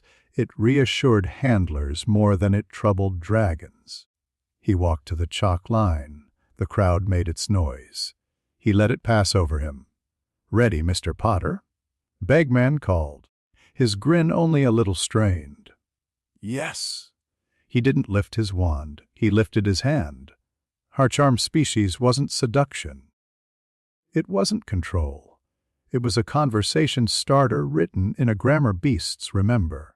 He laid it under the dragon's skin like music played through floorboards. A chord that said no threat, no theft, behold respect. The horntail's head swung. Flame rolled half a foot and then found itself unnecessary. The huge pupil contracted, expanded, found his face, and in it the fear of a kind it rarely saw. The neck arched lower. "Hello?" Harry said. "You are dangerous and beautiful. I am boring and have come to borrow your attention." The horntail huffed. The gout of smoke lifted and then sank like a ship choosing a harbor. He stepped forward 2 paces and put his palm out, fingers relaxed, wrist loose. The chain clinked once as she moved. He did not flinch. He let charm species change register. Closer to Lillaby, away from command. Dragons like flattery that doesn't drip. "People are watching," he said softly. "Would you assist me in making them make a noise?" He pictured circles in the air, a sweep left, a bow. He gave the idea the same steady confidence you give a well-trained warhorse and kept his will out of it. Pride doesn't like being told it's a puppet. The horntail snorted with what could only be called amusement and unrolled her body. The crowd's noise snapped vertical. She stretched her wings languorously, the way dancers do when they've seen the audience notice their shoulder blades. He put a hand on her foreleg, just above the wrist the way you do with something that weighs several tons and likes to know where you are. She lowered herself. He climbed up, settled between ridge and muscle as if he'd been born there, and felt the old thrill of physics consenting to carry you. "Up," he said, and up they went. He didn't show off. He didn't need to. He had her move as if they were both thinking out a sum. A wide banking curve that kept the chain slack, a slow, floating hover over the nest that let wind flirt with his hair, a little dip toward the Gryffindor stands, which made Ron swear creatively and Hermione stop breathing for 3 beats. He had her loop once, lazily, a spiral that showed off the span of her wings. Then a swoop that made the Slytherins lean back by reflex, and the Hufflepuffs cling to each other in joy and terror like people at a good firework. When he reached down and took the golden egg, he did it with the same courtesy he used returning a borrowed book. He lifted it high, because that's how you tell a stadium a story has completed its proper shape. The horntail rumbled a sound that would have translated, loosely, as I approved of this social call. He brought her down and slid off, hand genteel on hot scale, and stepped away so handlers could do the brave job of pretending their chains had mattered all along. He lifted a hand, flat palm, because animals understand that wave as I thank you. Half the crowd roared like a crowd. The other half held its applause the way people hold their breath at the edge of a cliff. The judges murmured in a cluster. Madame Maxim sniffed and scowled. Karkaroff smiled too much. Dumbledore stroked his beard twice, slowly, to hide the fact he had only once. Backstage, Charlie Weasley met him with eyes like a man who had taken a risk without knowing he'd taken a risk, and is deciding whether to laugh or write to his mother. How did you? He gestured helplessly at the door to the pen. She let you. I asked nicely, Harry said. You asked nicely. Charlie repeated with the carefully neutral tone of a man who had watched dragons tear off men's faces after they had asked nicely and wanted to keep the conversation friendly. She was bored, Harry said. Everyone is when predictions come true too often. Charlie opened his mouth, closed it, then gestured again. She's different. He took Harry down the side passage to where the handlers were fussing.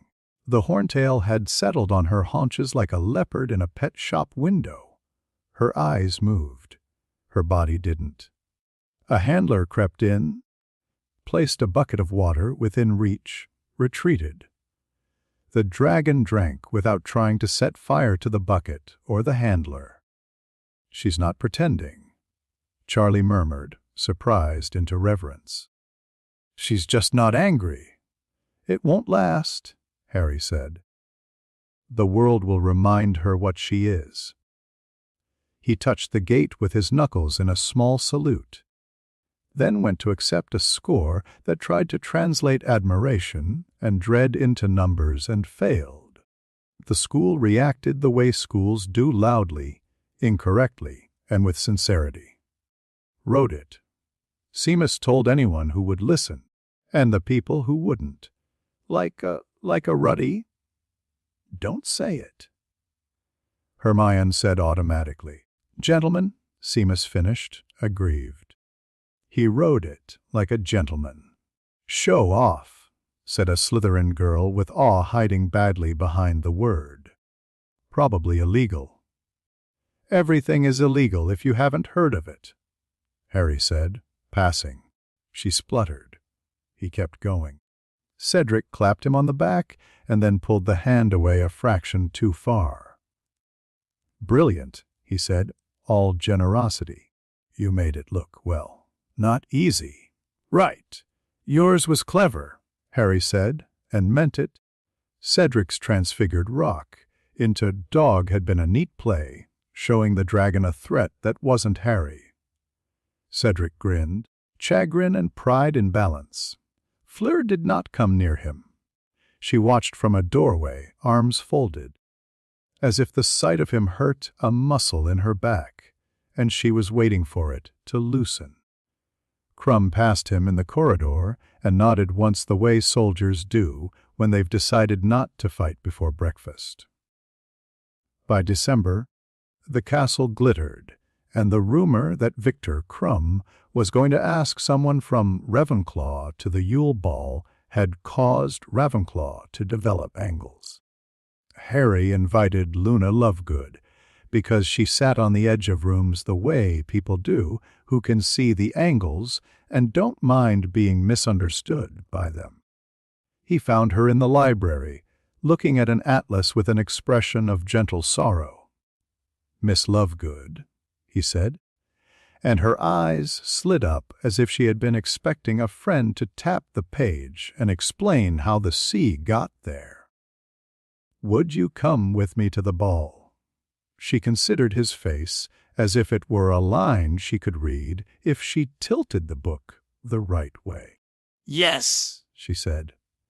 You'd like to see what everyone does when they think they are unobserved. Yes, he said, pleased. Do you dance?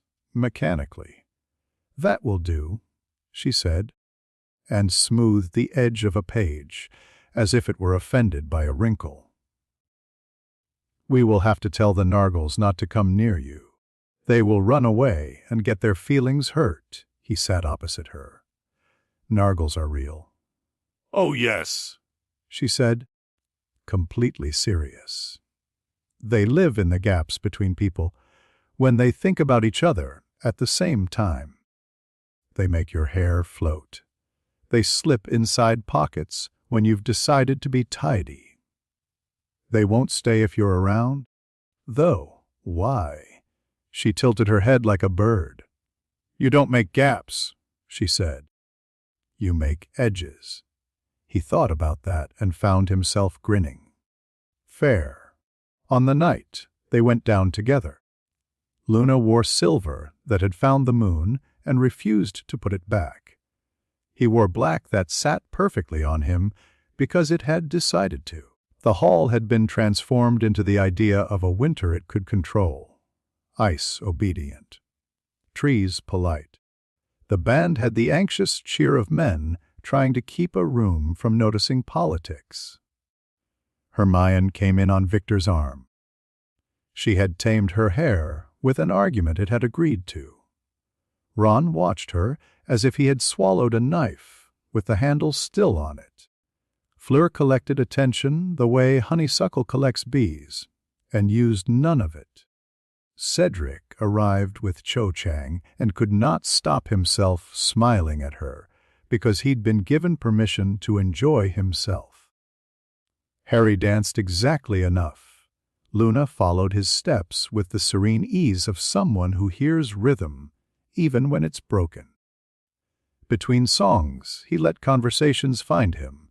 He complimented Professor Sprout on her dress that had leaves which did small.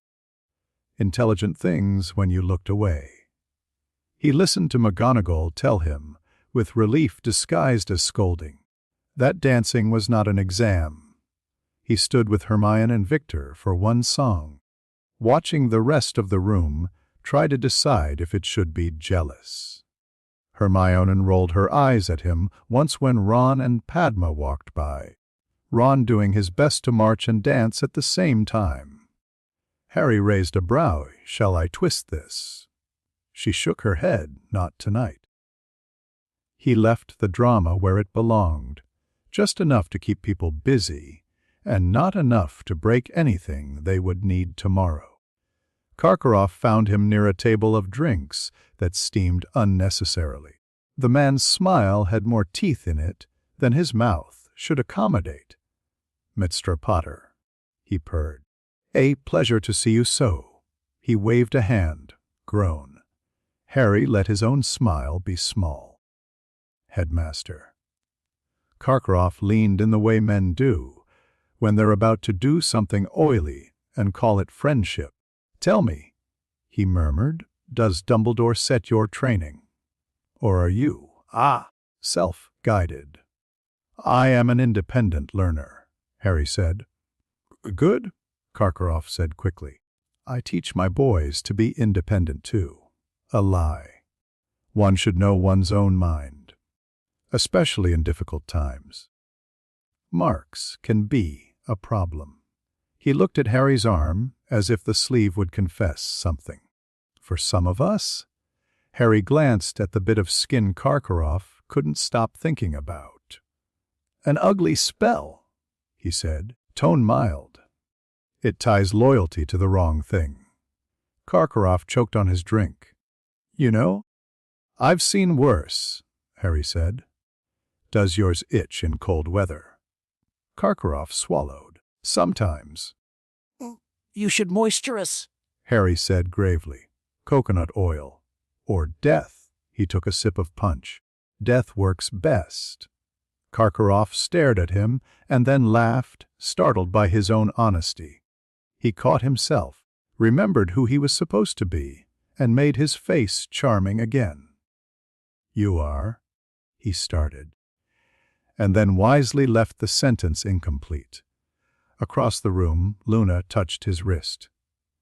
They're very noisy tonight, she said, listening to the nargles failing to cling. Al, the big feelings in the middle make them dizzy. Do you want to leave? He asked. No, she said. I like watching people be ridiculous. It reminds me I'm not alone. He escorted her through 3 more dances and then let the ball unravel into midnight. The couples who had been pretending decided to pretend less.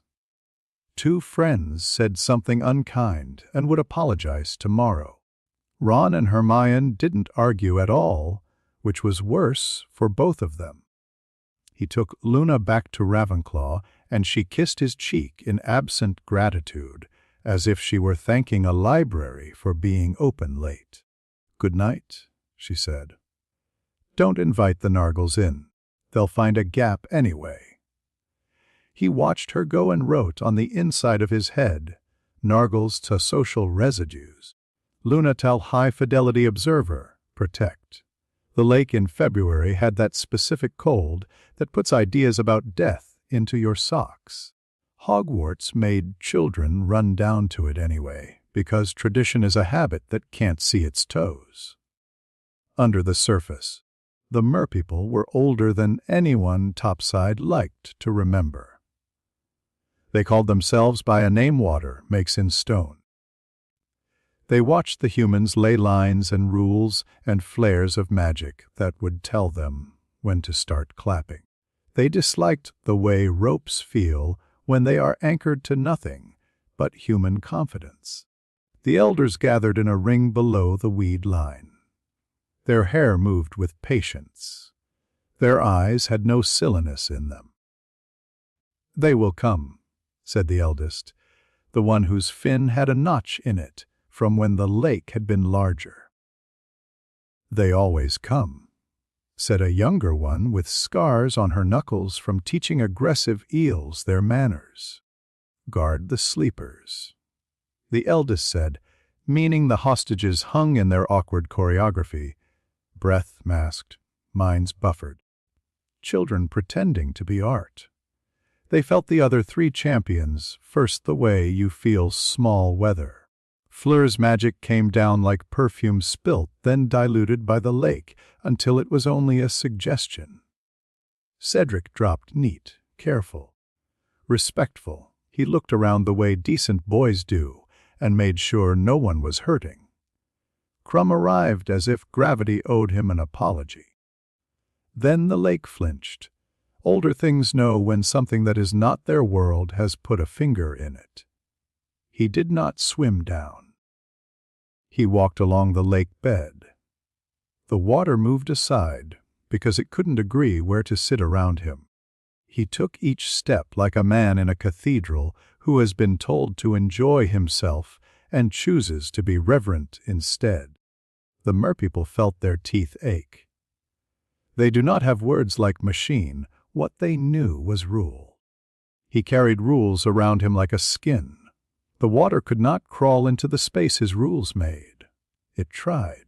It failed. His face was human. The thing behind his face was not. A merchild drifted, unwise, into his wake and backed away with a slap of tail and frantic eyes. Her mother pulled her in and hissed warning through her teeth, a sound too low for the topsiders to hear. The elders fanned their spears and did not move. He didn't look at them as threats. He looked at them like part of the accounting of the room. He reached the ropes where the hostages hung. 3 bodies waited as props. His eyes flicked over each, measured breath, pulse, the ways minds are wrapped for safety. He did not cut the ropes. He touched them. They fell away like hair under a very good knife. Not aloud, a murr, guard barked, forgetting fear for outrage. He met her eyes with a polite expression that did not reach his pupils. He put a hand up, palm out, not command, a boundary. She stopped because old instincts do not like ignoring a sign that says do not written in something older than language. He gathered them, Fleur's sister, a Ravenclaw friend who had learned growing up to fold herself into helpful shapes, Ron, who drooled a little, crooking an arm around him because bodies tilt toward him in sleep, the girl from Buxbatons who had been a little unkind to everyone all term and looked small now. He took all of them because the idea that he should choose offended him. He walked back with them. The water shrugged off his ankles. On the way, The great squid peered from a shoal and made an old decision to go very still until dangerous weather passed. The mer elders kept their spears level for dignity, not use. When he had gone, the old one put her palm on the stone and felt the rule settle back, slowly, like a blanket taken from a line and folded away. "Would you not talk about this?" she said, voice like a stone rolled in surf. "Not to the little ones. Not to ourselves. Never saw him," said the young one with eel scars. "We never will again," said the old one.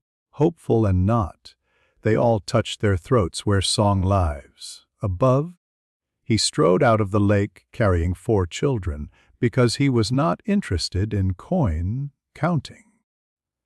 The judges stood up so fast their chairs agreed to fall. "You weren't supposed." Bagman started, and Dumbledore's hand moved a fraction. Bagman stopped. Fleur ran for her sister. Tears spilling the way water spills from a jug knocked over by someone who has earned the right to be careless. Cedric grabbed Cho and checked if her fingers were cold. Ron coughed, choked, spluttered, and pressed his face into Harry's shoulder in the unconscious way of boys who have trusted each other too far to be embarrassed. The girl from Boaksbattens looked around and began to cry in the way people cry when the world has decided to let them. Judging became impossible because the numbers had to accept a violation of rules and weren't built for that. Madame Maxim was furious and scared at once. Karkaroff tried to smirk and found his mouth had forgotten the form. Dumbledore smiled with his eyes, and then let the smile go, because it was not the time to teach joy. 5 points off for failing to adhere to the spirit of the task. Someone muttered, and then had the sense to be quiet. Harry put Ron down gently. Hermione arrived with a towel, face pale and set, ready to scold and shake and cry and refuse all those things because boys need not to drown first. "You are an idiot," she told Ron. "Don't do it again." "I was asleep," Ron protested. "Exactly," she snapped, and then hugged him so hard he wheezed. Harry stood in water that ran off him politely. His robe was dry where it should have been impossible. Luna watched from the edge of the crowd, head tilted, and nodded once, as if a story had fitted a groove in her mind that had been waiting. Charlie Weasley, down by the shore, keeping a colleague company, glanced at Harry and then at the lake's surface. He frowned. "Do you hear that?" he asked. The other handler listened. "Hear what?" "Nothing," Charlie said uneasily. "That's just it. They wrote articles. The Prophet put courage and scandal in adjacent columns because that sells." Bagman tried to give interviews where he laughed a great deal and remembered to look serious in the middle. Rita Skeeter sharpened her quill on a line between alarming and fascinating and stole fragments of other people's fear to sell to readers who wanted a little shiver with breakfast. Cedric found Harry outside after dinner near the greenhouses where warmth collects. "You carry all of it like it's not heavy," he said without accusation. Harry considered the question as a man might consider a stone before skipping it. "It is heavy," he said. "I am used to it." Cedric nodded, accepting a fact rather than agreeing with it. "You make me want to be better," he admitted. "That's inconvenient." "You already are good," Harry said. "You could be happier." Cedric laughed, broken and real. "That sounds like a different tournament." "It pays better," Harry said.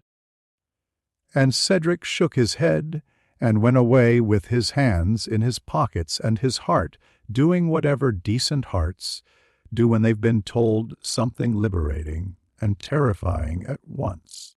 Fleur approached later, chin high the way pride is when it's not sure about itself. "You do not react," she said. "Not at the ball. Not at the lake. Not at all." "It's less efficient," he said. She looked at him for a long moment. "My mother used to say men who do not react are either rock or mirror. Which am I?" "Something that pretends to be both," she said, and walked past him like a swan choosing to be no one's metaphor. Crumb gave him a grunt that might have been respect or relief. Harry grunted back. It was the best kind of conversation they were equipped to have. Dumbledore watched the school become what happens after stories change shape. He stacked lemon drops into a pyramid and let it fall because some structures are meant to be temporary. At staff table, he spoke less and watched more. In his office, the instruments that once broke when Harry walked by had begun to merely stutter. Even devices learn. McGonagall adjusted her spectacles twice in one sentence and told herself off in the mirror for doing it a third time. Snape stopped trying with legilimency and started teaching harder. Lupin wrote a lesson plan that tried to remove the word Dementor from the children's mouths, and found it stuck there anyway. Harry slept badly one night and stood at the window of his dormitory watching Snow make rules for the grounds. Hedwig came and perched where Wind wants to be. He put a finger under her beak, and she closed her eyes in the satisfied way owls do. The castle settled around him like a shirt he'd worn so long it had taken on his shape. He wrote in his notebook, small, neat columns, Japanese running quick like watered-down rock.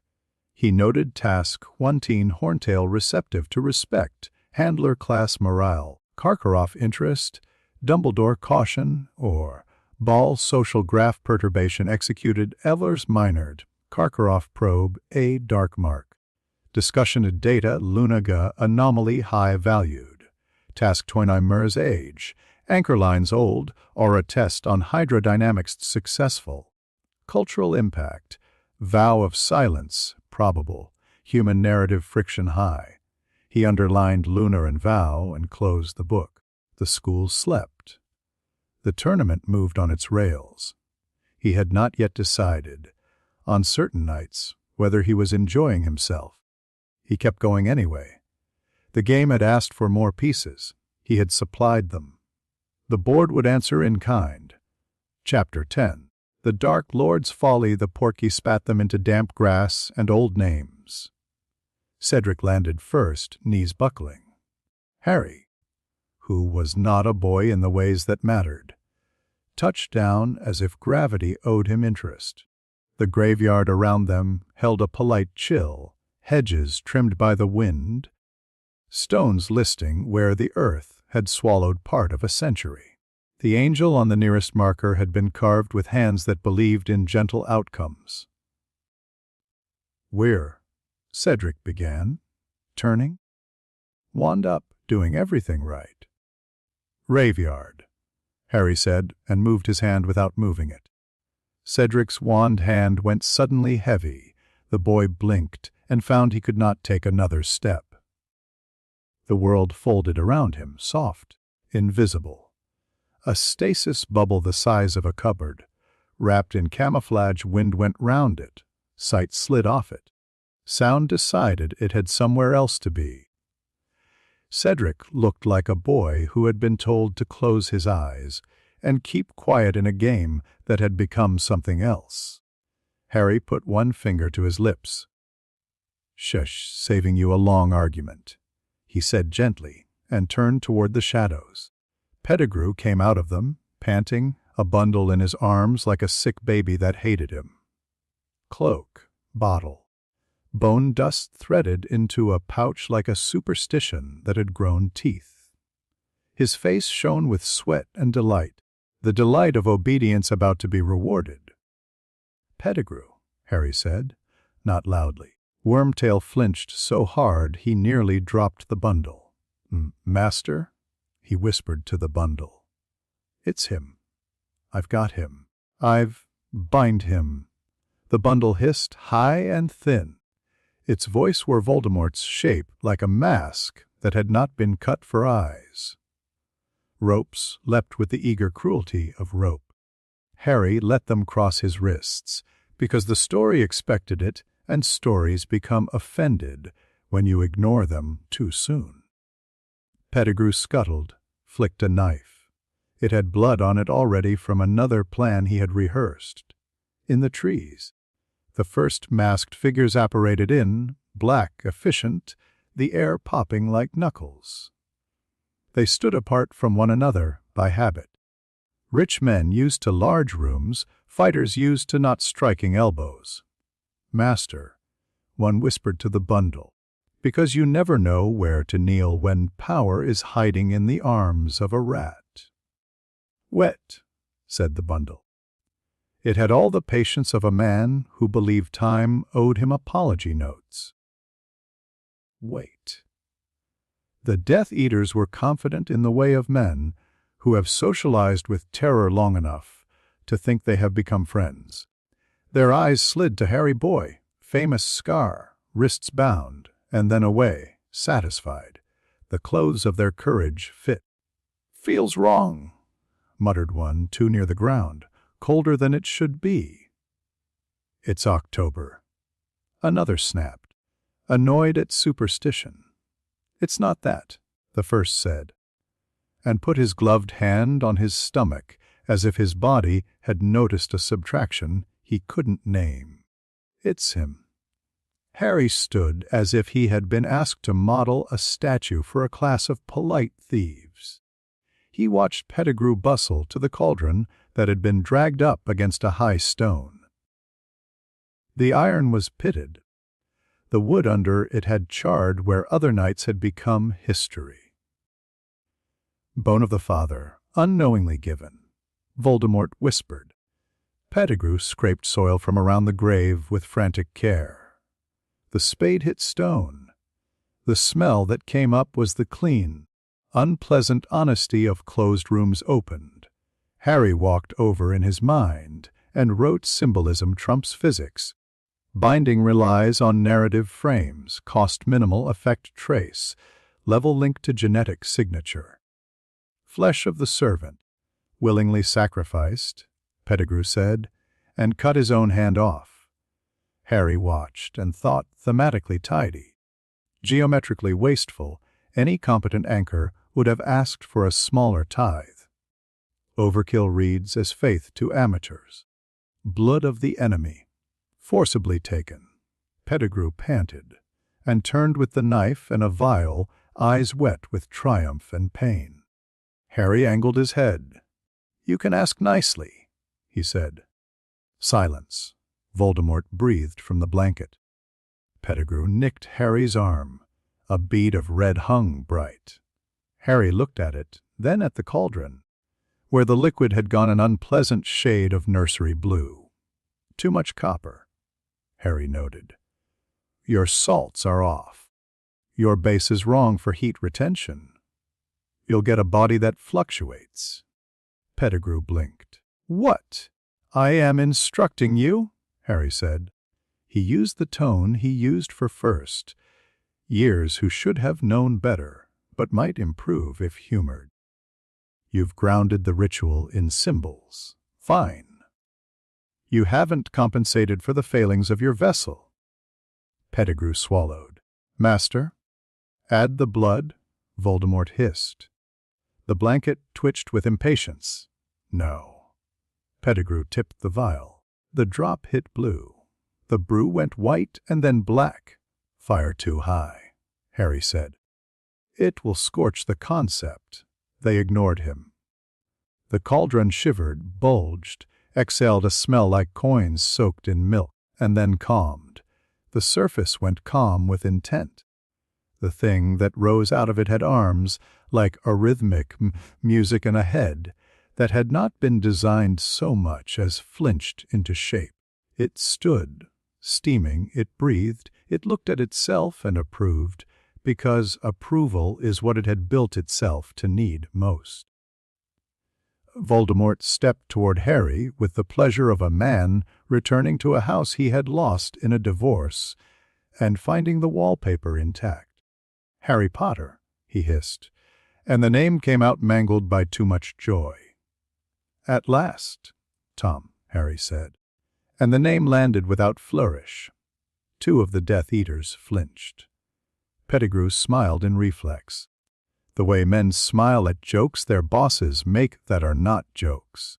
Voldemort lifted his wand and kissed it with his mouth, as if he were sealing a letter to himself. "You should be afraid," he said gently, in the tone a priest might use to comfort a child with a story he intends to make true. "I am interested," Harry said. Masks tilted, eyes narrowed. One or two shifted because interest is worse than fear in an enemy. You are about to witness rebirth," Voldemort told the inner circle, turning to them with the benevolent pride of a conductor. "You will see power restored. You will understand what loyalty has bought you." "Cold," someone whispered behind a mask. "It's colder standing near the boy than it is near him." Voldemort raised his arms as if the air itself were an audience he had paid for. I, who have traversed valleys of shadow, who have been less than spirit and more than memory, who have worn the world like a bad coat and shed it." "Why Horcruxes?" Harry asked, curious and mildly irritated. "Why fragments at all?" Silence clicked into place, not all the way, just enough to make the next word loud. Voldemort blinked. "I beg your pardon." "Why cut your soul into brittle pieces?" Harry said. "Why scatter your backups across objects that attract accidents and thieves? This is the part of your method I don't respect." The Death Eaters looked at each other. One made the muffled cough sound men make when they don't want to laugh. Another said, too softly, "Merlin." Voldemort's face arranged itself back into lesson mask. "Because the greatest of old magics requires the greatest of sacrifices," he said. "Because to go beyond death, one must commit to the form." "Sentiment," Harry said. "Numbers don't care about sacrifice. Anchors do not eat prayers. Your approach lacks centralization. A phylactery would have solved 90% of your resilience problems and left you with integrity." Fay. Voldemort stopped and heard himself. He folded frustration into charm. "How old are you?" "Old enough to recognize bad engineering," Harry said. "You lose stability each time you snip and stash. Every copy costs you resolution. You are a painting of yourself." Voldemort glanced at his gloved hand. The new skin over new bone was perfect only if you didn't know what perfection looks like scaled. "Yet I stand," he whispered, reasonable, coaxing the narrative back. "Yet I return." "Yes," Harry agreed thoughtfully. "Poorly. The Death Eaters made the small, involuntary noise clever men make when someone says a thing they had been almost ready to say to themselves." Voldemort's smile lost a tooth. "You will not leave this place alive." "You mistake my ambition," Harry said. Voldemort remembered his lines.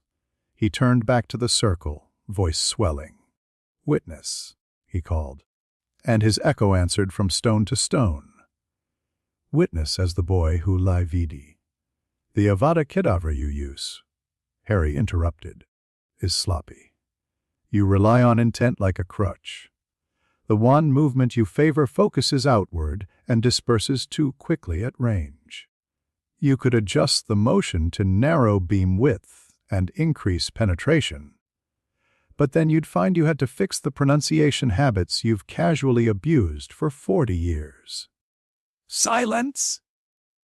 Voldemort snapped. color rising where blood had finally agreed to circulate.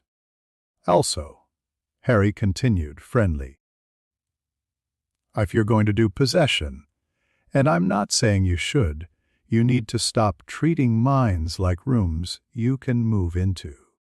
They're not rooms. They're nations. You brought a flag. You forgot you needed roads."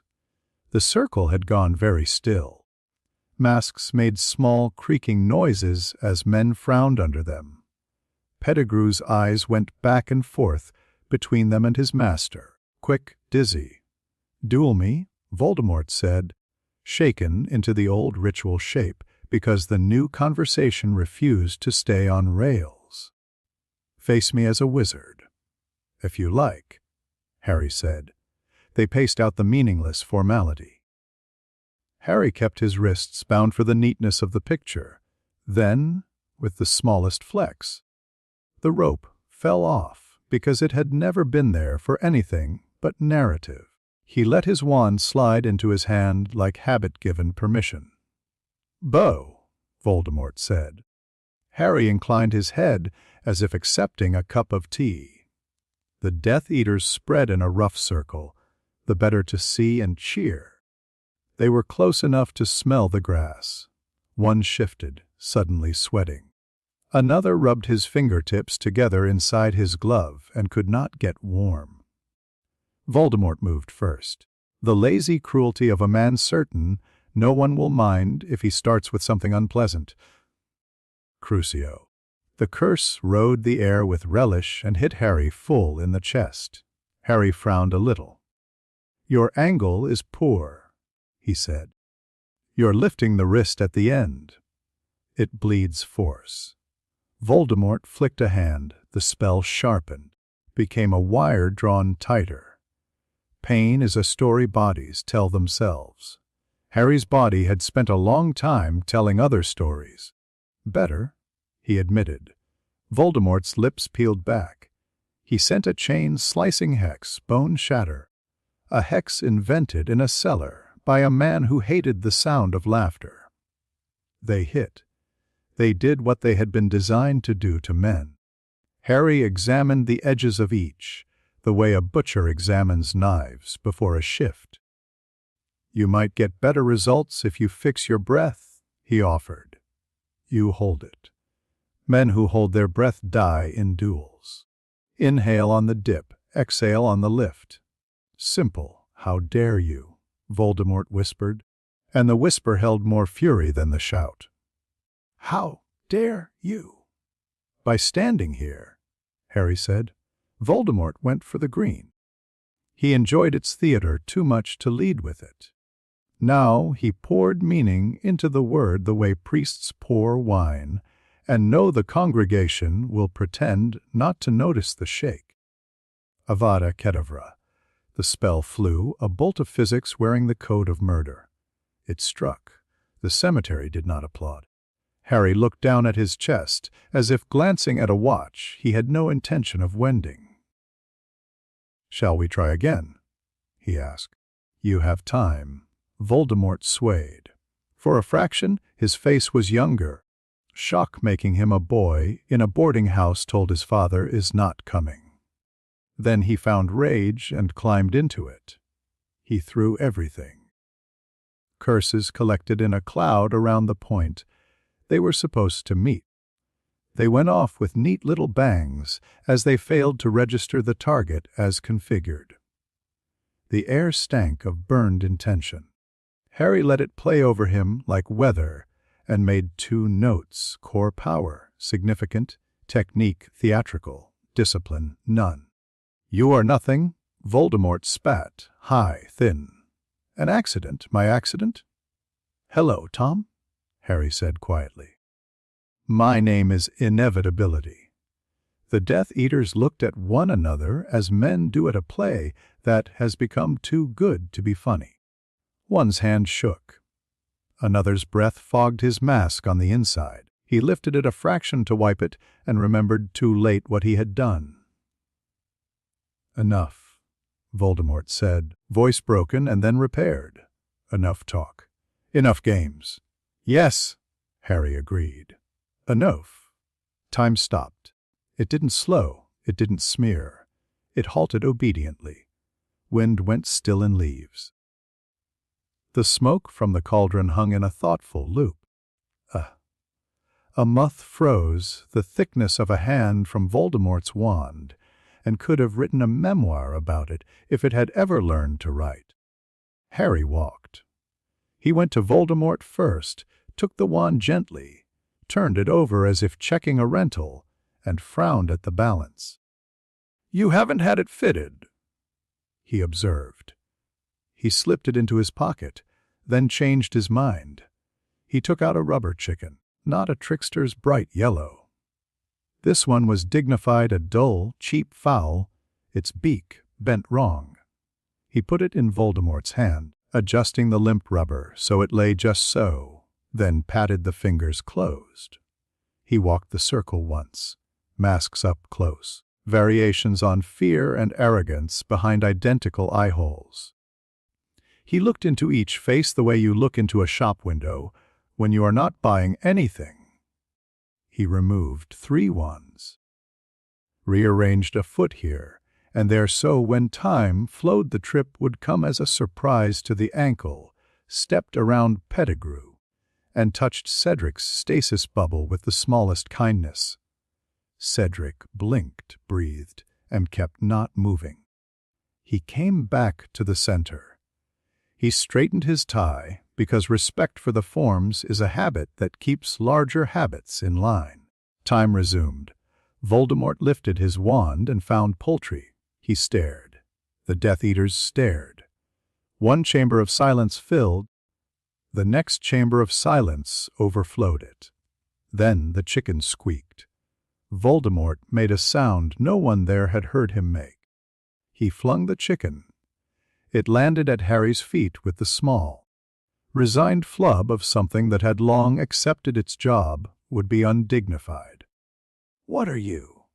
Voldemort whispered, voice gone as paper, thin as his new fingers. "Tired," Harry said. He stood very still and then chose. Nuclear blast was not fire. People who think of it as fire misunderstand the courtesy of heat. It was an instruction to reality large enough that reality did not argue. He centered it on himself because this was his lesson and he believed in classroom safety. The wave went out with a speed too polite to be sound. It did not scorch, it decided. Anything that had been labeled Death Eater was not. Masks lost the meaning of mask. Bodies found themselves absent, then never were. Robes fell as if embarrassed, and then learned they had been empty all along. The gravestones rang briefly. Grass took on. For a second, the color of astonishment. The angel on the nearest marker did not look away, because stone does not have eyelids. Where men had stood, there were hollows in the air the size and shape of a mistake. Pettigrew vanished in mid-inhale. His silver hand fell without anyone beneath it to catch it and hung, implausibly, in thought, then softened, then pitted, then ceased. The ring on it, cheap, continued for a heartbeat longer, then admitted it had never existed. Cedric's bubble flexed and held. He slept. He did not dream. Voldemort did not vanish. He could not. Anchors do not disappear when you blow down a tent. The rope still remembers what it is attached to. He remained, his new body screaming soundlessly at a physics that had gone past him and refused to slow down. He fell to his knees, because even men who invent themselves in a cauldron never quite kill the reflex to kneel. Harry stepped forward. The world was very quiet. The sound of a beetle trying to decide if it were a beetle could be heard at the edge of intention. "This," Harry said softly, "is the difference between power and theater." Voldemort's eyes, red like blood viewed under false light, found his. "Kill me," he hissed. "Do it. You cannot keep me from—" "From trying again," Harry said. "No. Not if I don't want to." Voldemort blinked. Harry held up a hand between them. It was a small hand. The nails were clean. "Listen to me one moment, Tom," he said. "You built yourself into a man who is, when you strip the music out, small, fast, angry, untidy. You could be larger. You could be disciplined. You could anchor properly. You could hurt the world in a way that would last. You will not, because you love yourself too much to change yourself." Voldemort trembled, and for the first time since he had been a boy at a window wondering why his mother never came, understood helplessness without any romance. "What are you?" He said again the word ragged. "A visitor?" Harry said. "On holiday." He let Voldemort live long enough to watch him draw in a breath that thought it would be his last and wasn't. He let him recognize the shape of a new fear, not of death, but of being rewritten by contempt. Then he let the Shaytime stop, move through the world again, cold as a fact. He touched 2 fingers to Voldemort's forehead. He did not kill him. He broke the story that kept him confident. The anchors screamed along lines no ear could admit to. The thing in Albania that had once been clever and then not bent. The diary that had been a boy, and then a machine, and then a plaything flickered like a moth and changed, only a fraction.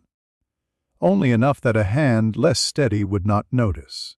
The cup in a vault far away grew a hairline crack too fine for goblin fingers to feel.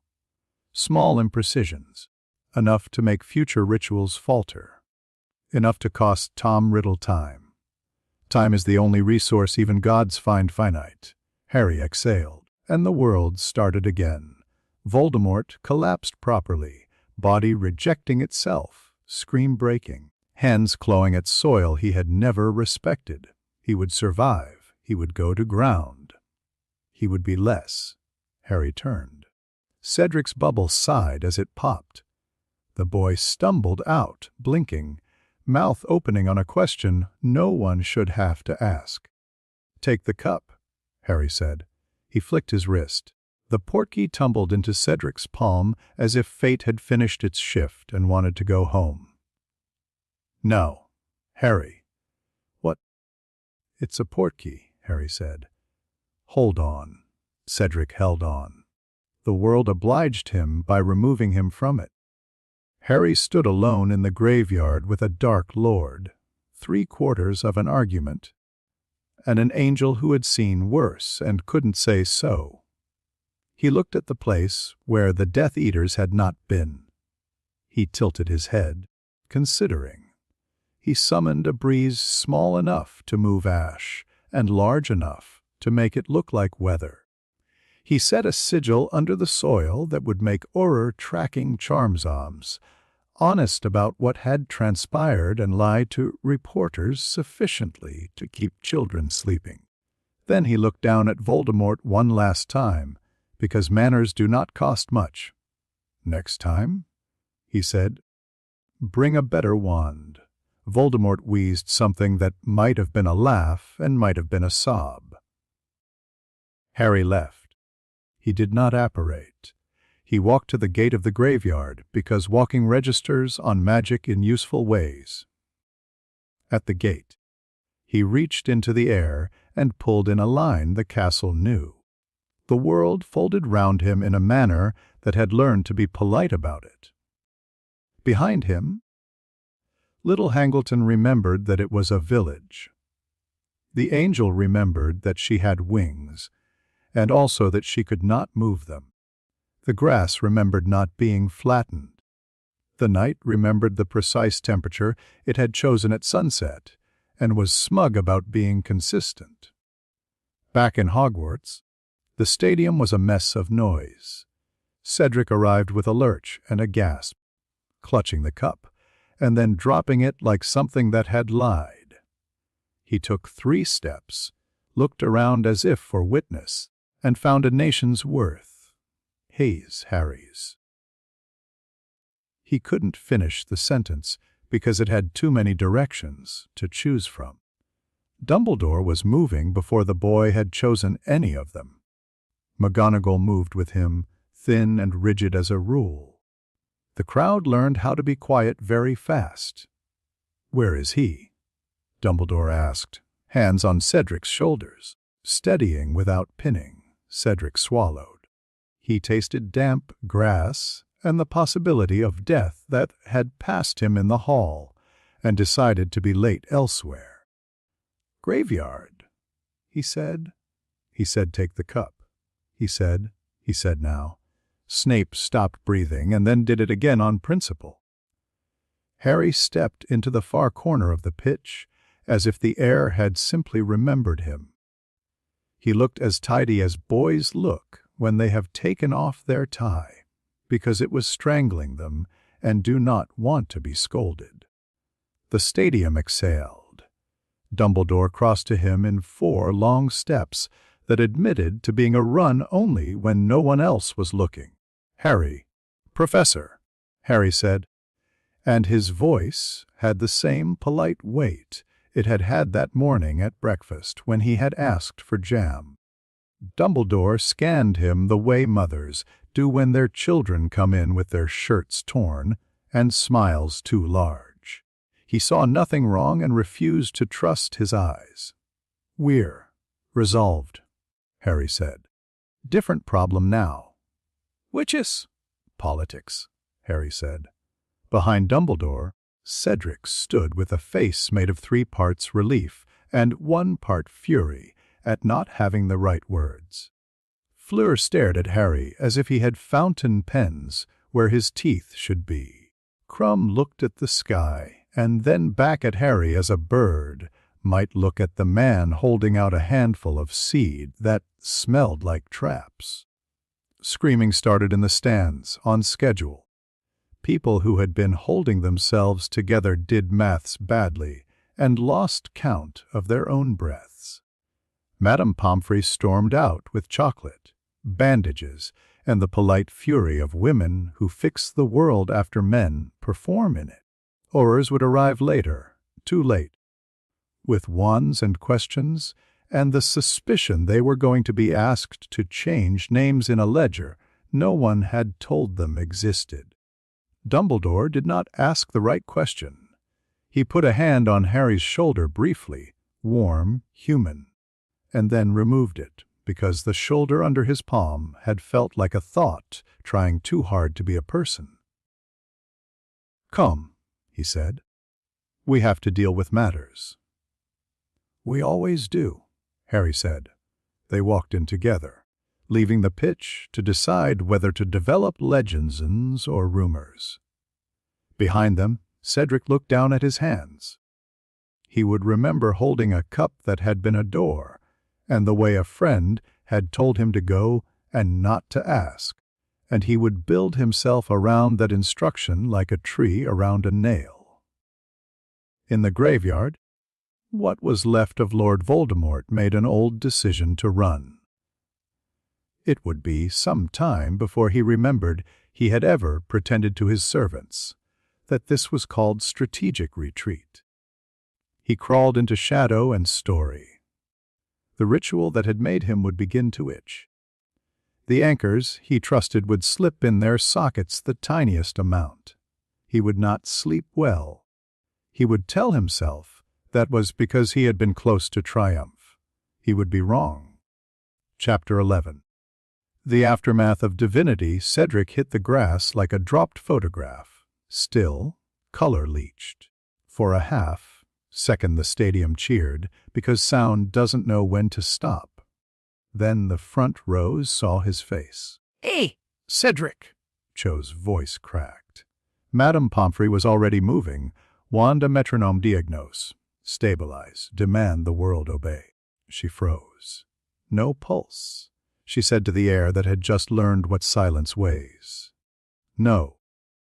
Harry walked out of the dark mouth of the maze, hair neat, tie crooked where he'd corrected it by habit.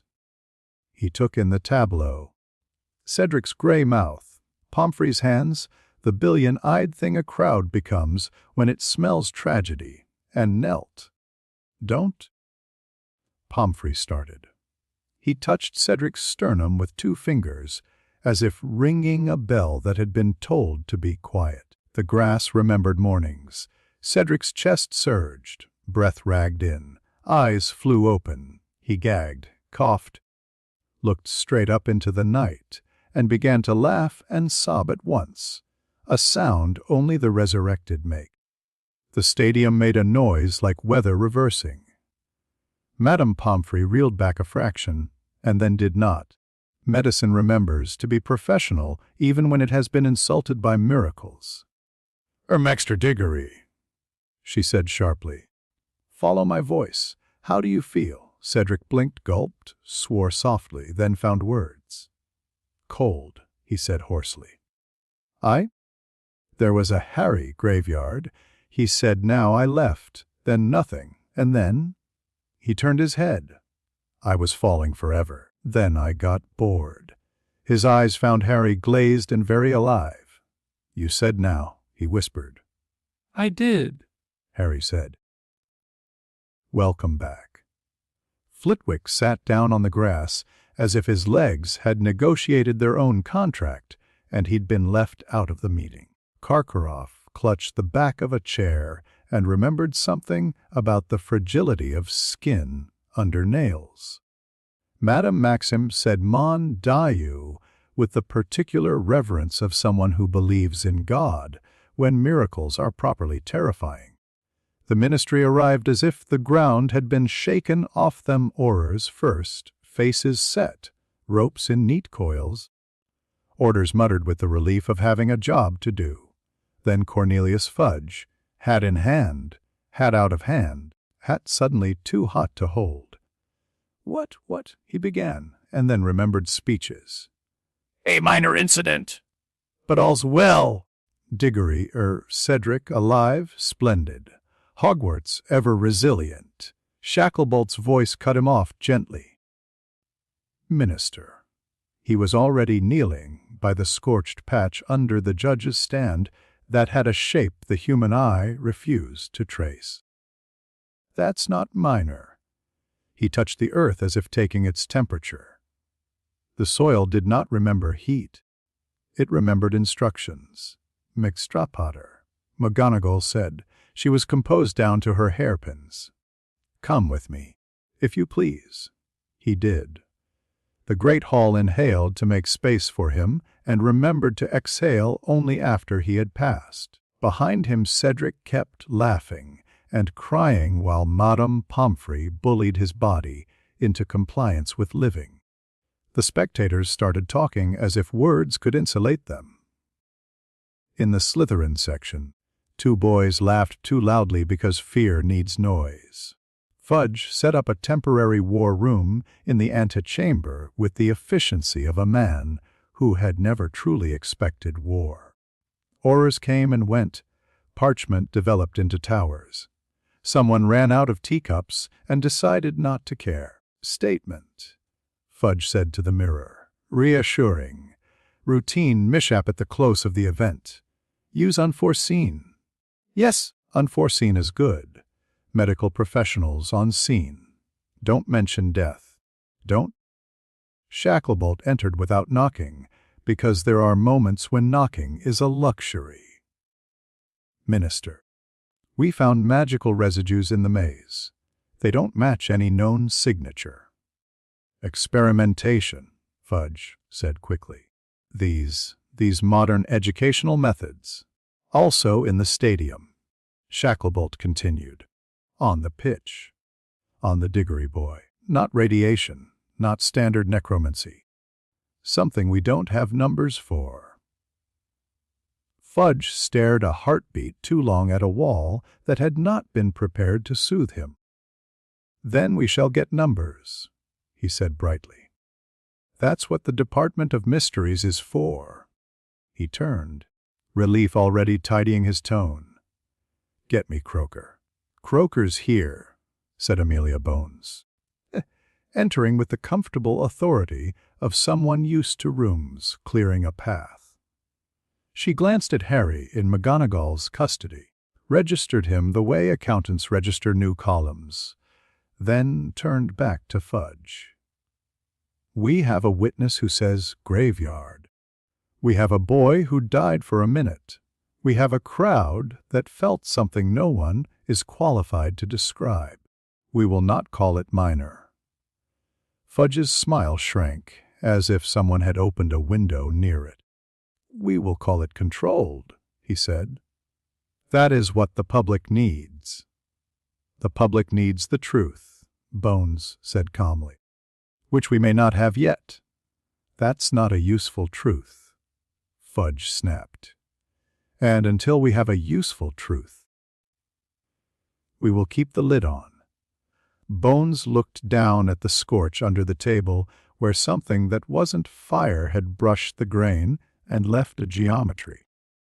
"Good luck with that," she said, not unkindly. Dumbledore's office had chosen gloom for the evening, which meant the orchids breathed and the instruments kept tactful time. He sat behind the desk like a lighthouse that had decided to be a man for an hour. McGonagall brought Harry in and closed the door onto noise.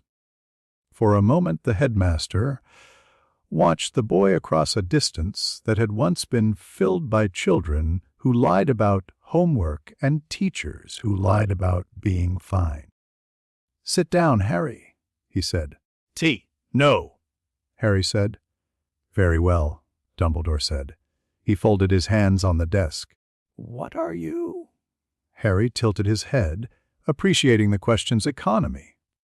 "Temporary," he said. "Visiting. Mostly benign." Dumbledore laughed once, softly and without joy. "You speak like you're filling in a customs form." "I don't plan to stay," Harry said. "The papers for residency are tedious. And yet you have decided to mend? Interfere. What is the charitable verb? Clarify," Harry said. He looked past Dumbledore's shoulder at the moving astrolabe that tracked nothing Hogwarts taught. It ticked wrong for a beat, caught itself, resumed.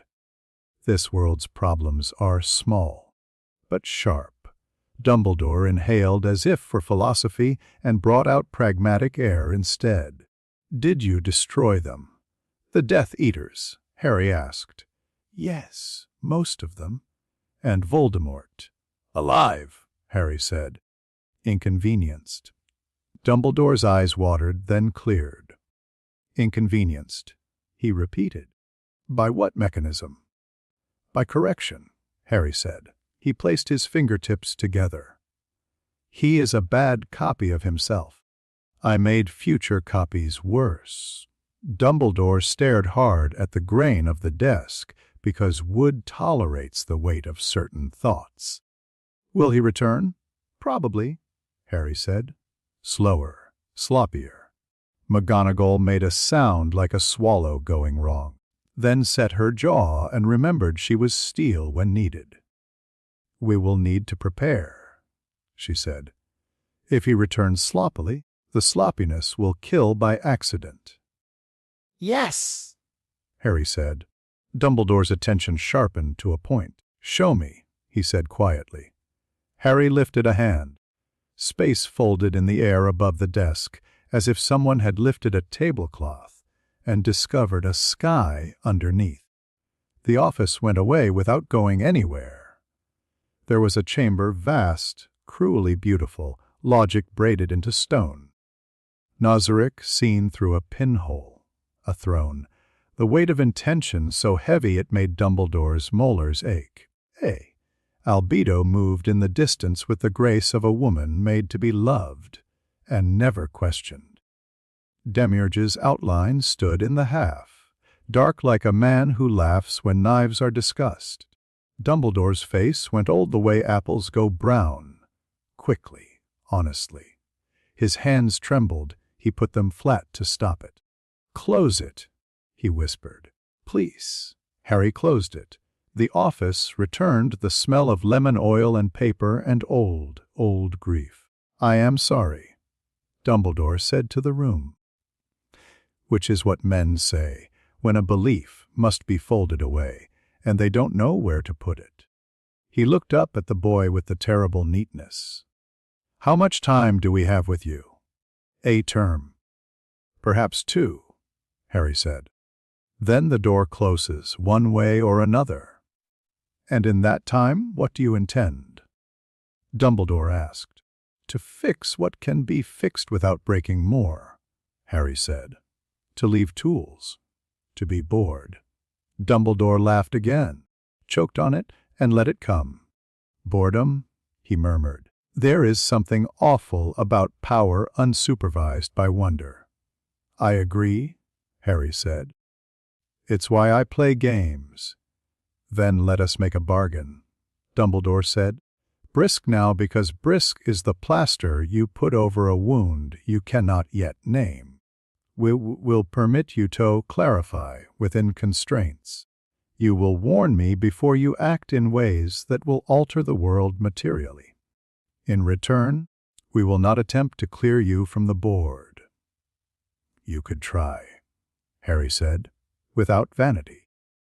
"I have no intention of wasting people," Dumbledore said. "Do we understand one another?" Yes, Harry said. "I will break fewer cups if you tell me where they are." Dumbledore leaned back, dragged both hands through his hair in a gesture he would not allow students to see. "Minerva," he said without looking away from Harry, "please fetch our colleagues. We'll need a plan. Bring Severus. He's about to be vital, and I dislike it when he doesn't prepare." McGonagall nodded and left. The door closed on the headmaster and the intruder.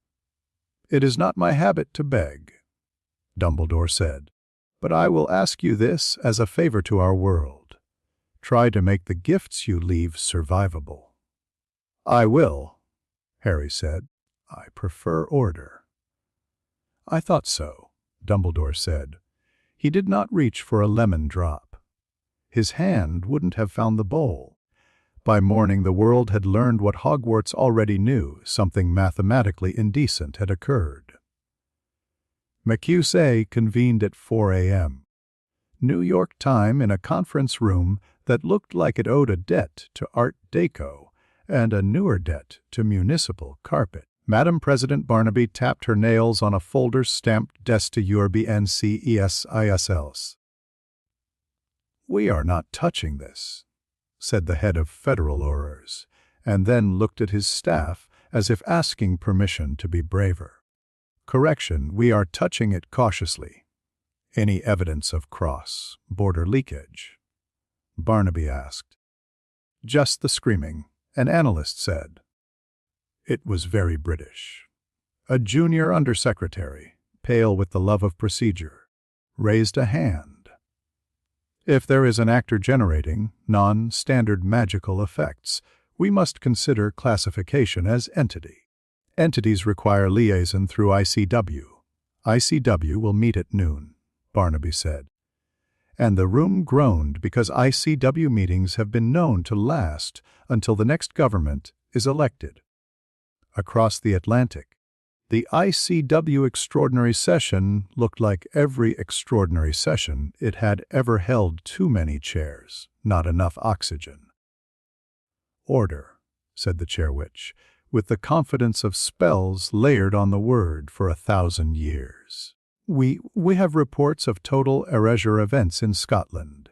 We have credible witnesses using the word Dementor as if it were a noun that exists. We have a resurrection." "Impossible," said the delegate from the French ministry, then winced as 3 separate reputable sources handed him testimony. "Very well. Problematic." "We should consider an evacuation protocol," said a wizard from a small nation with an excellent sense of self-preservation.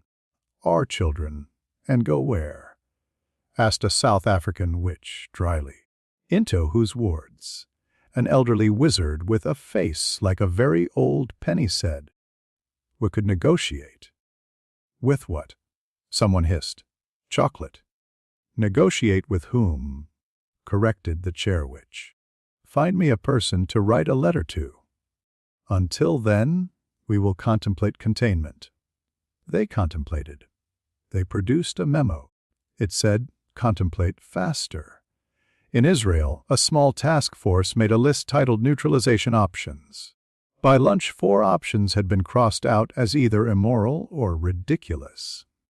Option 5, approach Hogwarts librarian for thread, remained circled twice with a notey, she knows everything anyway.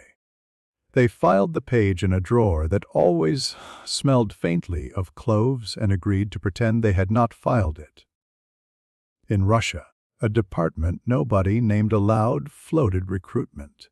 The minister wrote absurd across the paper and added, privately, ask Karkaroff. And all went up and came down again without a message.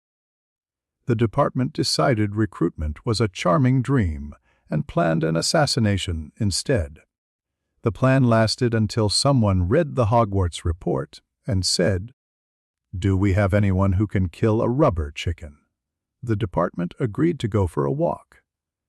In Egypt, a quiet circle of curse, breakers met in a cafe and drew symbols in spilled coffee that had not been written since the library burned.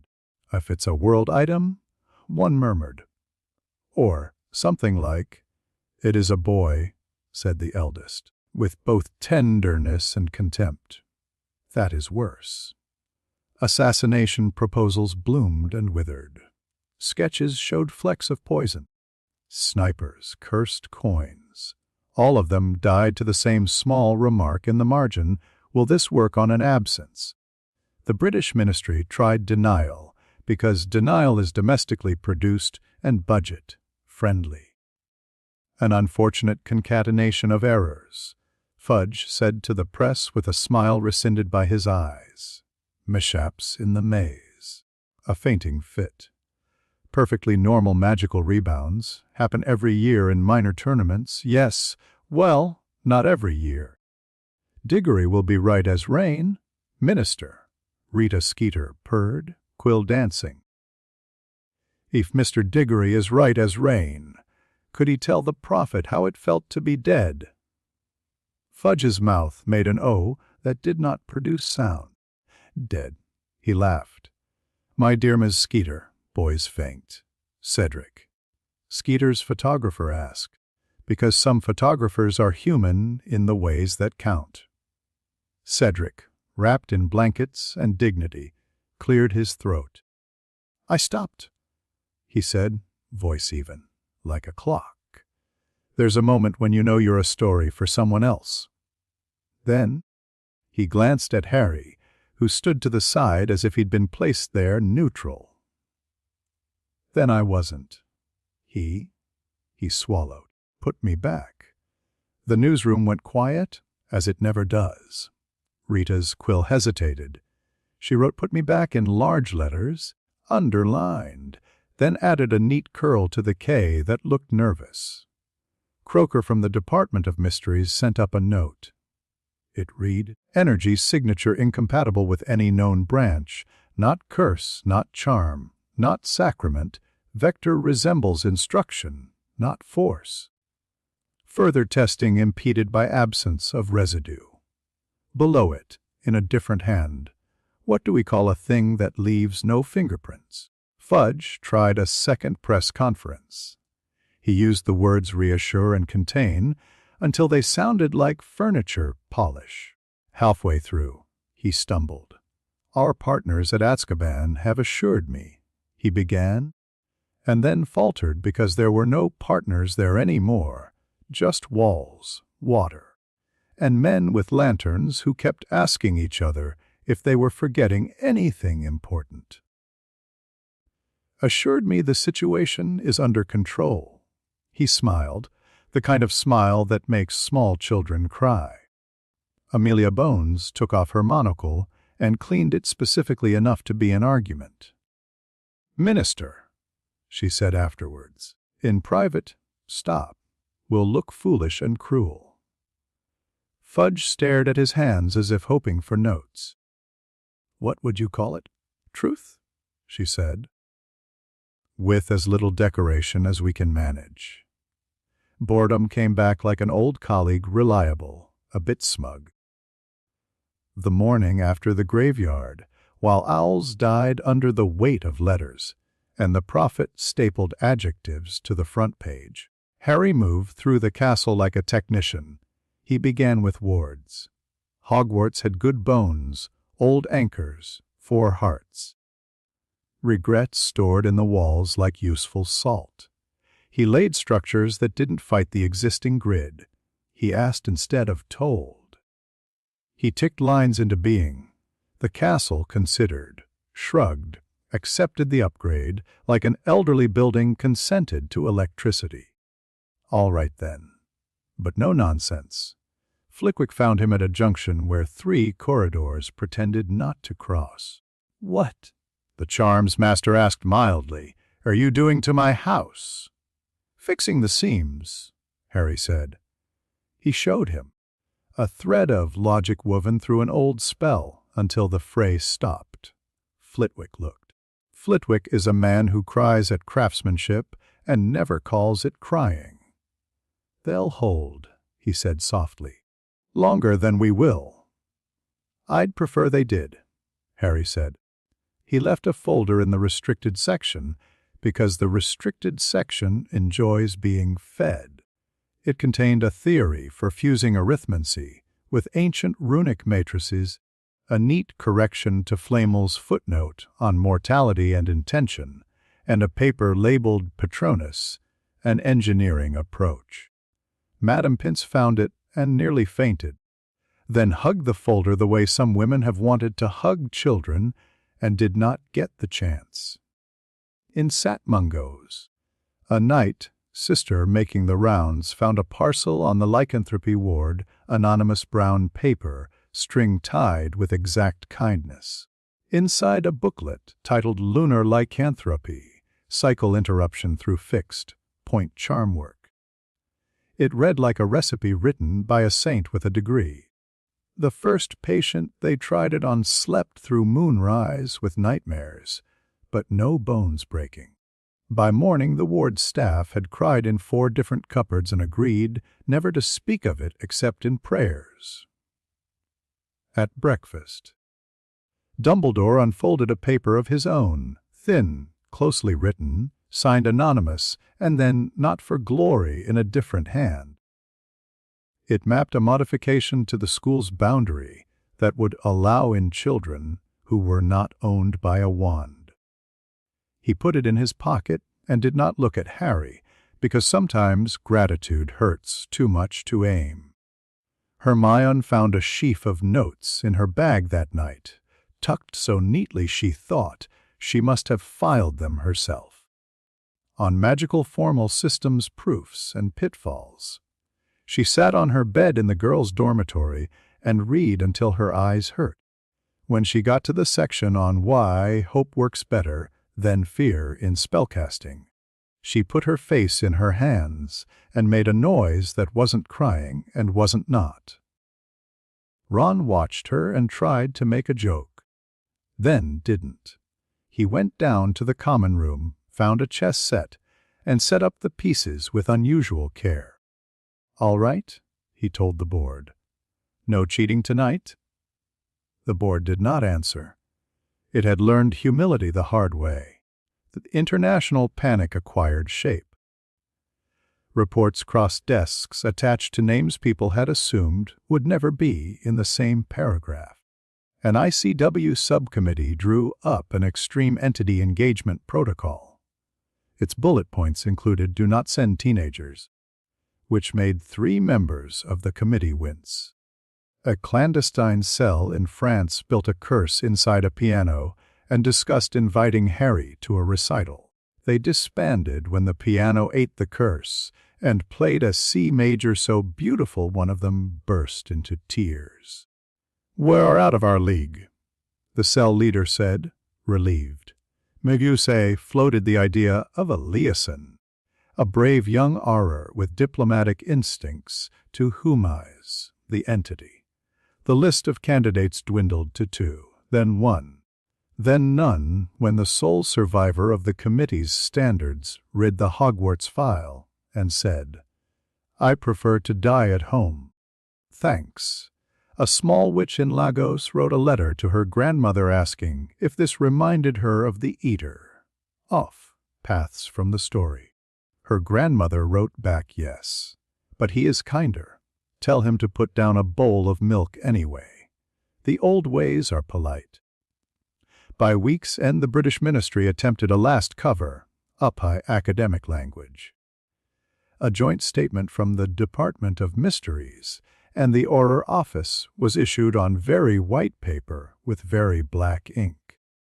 Following the regrettable disturbance at the Trewizard Tournament, we can confirm an incident of magical discontinuity occurred within a bounded ritual space.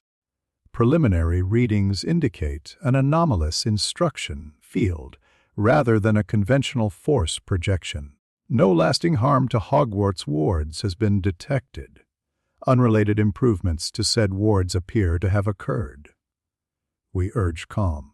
The prophet printed it with the headline Mr. Urgs Kalam Wor Eldzelcelis per Enmai. The afternoon edition ran Cedric's first-person account. The evening issue published a sidebar of expert opinions, all contradicting one another, all certain. Fudge attempted to bully Dumbledore into a joint press appearance. "We must present a united front," he said, which meant stand beside me so I can borrow your reputation. Dumbledore considered, then declined with the grace of an old duelist. Unity is not a photo, Cornelius. It is behavior. Is that a no? Fudge demanded. "It's an invitation," Dumbledore said. "Come behave." As for the Death Eaters, the ones who had been on the field had not left bodies. The ones who had not attended began to notice the air getting thinner. The mark on their arms itched like a lie. Some woke at night with the feeling that a ledger had been corrected in ink they could not see. A few ran. One put his arm in a fire and watched it blister with a look of terrible hope. It did not fall away. He stared at the skin and understood, for the first time, that redemption does not always come as amputation. Night in the headmaster's office, a meeting that might as well have been an altar call. McGonagall, lines hard. Snape, hands steepled like knives, mouth set to "I told you so and I hate being right." Flitwick, eyes red, voice precise. Lupin tired. Present, the way good men are tired and present when the children need calm. Dumbledore laid his palms on the desk. "We will not be the ministry," he said. "We will be better. Suggestions?" "Information control," Snape said. "Tight."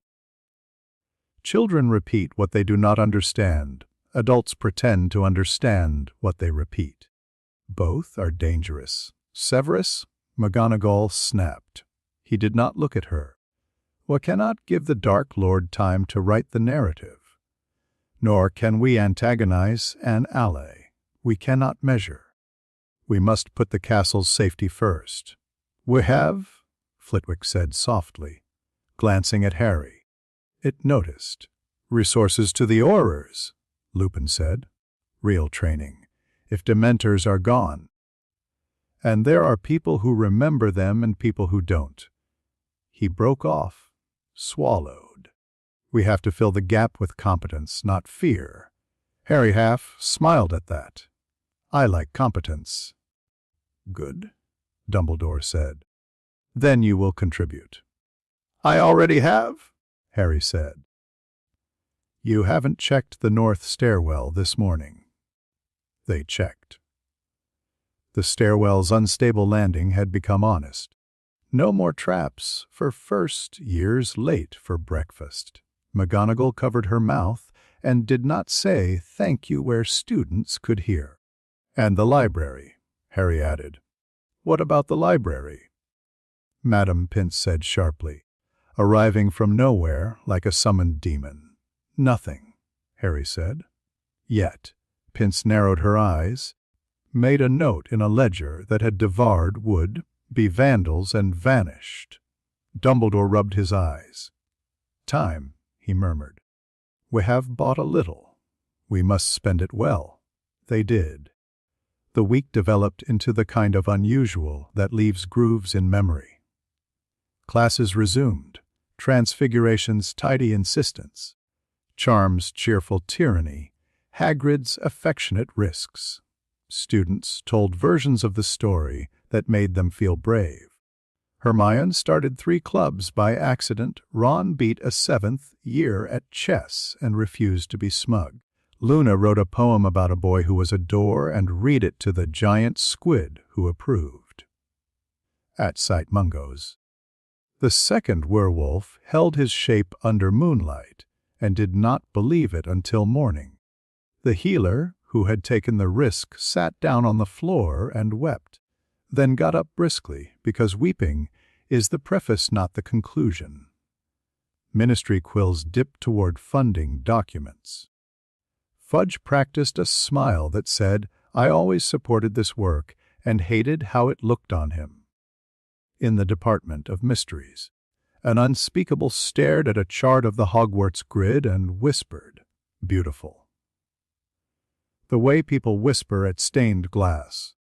He wrote a paper titled On Instructional Fields and printed 1 copy and locked it in a drawer and went home early to tell his wife he loved her, because suddenly that seemed pressing. At Hogwarts, children laughed in the corridors, because children remain very bad at apocalypse. Harry walked among them like a man trying to remember a song from a different life. Every so often he stopped, adjusted a knotted spell only he could see, and moved on. More than once he put his hand lightly on a suit of armor's shoulder as if greeting an old comrade. The armor liked it. Boredom returned every afternoon like a cat superior, purring, demanding to be fed. He fed it with work, not mischief. When it still clawed, he went down to the room of requirement and built a small planet out of equations to see if this world would let it spin. It did, reluctantly. He wrote in his notebook, "This place can be taught." On a clear evening, he climbed to the astronomy tower. The sky had been informative lately. Dumbledore joined him without being asked. "We are not ready," the headmaster said, staring at the stars that never came when called. "For any of it. We never are," Harry said gently. "Yet we go." Dumbledore considered him. "You speak like someone who has cultivated despair into a habit and calls it wisdom." "I prefer order," Harry said. "Wisdom is hard to measure." They stood a while. Below, the lake kept its own counsel. "How long?" Dumbledore asked at last. "A little while," Harry said. "When you go," Dumbledore said, "leave us a way to be better without you. We will not be able to be you. We need to be ourselves, but not as we were." Harry nodded. "I'm writing instructions." "Good," Dumbledore said weakly. "We do love instructions." Do you? Harry asked. "When we write them," Dumbledore said, and smiled, very briefly. They watched the wind rearrange the surface of the water, and the castle arranged itself behind them to listen. The world had met a truth it didn't know where to put. That a boy had come home from a graveyard with someone else's life in his pocket and had given it back like this was the kind of thing children should learn to do. Ministries would argue, assassins would plan, scholars would scribble. A boy would make the stairs safer. The rest would follow, or not. He was, after all, only visiting. He had left gifts. He would leave more. He would tidy. He would be increasingly bored. And somewhere in a small office in a hospital in London, a healer wrote "full moon" uneventful in neat black ink and forgot she was supposed to cry about it. Chapter 12. The Price of Knowledge, Hermione chose a classroom no one liked. The ceiling leaked in dry weather. The blackboard took offense at verbs. The door stuck for anyone who entered without permission. She'd propped it open with a stack of old beginner's divination because it pleased her to use the right book for the job. Harry stepped in and let the door close without touching it. The room became private. Hermione stood behind a desk laid out like a solicitor's table. Notebooks, loose parchment, a muggle ring, binder she'd charmed to tolerate quills. She had drawn lines between items with colored thread, fixing connections into the wood itself. Her hands shook once. She placed them flat until they remembered who they belonged to. "All right," she said. "No interruptions." He inclined his head. She began with the troll. "The skull wasn't crushed," she said. The bone sutures showed uniform inward pressure. Not a blunt object. Not a spell I can find. The angle was wrong. It looked as if the air inside its head decided to be smaller. She slid a rubbing across. He glanced, mapped it to his memory of the room, the scream, the tidy collapse. He did not confirm. He did not deny. "The devil's snare," she went on. "Everyone makes fire. You aged it. Time spent is irreversible, except a breath isn't when you do it. Plants don't go gray. They did." Another page. His eyes ticked down columns. She had measured from ashline to floor. She'd timed the rate of wilt in 3 control samples because she didn't trust her own instincts enough to rely on them. She pushed on. K's frozen in a ring without frost on the floor. An air clamp that doesn't exist in any text. A thread from that to a neat card reading Quidditch, curse unaffected. Quirrell's sabotage failed while you apparently struggled. You weren't struggling. A thread to mirror. Fracture under observation. You cracked an artifact that should have cracked you. She swallowed. He watched the throat muscle move, catalogued fear, and will fighting and both staying. "Dementors," she said, barely above a whisper. People argue about whether they remember them at all. But the window on the train frosted from the outside, and Lupin looked at you afterwards like he'd left a door open in his head. Our reports talk about robes with nothing in them. You weren't cold. She looked up raw. You were the only warm thing. Silence sat in the room like another chair. She set the last file down very gently. "Your wand work is wrong," she said. "Not sloppy, precise. But the signature I measured off your Alohomora after curfew in week 4 isn't wand, core aligned. It's like the wand's along for the ride. You're doing arithmetic and letting wood pretend to help." He could have lied. Lies make nice bandages. They don't hold under running water. He did something worse. "What are you afraid of?" he asked. She laughed once, brittle. "I'm terrified you'll tell me I'm right." He let out a breath. "Then you are brave," he said, not as a compliment, only as fact. "Because you've made yourself sit here anyway." She nodded once. "Who are you?" "A visitor," he said, choosing the smallest box that would hold the truth without splitting. "Temporary. Harry is safe. Elsewhere. He will return. I am studying." Her shoulders loosened the smallest degree, Murphy's law of fear. The first thing people relax is always the muscles they can't afford to. "From where?" "Another world," he said. Not metaphor. Not travel brochure. "That's," she stopped herself from saying impossible. "Unlikely," she corrected, which pleased him. He gestured to the thread web. "You've earned precise answers. A beat. With a choice." Hermione's breath caught. Choices at 11 had been about pudding, at 12 about friends, at 13 whether to cheat time to save a cat. This felt like all three wearing each other's clothes. "I can take this from you," he said, cleanly. No bone, saw obliviation. A firm hand on the memory, filed in the drawer it belongs. You'll sleep and wake, and spend your extraordinary mind on essays, and arithmancy, and campaigning for better elf rights.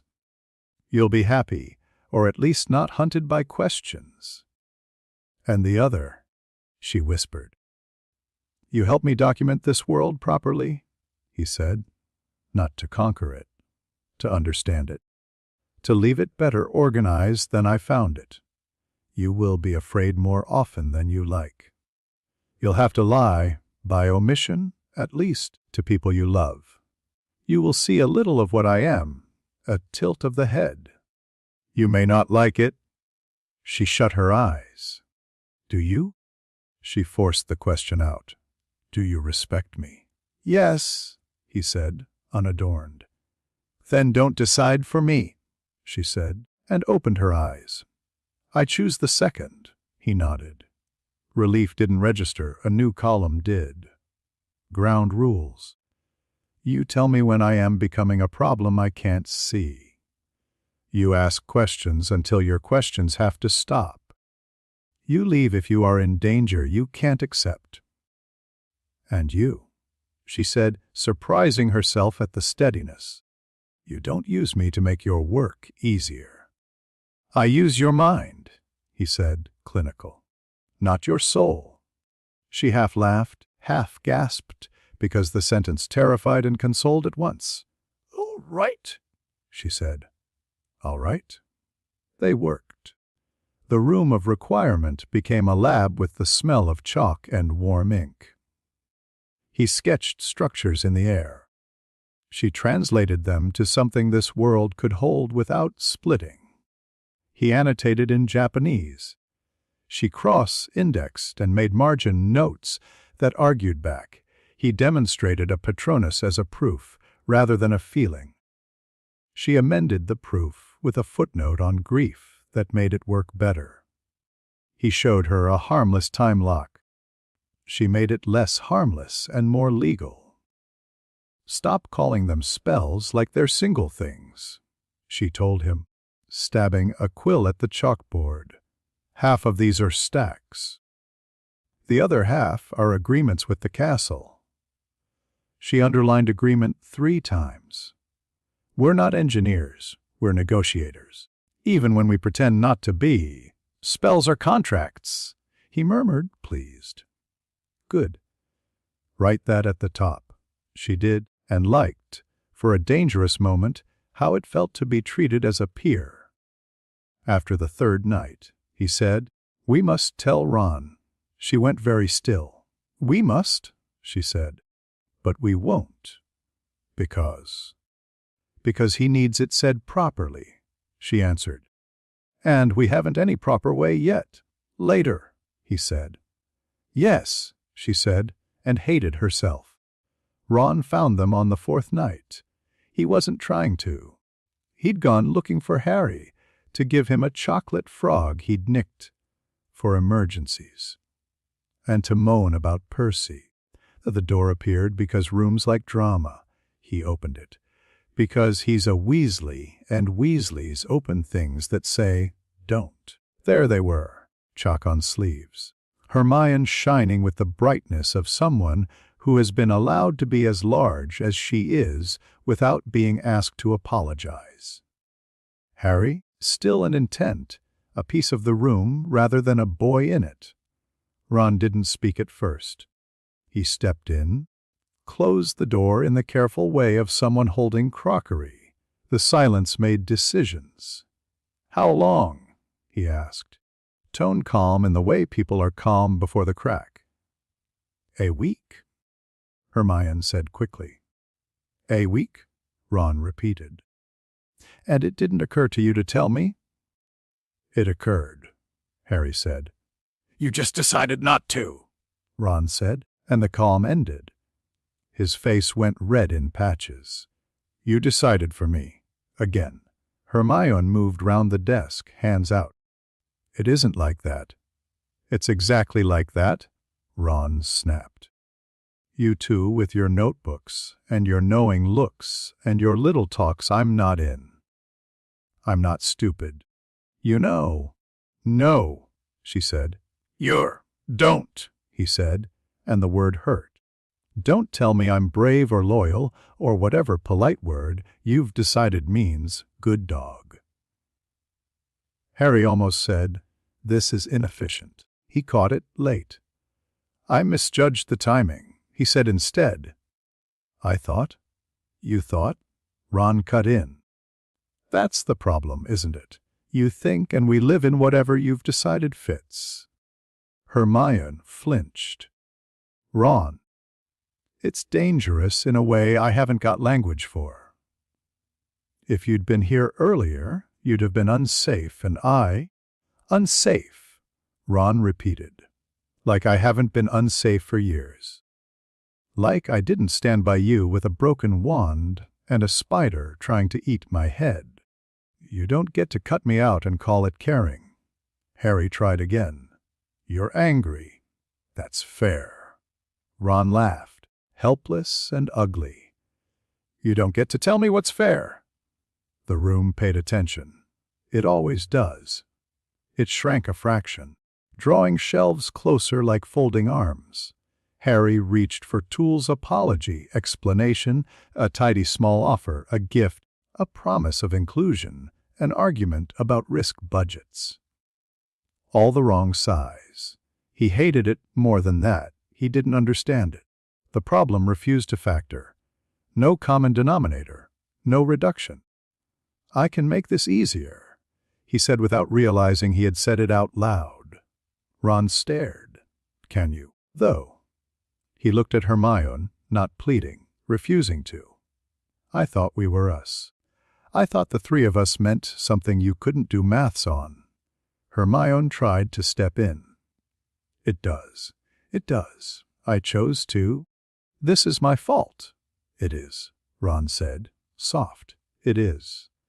Because you know better than him how to talk like a person, she nodded. Tears didn't come. She did not have time to cry. I'm sorry. I know, he said, and the knowledge didn't help. He turned on Harry. You, whatever you are, you're using us. Maybe not to hurt us. But you are. Yes, Harry said, because he could do this much refuse to put a ribbon on a knife. I am? Ron opened his mouth, closed it, and shook his head once. Right, he said.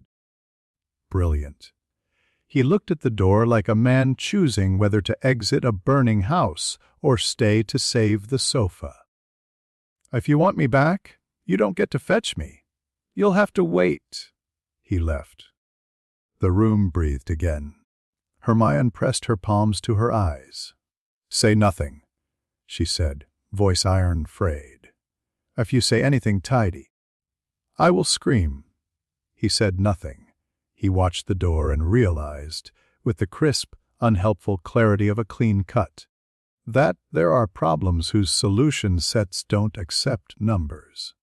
He'd known that in theory. He hated having to learn it again with a boy, shaped proof. Later, Hermione said into her hands. Yes, he said.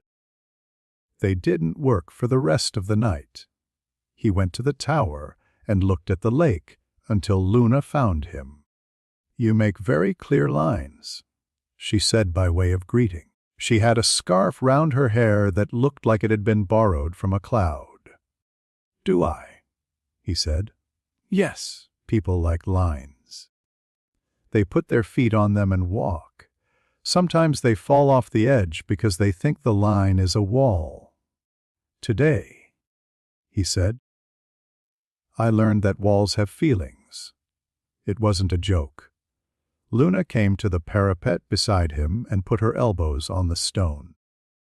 When my mother died, she said calmly, as if offering him a biscuit, everyone told me that the world was kind, really, and that there was a reason. That made me feel very lonely. She turned her head. You wouldn't have told me that? No, he said.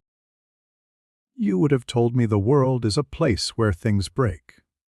She went on, and that the right thing to do is to make sure the next thing doesn't break in the same way. Yes, He said. I would. She nodded, satisfied. That's more comforting. They watched the stars misbehave. She spoke again, soft. You don't have a ghost, she said. Most people do. The little echo that follows them about, reaching for all the times they didn't choose. You don't. Perhaps I put mine away, he said. No, she said thoughtfully. You filed it. She smiled at the sky. You're not cold, you know. People think you're cold. You're not. You're tidy. He found he liked that. Thank you. You're going to leave? She said. Not a question. Wes. Good, she said, which should have stung and didn't.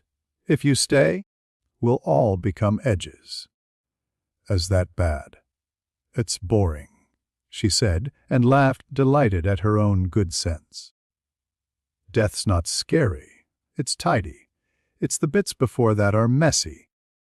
He remembered late-night guild voice, chat, Touch Me and Pereroncino arguing about loot tables, Olbert threatening to curse the random number generator, someone singing off key. This was as close as he'd come. His mouth almost smiled without help. Want to see a door? He asked. Yes, she said immediately, then added, I won't go through. Weiss, he said. Dumbledore waited until midnight to ask, because midnight is when people stop lying about what they want.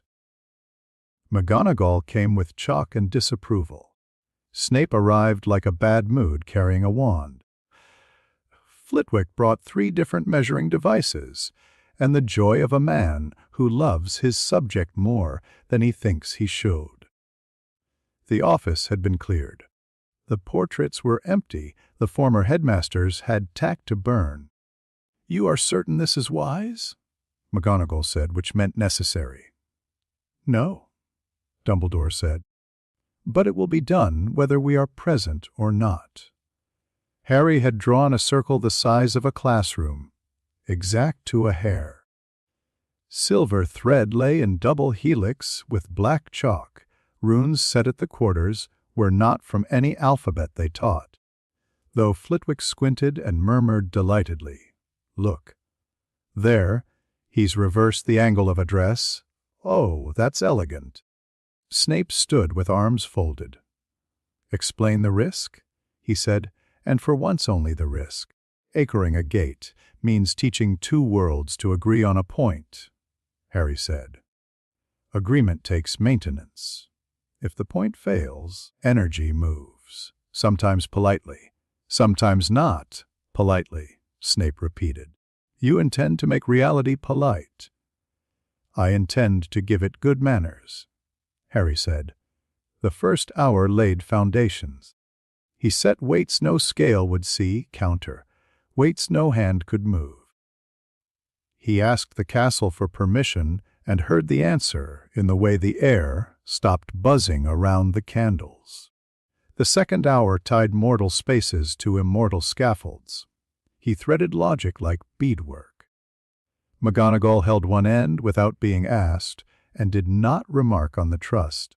Flitwick darted in to make a correction so microscopic it made the whole structure sigh in relief.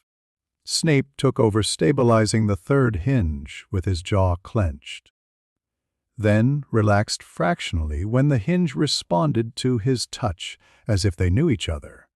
By the third hour, sweat had run into Harry's collar and the room had ceased to have walls.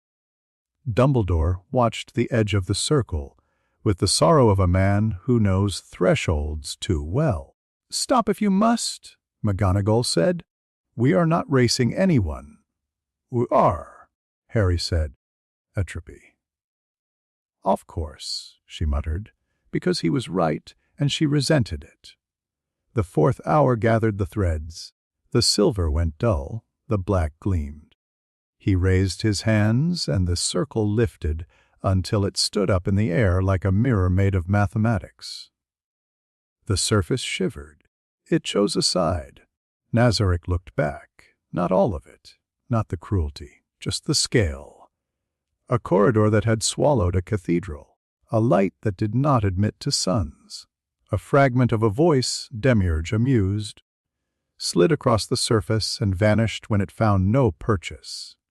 Albedo's silhouette almost turned. The office smelled, briefly, of cold gold. McGonagall's breath left her in a private prayer she'd forgotten she still had. Snape went more still than he had ever been, the stillness of a man who understands what it would cost him to forget what he has seen. Flitwick whispered, "Oh," in the precise tone a craftsman uses in museums when he meets an ancestor. Dumbledore aged, not theatrically and not in collapse, simply by letting his posture tell the truth. "It is keyed," Harry said quietly. "To me. And to him when he is back. No one else. It will sleep most of the time. It will watch." "What does it mean?" McGonagall asked, voice rough. "This door." "Exit?" he said. "For whom?" Snape asked. "For me," he said. "Eventually." "And entries," Dumbledore said, too calm. "Unlikely," Harry replied. "Unless I allow it." "The castle will complain loudly if anything unloved tries."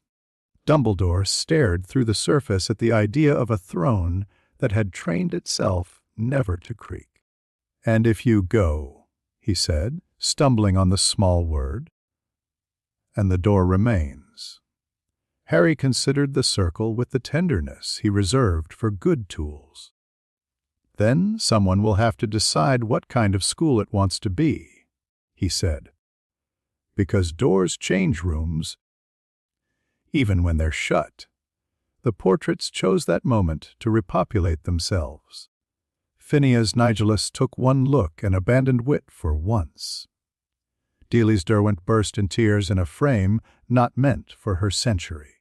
Armando Dippet said, faintly, "No." McGonagall found her voice. "Is it safe?" "No," Harry said. "It's supervised." Flitwick scrubbed at his face and laughed helplessly. "That's better," he said. "I don't know why, but it is." Snape stared at the mark under his sleeve, and then at the gate. He did a small, terrible thing. He imagined walking through. He put the thought away like a poisonous plant, carefully, so as not to get any on his fingers. "Close it," he said. Harry rotated his hands. The circle turned. The surface went opaque, then blank, then not there. The room exhaled. The chalk lines remained. The silver thread lay like a sleeping snake.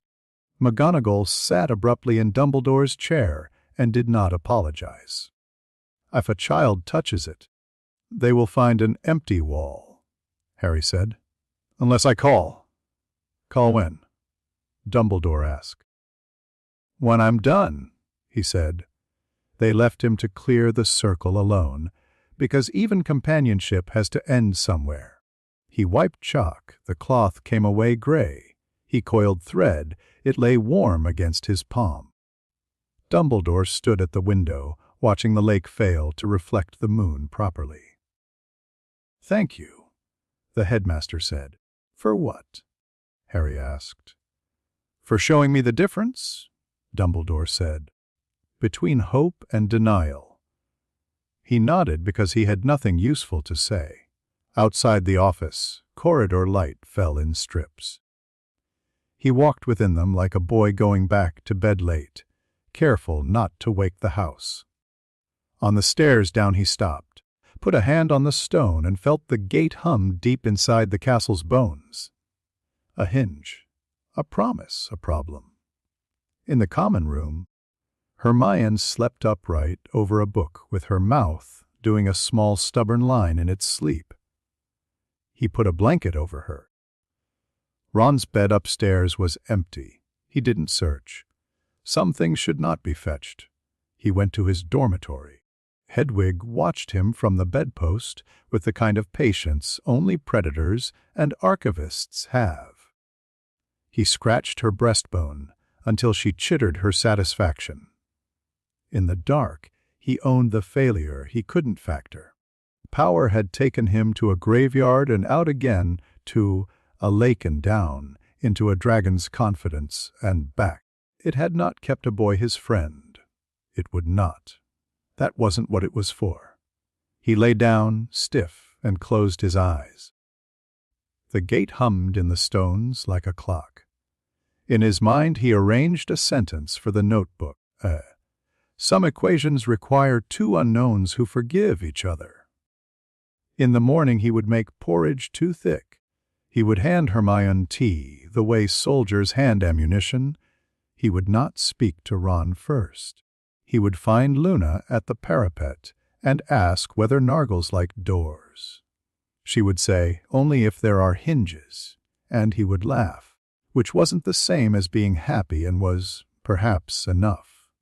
The school slept round him. Somewhere, far away and very near.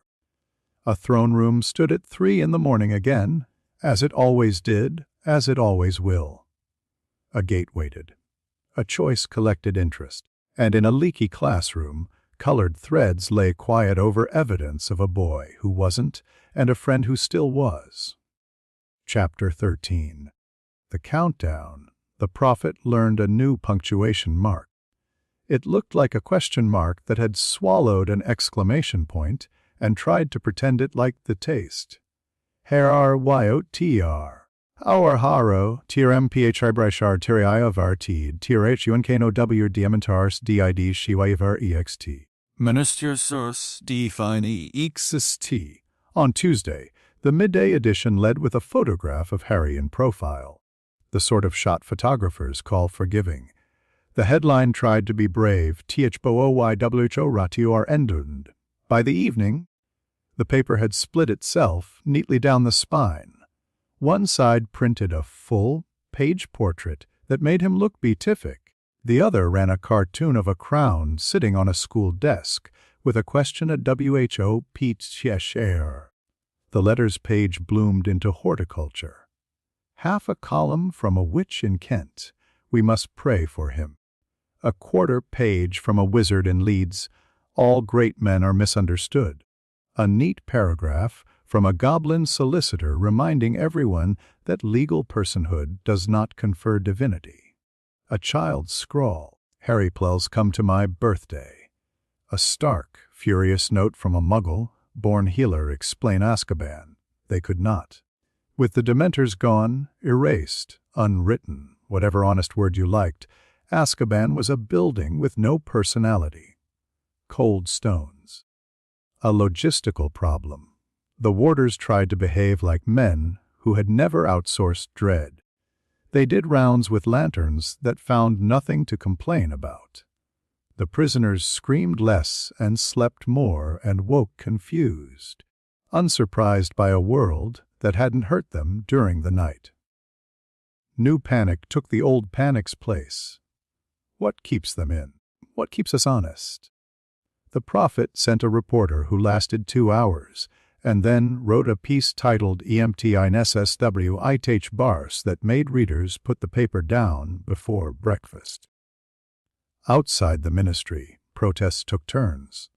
In the morning, witches and wizards in their best robes, with respectable banners, Assisio ebleidoif ats nema more columbranan rituals. At lunch, students with handmade signs and clever slogans. Chanting because rhythm makes fear tidy. At night, a smaller crowd, faces shadowed, holding candles. Someone sang. A woman cried until the wax ran onto her glove and hardened like a decision. Conspiracy gossips did their work with the vigor of a summer flu.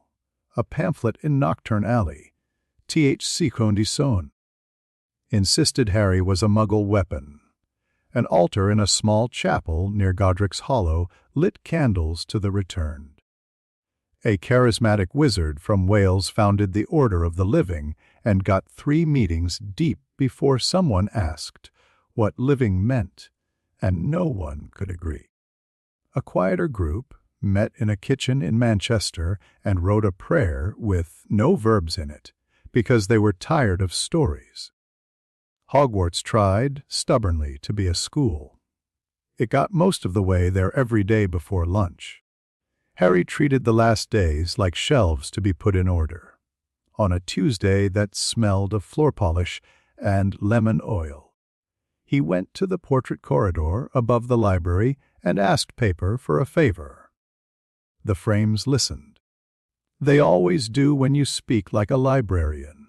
He began with a box the size of a bread tin.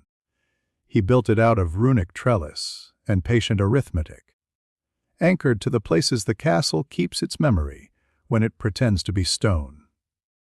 Then he threaded. Pensive strands trimmed to the width of a hair. A. Portrait charm fibers taken from the varnish of Dilly's Derwent's frame with her permission. Don't take the corners, dear. They're drafty. A small, dangerous string of intent that said remember and lay still when told. Name? Flitwick asked, alight with the joy of a man who has been allowed to peek at an invention before the patent papers go in. Archivist, Harry said. No article. He set the box in the alcove where dust likes to hide. The portraits leaned in. Phineas Nigellus sniffed as a matter of policy, then stopped sniffing as a matter of interest. Explain, McGonagall said, because she liked to have the explanation on the record before she pretended disapproval. An index, Harry said. Not a mind. A way for portraits to ask one another the right questions and remember the answers without bad manners. It will learn courtesy. It will not grow teeth. Portraits are vain, but even vanity enjoys being useful.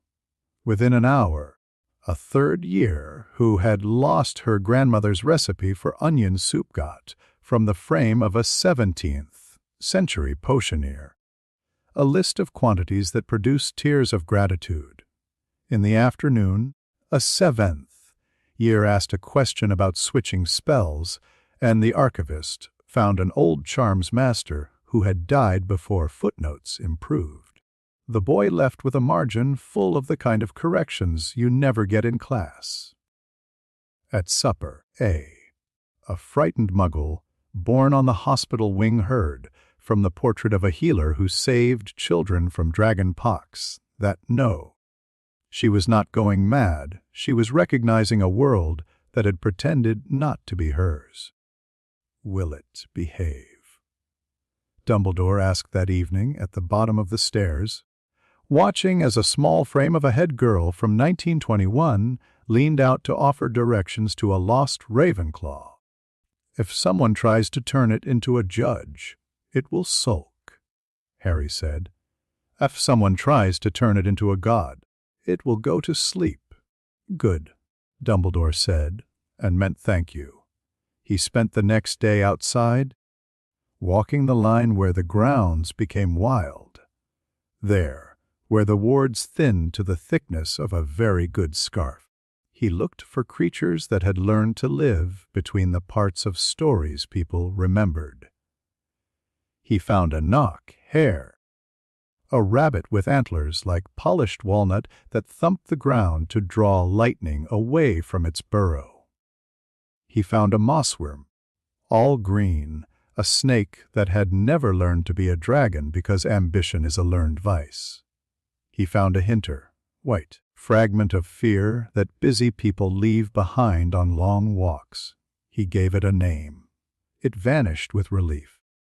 Uncatalogued, he noted to Hermione, who had braved wet grass and ink at the same time. Not harmful, not yet, she said, scribbling. Everything becomes harmful if someone mounts it in a drawing room. He left little charms on bracken, a tag and a blessing, tiny flags in quiet colors. We know you're here, be safe. The grounds made space. The day after, he visited schools. Boak's batons got a thing of beauty. A weather loom hung high above the orchard, invisible to anyone who hadn't asked it nicely. It tugged storms into health, taught hail to be less dramatic, encouraged frost to avoid the rose garden without making the roses vain. Madame Maxim put a hand on it and forgot, for a second, to be suspicious of gifts.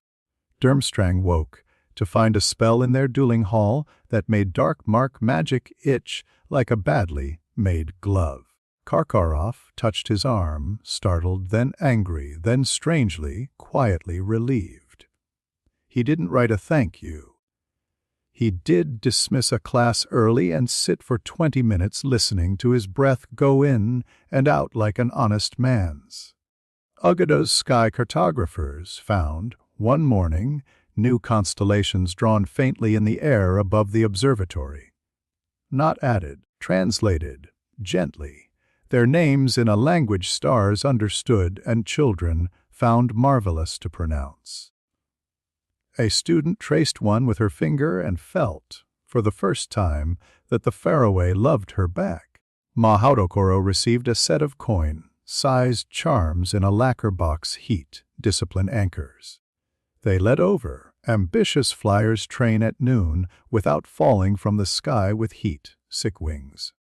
A teacher wrote a paper on thermals that made the old guard grumble, and then change their lesson plans one by one, because they were not fools. Ilvermorny, suspicious of things that came across oceans and had funny accents, found a thin booklet in the library slot on wards and welcome. It outlined how to widen a school's invitation to catch children who didn't yet know that a stick might love them. The cover said anonymous. A sticky note said, "Give the credit to a first year, they need it." The librarian did. The first year cried, and then went outside to teach a friend to conjure a bubble. Koldovstorets woke to nothing obvious. The gift there was quite a small change in a gate rune that meant children on their way in wouldn't be asked, by accident, to choose between safety and home. Someone who had suffered under the old rune noticed. He nodded once to the air, and didn't tell anyone why he was soothed. He left 3 things in Sight Mungo's beyond the lycanthropy cure. A charm that told healers when an illness was lying, a lullaby that made bad pain talk instead of scream, and a tiny, petty correction to the cafeteria tea urn, so it would stop pretending to be hot when it wasn't. The matron wrote a thank you to no one and pinned it to the staff notice board with 2 drawing pins and a bless you under her breath. He saved Hedwig for last, because some work requires a quiet that people mistake for sorrow. They went to the astronomy tower at dusk. The sky was full of laws. She came to his wrist with the possessiveness of someone who has done her duty and expects her treat. He pulled a scrap of bacon from a pocket because he had learned to plan for particular hungers. "Hedwig," he said softly. She clicked her beak, that deep, satisfied sound that means I know my name and I know you know it. He laid his left hand under her talons and his right over her breastbone. He felt the contract like a long thread running from his sternum into hers. Familiar magic is sweet, old, and deeply arrogant about its understanding of loyalty.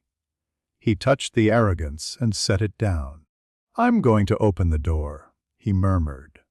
"You can still come and go." He smiled small. "You already do." Her eyes fixed on his with that uncanny focus owls have when they are measuring your soul for draughts. He undid the knot without cutting it. Release, not rejection. The thread returned to his chest and became memory. A matching thread in her breast settled into the muscle and became something less easily named. She swayed. He steadied her. For the first time since he had borrowed this life, A feeling got past the suppression and left a fingernail scratch. She pressed her head to his mouth. It was clumsy and perfect. A sound escaped him he would later refuse to translate. "Harry will come back," he said, his voice more human than he liked. "He'll need you." Hedwig made a small, outraged noise that meant obviously. "Watch over him," he said. "Choose your own skies in the meantime." She lifted, settled, lifted again, restless with a new kind of air. He held his wrist up. She did not take it. She hopped to the parapet, looked at him once hard, and flung herself into the wind. White, then not, then a dot against a line of cloud. The world felt, very briefly, well run. He stood a long time because the tower didn't mind standing with him. When he went down, he wrote only one line in his book, "Let go without letting drop." The oars came on a Thursday because bureaucracy loves Thursdays. They brought 10. They should have brought better verbs. McGonagall met them at the gates, her expression wearing the school badge's lion as a small, fashionable snarl. Amelia Bones was there in person, sensible boots, sensible wand, a monocle that could have cut through foolishness. Fudge arrived late, breathless, had already defeated. "Headmistress," Bones said, which made McGonagall blink once and then accept a title that had skipped a cue in public. "Amelia," she replied. "To what do we owe the pleasure?" She did not apologize for the sarcasm. The sarcasm had earned its place. "We have to discuss an arrest," Bones said carefully. "For questioning." "Off a child," McGonagall said. "Off a phenomenon," Fudge blurted. We must demonstrate that the ministry, maintains order." "By removing it?" Dumbledore asked, arriving as if he had grown in the lawn overnight. He looked older, and yet very much the sort of man who could throw a minister into a lake if required. "Be showing that we can ask questions without being turned into ice," Bones said. Harry came down the steps. He had cleaned his glasses. He looked like a boy who has agreed to be in a play because the teacher asked nicely. "If it helps," he said, "I consent." McGonagall's nostrils flared so finely even cats would have admired it. "You do not." "Not if coercion?" "It's a demonstration," Harry said, glancing up, meeting Dumbledore's eyes. "We talked about this." Dumbledore gave the smallest nod that said, "I will be behind you and in front, and on every side I can afford." They used the polite cuffs. They read the polite words. Shacklebolt didn't touch Harry, he gestured, and the gesture had respect in it that the paperwork would not capture. Bones walked beside them. Fudge walked behind. The ministry holding cell had spent a career being performative. It had the kind of bars that say, "Look at me, I am a bar." The warding array hummed with the confidence of layers stacked in an era that believed in ideas like enough. They put him in and stepped back.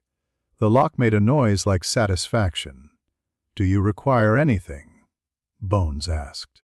Anything meant a lawyer dignity, a guarantee that none of this would go wrong.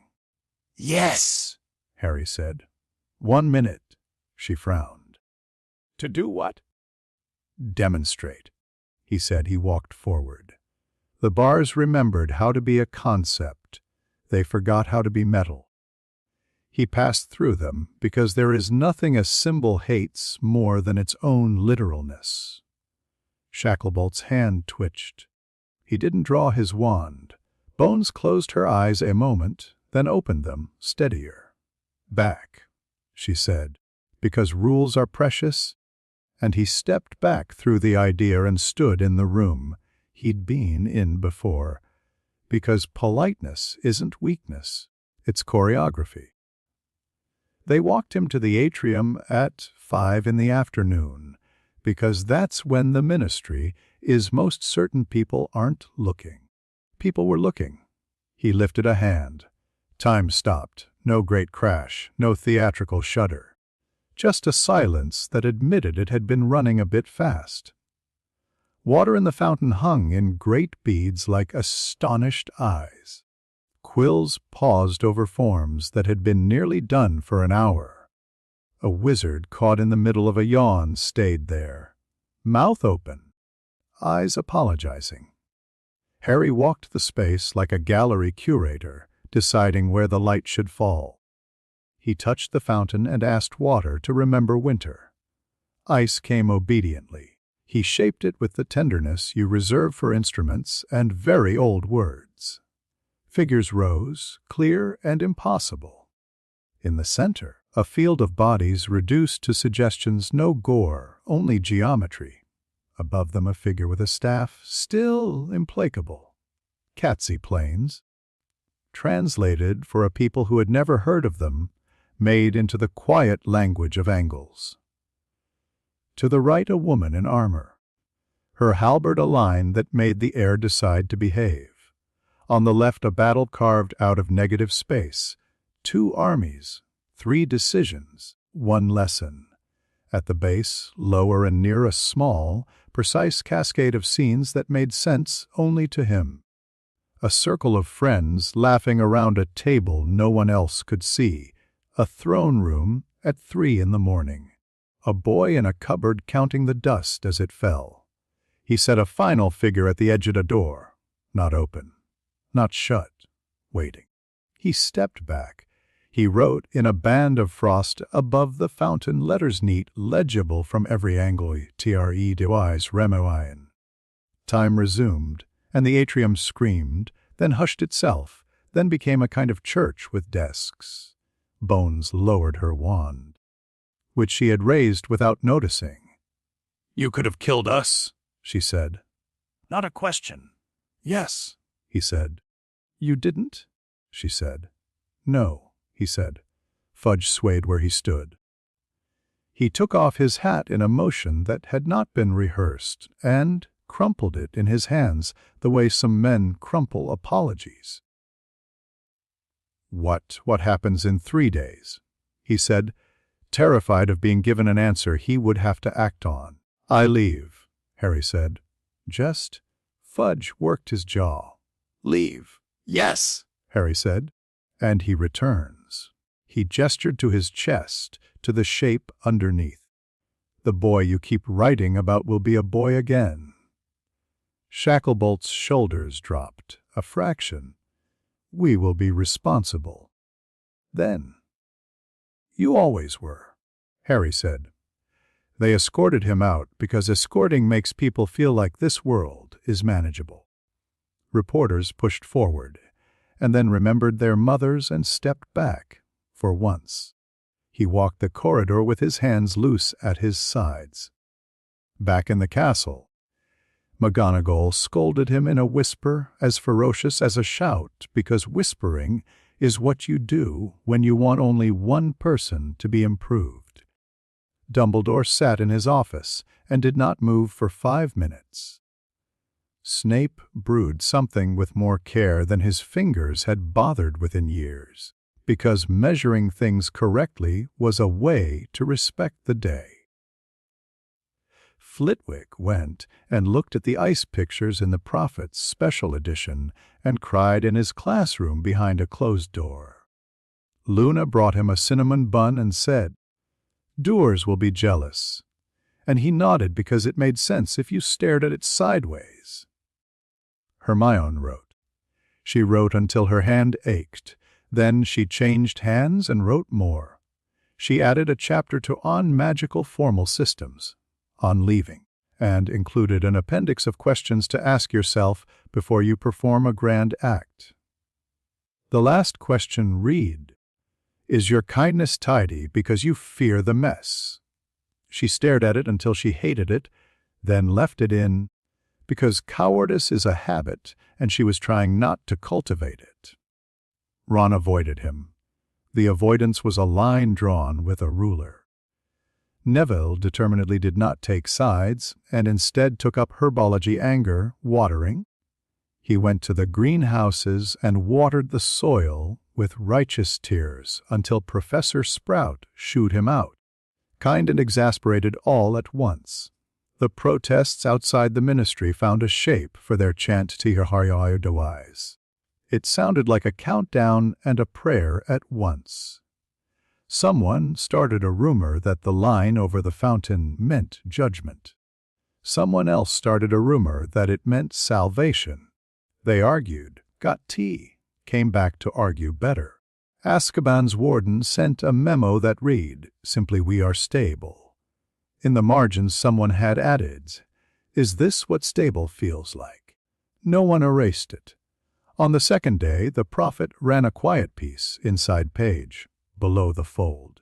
Sackmungo's reports, second lycanthropy case without incident. The article did not use the word miracle.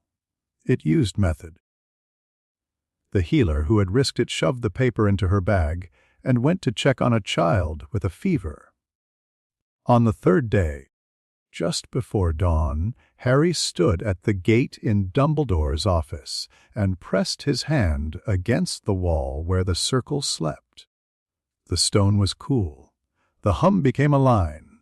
He could feel the point where here leaned toward there and did not fall. Dumbledore watched him in the soft light that makes all men look tired and kind. "Will you say goodbye to them?" he asked, meaning children and colleagues, and the weight that had learned to tolerate him. "I am bad at goodbye," Harry said. "Honesty, neat as a folded shirt. Practice," Dumbledore said gently. He did, in his way. He found Flitwick and left a box of chalk in 3 impossible colors and a note for your best students. No, not the ones with the neatest essays, the ones who tidy chairs after class. He found Snape and left a vial that would split poisons into their pettiness. Snape held it for a long time like a crucifix and did not take it to his storeroom until he had convinced his face to behave.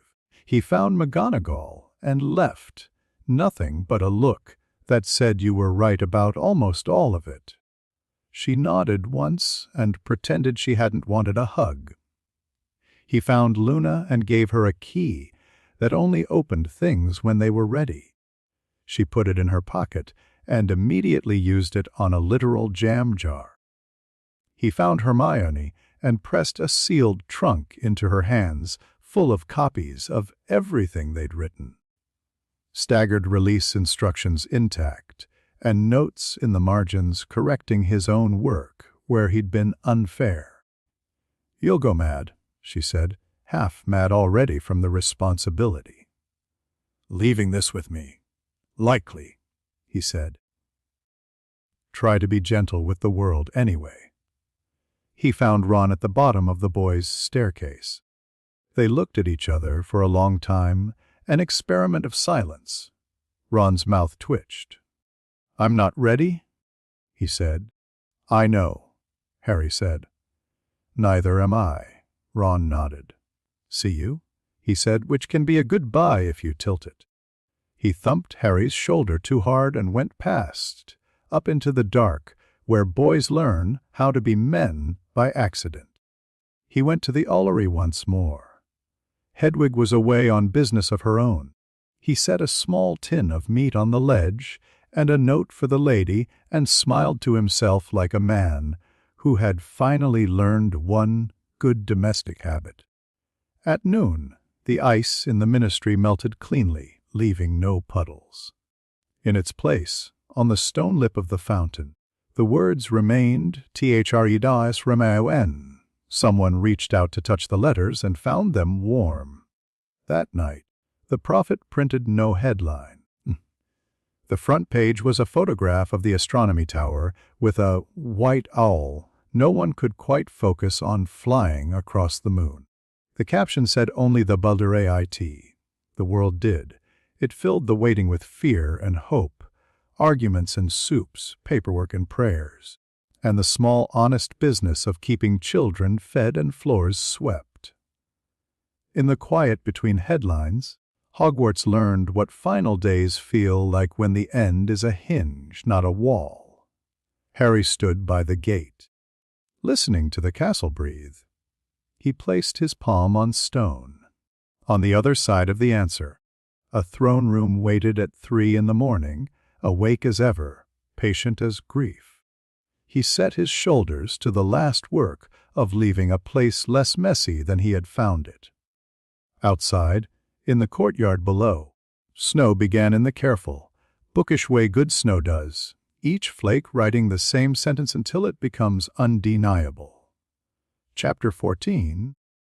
The Return. He had 3 stops left. At dawn the cliffs looked honest, gray damp, the sea rehearsing its lines against rock. The cave mouth hid between weeds and wet shadow, the way guilt hides in family stories.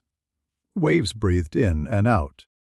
Kelp made small courtesies to the tide. He stepped onto the ledge without letting his shoes wet. The blood ward under the skin of the water tasted him and tried to arrange a tragedy. He corrected it gently, like a teacher turning a child's hand away from the stove. Inside, green light did its best to be haunting. It was a good cave, if you liked caves echoes that kept promises, a ceiling with ambitions, a basin made to hold rituals. He looked into the black water and counted the bodies that weren't there anymore.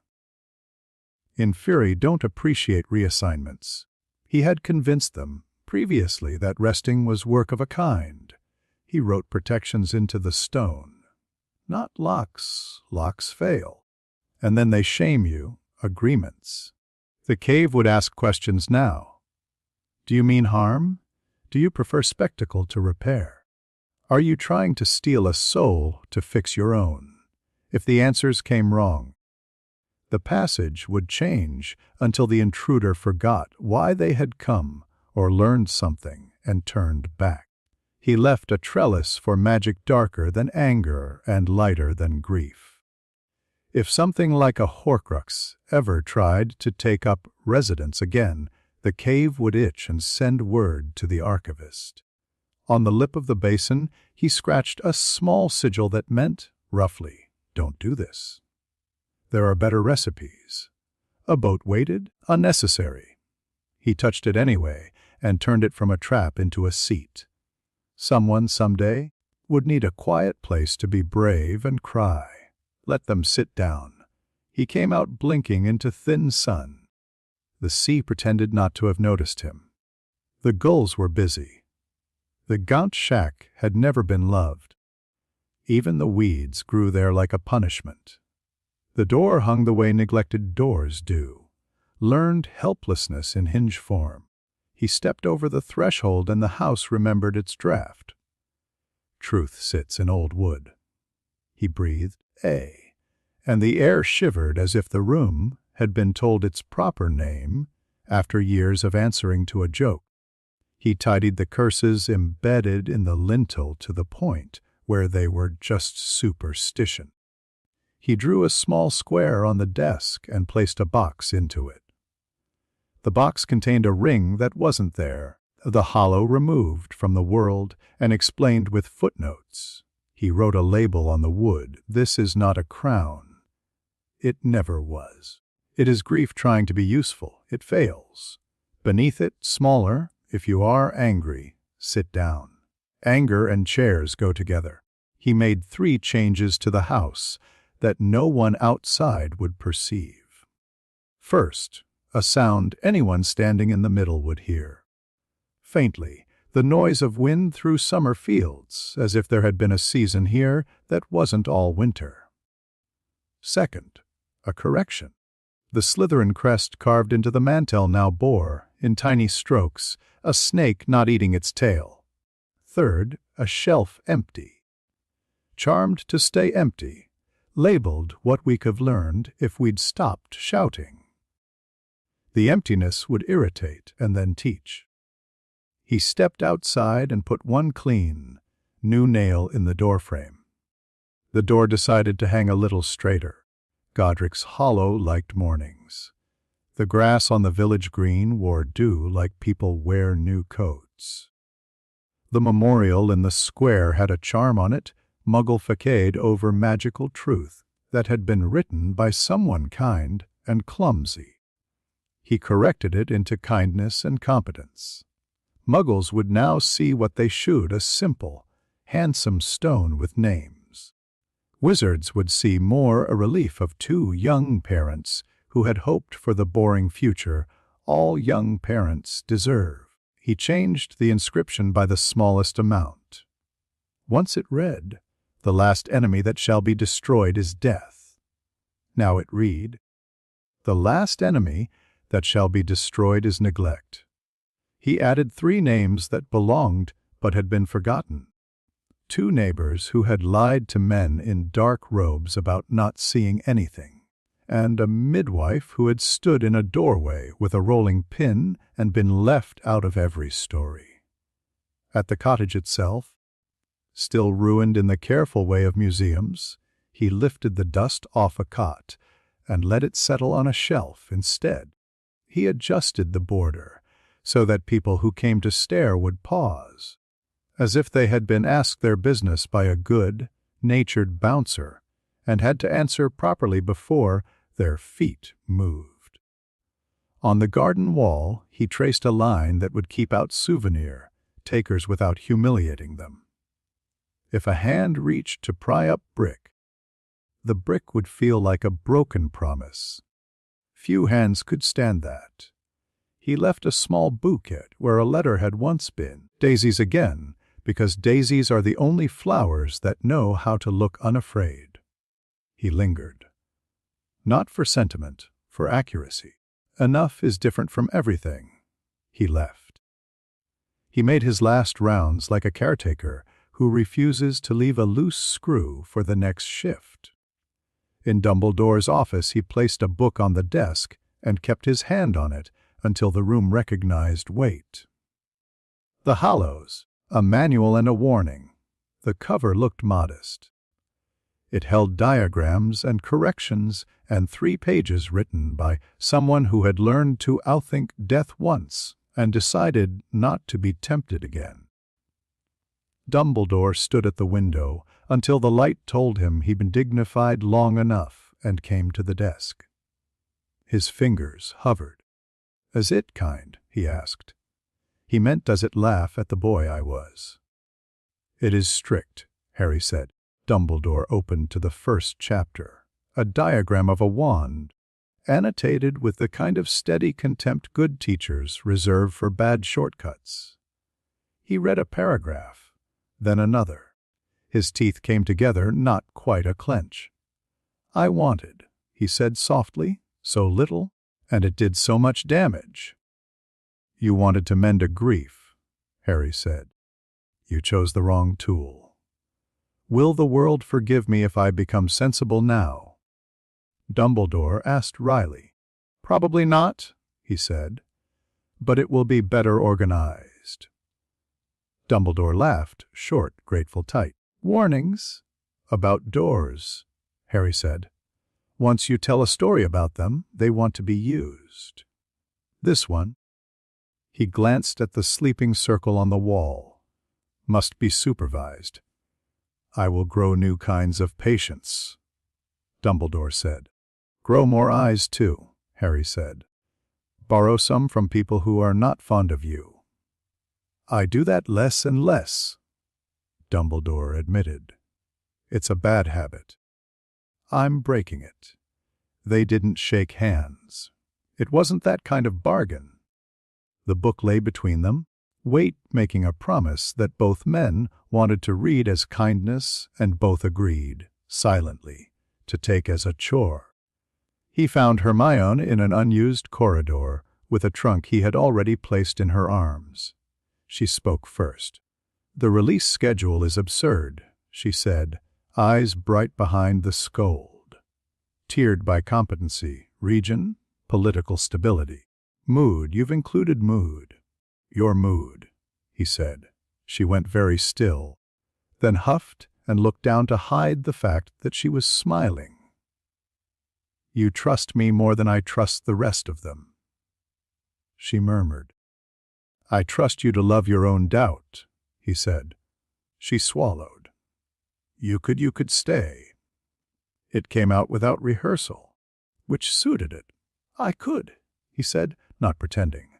"I would break more cups than I fix." "Perhaps," she said.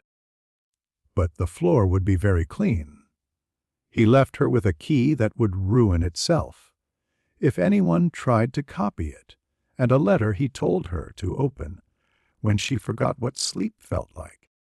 She promised to open it before then. He told her he didn't believe her.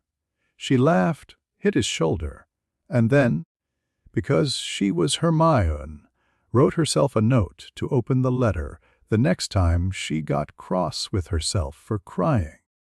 He didn't find Draco in person. Narcissa Malfoy's wards were good enough to make surprise impolite. Instead, he slipped a letter into a secret the manor thought no one remembered, a family postbox behind an empty frame, keyed to bloodline and intent. The seal would not break for 10 years. The wax had instructions for surviving long enough to see it happen. He wrote it in a clear hand. "Dear Draco, at 30 you can decide not to make your father's errors look respectable. Learn French properly, not just the insults.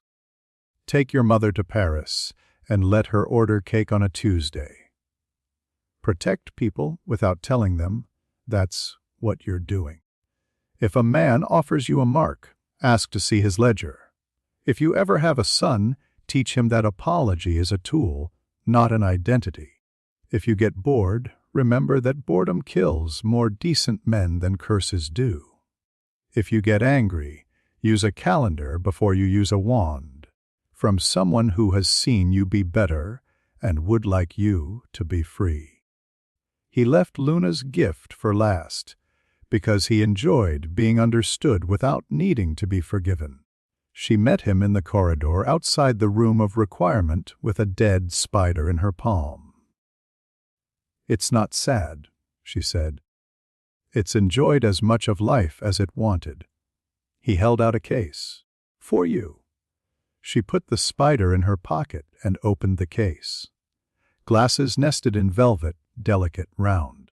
A pale sheen along their edge like frost under starlight. Her eyes widened. "They'll make other people see things properly," she said. "If they deserve to," he said. "You can lend them. They'll know when to work." She turned them over, pleased. "Will they show me what I already see?"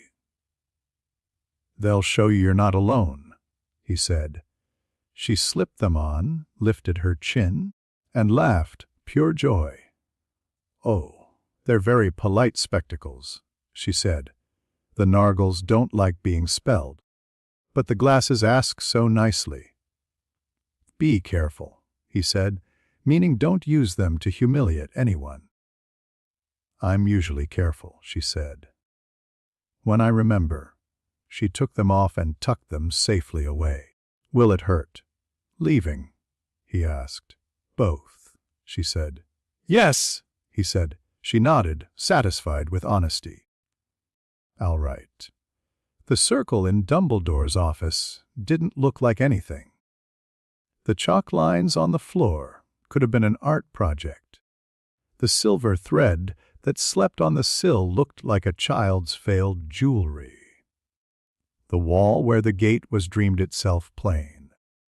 McGonagall waited with a face carved to be watched by children and not break. Flitwick had his measuring instruments laid out the way a doctor lays out tools and smiles at you until you stop pretending to be brave. Snape sat in the shadow of a bookcase, hands folded to disguise the trembling. Dumbledore had not moved from behind the desk since he'd said he wouldn't. Harry stood in the circle. The stone under his feet hummed with the distance between here and there. The castle, which hated goodbyes and strongly preferred semester breaks, did not complain out loud. "You are certain?" McGonagall said. It was not objection, it was ritual. Yes, he said. Flitwick cleared his throat. If I were to, purely hypothetically, place a charm on the hinge to stop dust collecting. By all means, he said. Use the good dusters. Snape's voice came low. Do it cleanly, he said. He did not say for their sake. He did not need to. He raised his hands. Wards in the stones turned their heads and listened. Above the desk, space unrolled with a sound like cloth aired after winter. The circle rose as a ring of knot, quite light. The wall remembered its other side. Nazaric's perspective pressed into the room, the arithmetic of a place without mercy, the beauty of a structure that never once apologized. Albus, McGonagall murmured. If the ministry. They will have their moment, Dumbledore said. Then they will have their biscuits. Harry stepped forward. The gate answered. The room went quiet the way churches do, when something irreverent and holy happens. He felt the boy. He had always felt him, the bright, sore hum beneath his ribs, the pulse in the back of the mind that knew laughter when it heard it even if he wasn't laughing. The contract between them loosened. He held on a heartbeat longer to be certain he wasn't dropping anything that mattered. 3 days, he murmured. Indeed, Dumbledore said, and did not trust his voice for anything else. He put one foot through. Gravity tilted. Laws rearranged furniture. For a moment he stood in both rooms, the throne hall's absolute stillness and the office's compassionate mess overlapping like two transparencies held badly together. He let go.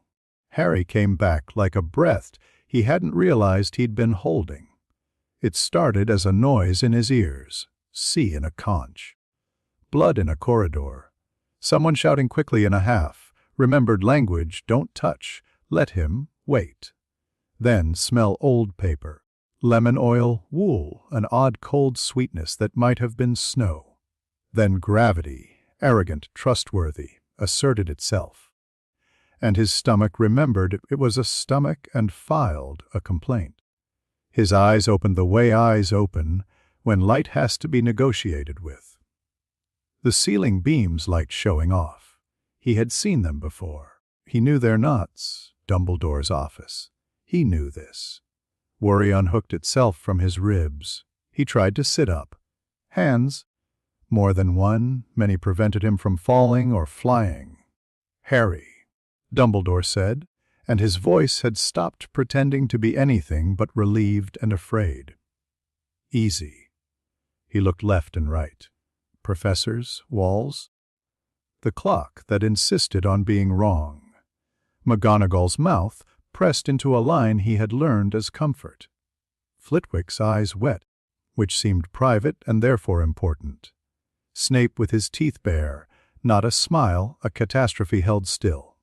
Was I? His throat rasped. How long? 3 months, Dumbledore said softly. Harry stared. The shelf with the odd silver instruments had a crack in a glass that hadn't been there before. How did he know that? He reached for the table and found he wanted tea more than answers. 3 months. He repeated, but the time wouldn't add up. Wouldn't balance against the weight in his bones. Memory broke over him in pieces. A dragon lowering its head as if to greet a prince. Ice ringing like glass, a mirror cracking around his face. Laughter at a joke he didn't understand about a chicken, the owl's heartbeat under his fingers. No, that couldn't be his. And the wet salt smell of a cave where no one drowned. He tried to catch any of it. It went through.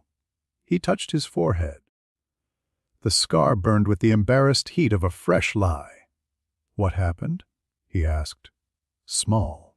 No one answered the way he expected. Dumbledore looked like a man who wanted to kneel and wouldn't.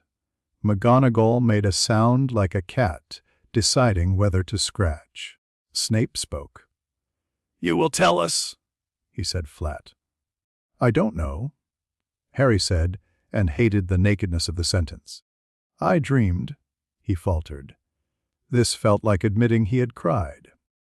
I dreamed I was, he shook his head, someone else. Dumbledore put a hand on the desk and steadied the furniture as if that would help steady the child. You have been unwell, he said carefully. We have managed. Managed what? Harry asked, panic learning his lungs. He tried to sit up again. His body submitted and then vetoed the motion. Harry. Dumbledore's voice gentled further. Breathe. He did, deliberately. The breath tasted of wood and citrus. He looked around the office and saw fear in the corners of the room, where he had never seen fear before. Why is everyone? Why do you all look as if I'm going to break something? McGonagall swallowed. Because you have not, she said, honest and helpless. For weeks you haven't. And the world changed anyway. I don't. He stopped. He couldn't make the sentence fit any mouth. He shut his eyes. It felt as if someone had tidied his thoughts while he was away and put labels on the wrong boxes. Water, Dumbledore said. He held a glass to Harry's lips with the care of a man handling mercury. Harry drank. It went down and did work, and he was grateful, and then angry that he was grateful, and then tired of all these feelings, trying to be reasonable adults in his chest at once. I'm sorry, he said, without meaning to. If I did anything, if there were... You saved a boy, McGonagall said, voice shredded. That was enough. Ooh, he blurted, stupid. Cedric, Dumbledore said. He is well? Harry closed his eyes again. Cedric's laugh came back to him, surprised, whole. He held on to it as if it were a stair rail. He noticed the door. He hadn't seen a circle traced on the wall that wasn't a circle. The feeling of deep quiet around it. It made his teeth hum. He looked away, he didn't know why. May I? He licked dry lips. Go to bed now. Soon, Dumbledore said. Let Poppy see you first. Snape stood at the edge of the light like a birthday he hadn't been invited to.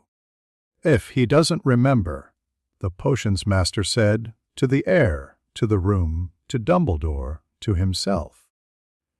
Then remembering is our sin, not his burden. McGonagall flinched as if the truth had bitten. Flitwick made a helpless sound and then hid it in a cough. Dumbledore nodded once, slow.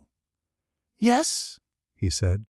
Harry watched adults behave like adults and wondered when he had lost the knack. The throne room had not moved. Of course not. Eternity doesn't fidget. He came back the way he had left, crossed a hallway without crossing, fell back into the seat his bones knew, opened hands that had forgotten softness. The instant he arrived, the room rose around him with the eager correctness of servants who have had drills for decades. Lord Ainz! Albedo dropped to one knee and then found herself standing, hands trembling carefully so they trembled in a pleasing way. Her eyes drank him in like medicine. Welcome back. Ainz Sama, Demiurge said, placing a hand over his chest and bowing the way knives bow. Reports moved toward the throne on their own because the room wanted to impress him. He raised a hand and the reports paused, disciplined, expectant. How long? He asked, voice filling the chamber the way weather fills a bay. 3 hours. 22 minutes. Demiurge replied. You began your meditation at midnight. It is now a little after 3. We maintained standard protocols, no incursions. Grain stores at acceptable levels. The lizardmen report the new canal stones curing properly. Cossidus requests an additional allotment of Nothing happened, Albedo said, smiling through a grief she refused to name. Except that you were not speaking. He had known it would be like this. He had written the numbers to himself in advance. 3 months there, a breath here. He had even preferred it. He had always preferred control to symmetry. Still, the knowledge landed. A man who has tasted salt does not find the desert worse. He finds it more accurate. "Very good," he said. The words were perfect. They went where they were meant to go. They did their job and left no mess. Albedo stepped closer, hopeful as a sunrise. "Was your rest productive?" He had intended to say educational. It emerged as planned. Educational. Demiurge hid the brief smile he had allotted himself precisely for that word. Albedo's shoulders loosened half a degree. The guardians behind them didn't breathe. They believed in professionalism. He looked at his own hands. The bone under glove felt precisely like power absolute, careful board. A beat ago he had held feathers and pulse. He had counted heartbeats and called them data and been annoyed to discover that they were also music. The absence of all that now felt, he searched for the proper word the way craftsmen search for the right chisel. Overlit. "Proceed," he said. Demiurge summarized a small war with dignity. Albedo offered a roster.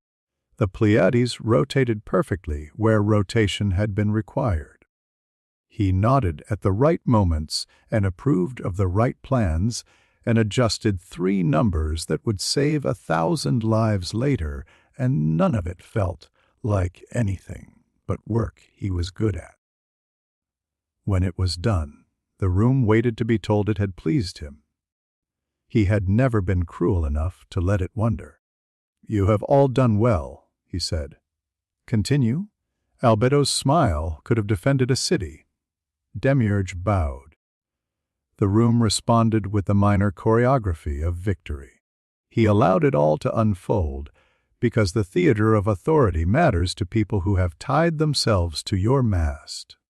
Later, alone, he dismissed the last of them with a gesture that made even Albedo obey. She left, finally, reluctantly, in an orbit that would bring her back as soon as a pretext could be discovered. He sat. The throne held him up like a promise kept too long. He turned his head naturally toward where the scrying pane would be. He had installed it earlier against his better judgment, then forced himself not to look. He did not need to. He had nothing to check. The world he had tidied would tick without him. He looked anyway. The pane bloomed at a thought. Hogwarts' skyline appeared in night hues. The tower was a dark pencil against a blue that wasn't quite honest. In an office, a boy propped up against cushions, hair like an apology, glasses askew. Dumbledore sat near him, turned so his body told the boy he wasn't blocking the door. McGonagall stood in the doorway as if doorways needed her permission. Snape's head was bent in a posture that looked like prayer until you remembered him. Harry said something he couldn't hear. The boy's face made an expression he remembered using to negotiate with dragons. Then he laughed, small, wrecked. The sound did not come through.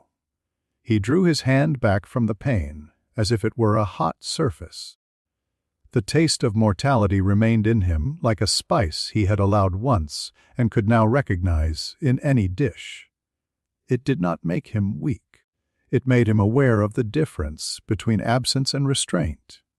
Eternity stretched out, civil, well, ventilated, heavy. He thought of the cave and its agreement, the shack and its empty shelf, the hollow and its revised inscription. He thought of a girl in round glasses wearing rounder ones and saying, delighted, polite spectacles. He thought of a boy with ginger hair who had not forgiven him and whose forgiveness he discovered with the flat, irritated surprise of a scientist who didn't order this result mattered. He straightened in his throne. The weight of the crown was precise and correct and dull. He placed one gloved hand on the armrest and the other on the crystal that reported grain yields, because he had to be fair. "Demerge," he said. His voice reached the world outside the room and found him. "Bring me the records on outer world observation. We will standardize. There will be fewer improvisations next time." "Of course," Demiurge said, delighted into perfect obedience. Albedo returned with a question about patrol rotations she did not need him for. He answered it anyway. He answered the next. He did the work, because the work had kept him from breaking long before Harry had learned to say please to a dragon. He would not do this again, he told himself, and knew he was lying. Not soon, he amended, and allowed himself that smaller truth. He would measure the gap and decide. He would call it good governance. He would leave the word lonely to the poets and to owls. He turned off the pain. The throne room remembered how to be his only sky. Somewhere, a castle hummed around a door and practiced being safe for a boy who had not asked for any of it. He closed his hand into a fist and relaxed it. "Bone, glove, air, work. Next report," he said. Nazarick obeyed. Chapter 15. The New Game Eye. Harry 1 year later. The corridors still looked the same until people walked in them. They parted for him now in tidy, guilty waves, first years clutching books, seventh years pretending they had somewhere to be. Eyes went wide and then polite. A whisper passed along the stone like draught, "That's him." It never landed on a noun everyone agreed with. Hero, monster, miracle, problem. He smiled the way you smile at relatives you don't remember inviting for Christmas. "Morning, Harry," Dean said, deliberately normal morning. He liked Dean for the effort. It cost. In defense, Professor Lupin had come back with new lines and a manner like a blanketsy warm, worn thin. The lecture was good.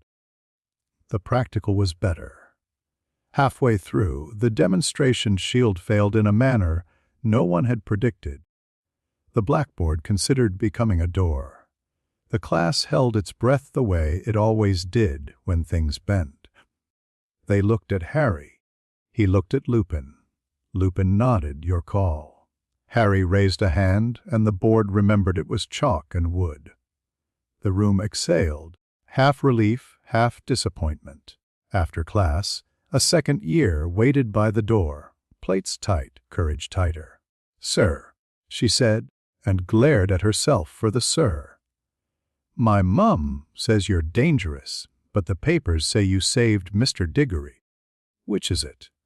"The papers," he said. She frowned. "Which papers?" "The ones written by people who were there," he said. And she went away satisfied in the tidy way sensible answers satisfy children. Friends were what they had been, and also not. Ron hovered at the start of sentences and changed his mind. Harry knew the shape of the joke he would once have made and hated the H when he didn't make it. They played chess sometimes. Ron won. It helped and didn't. When Harry moved a knight, Ron watched the piece as if it might decide to move itself. Hermione was phenomenon and person at once. Her desk had grown a second desk. Her bag had become a filing system. Sleep had become a rumor. She still asked if he'd eaten. He still lied. Once a week they went to the lake and didn't say the words gate or letters or release schedule. It worked as medicine for about an hour. Luna remained herself and more so. She wore the glasses he'd given her as if they were part of a private uniform, on for kindness, off for letting people keep their illusions. Once she stopped him on the stairs. "You're doing it again," she said. "Doing what?" trying to take a shape for people," she said sadly. "It's very polite of you. It's also very boring. Leave them the mystery. It keeps their teeth sharp." He laughed properly then, once in the dust of the landing. It alarmed a suit of armor, which wrote a strongly worded letter to the registrar of unusual noises. Luna wrote the reply and soothed it. The fragments came in dreams, ice singing, a dragon glancing down with conspiratorial patience. An office humming around a circle laughter that didn't belong to his mouth, but had lived in it for a while and refused to pay rent. He woke with his heart too large and the certainty that he had forgotten something necessary, like his own name or how to breathe under cold water. During the day he tried to catch the edges, then let them go, because catching hurt. He found the gate by accident the first time. Wandering in Dumbledore's office to deliver homework, the headmaster marked his essays as if he were a student again, and it was almost funny. His fingers tingled when he passed the empty circle on the wall, as if it were a socket with the plug missing. He turned to ask a question and found a note, square of thick paper, lying where important letters prefer to land. "You were an adequate host. The door is open should you prove interesting enough to visit." He read it twice, then again 3 months later, when the words had grown smaller and bigger at once.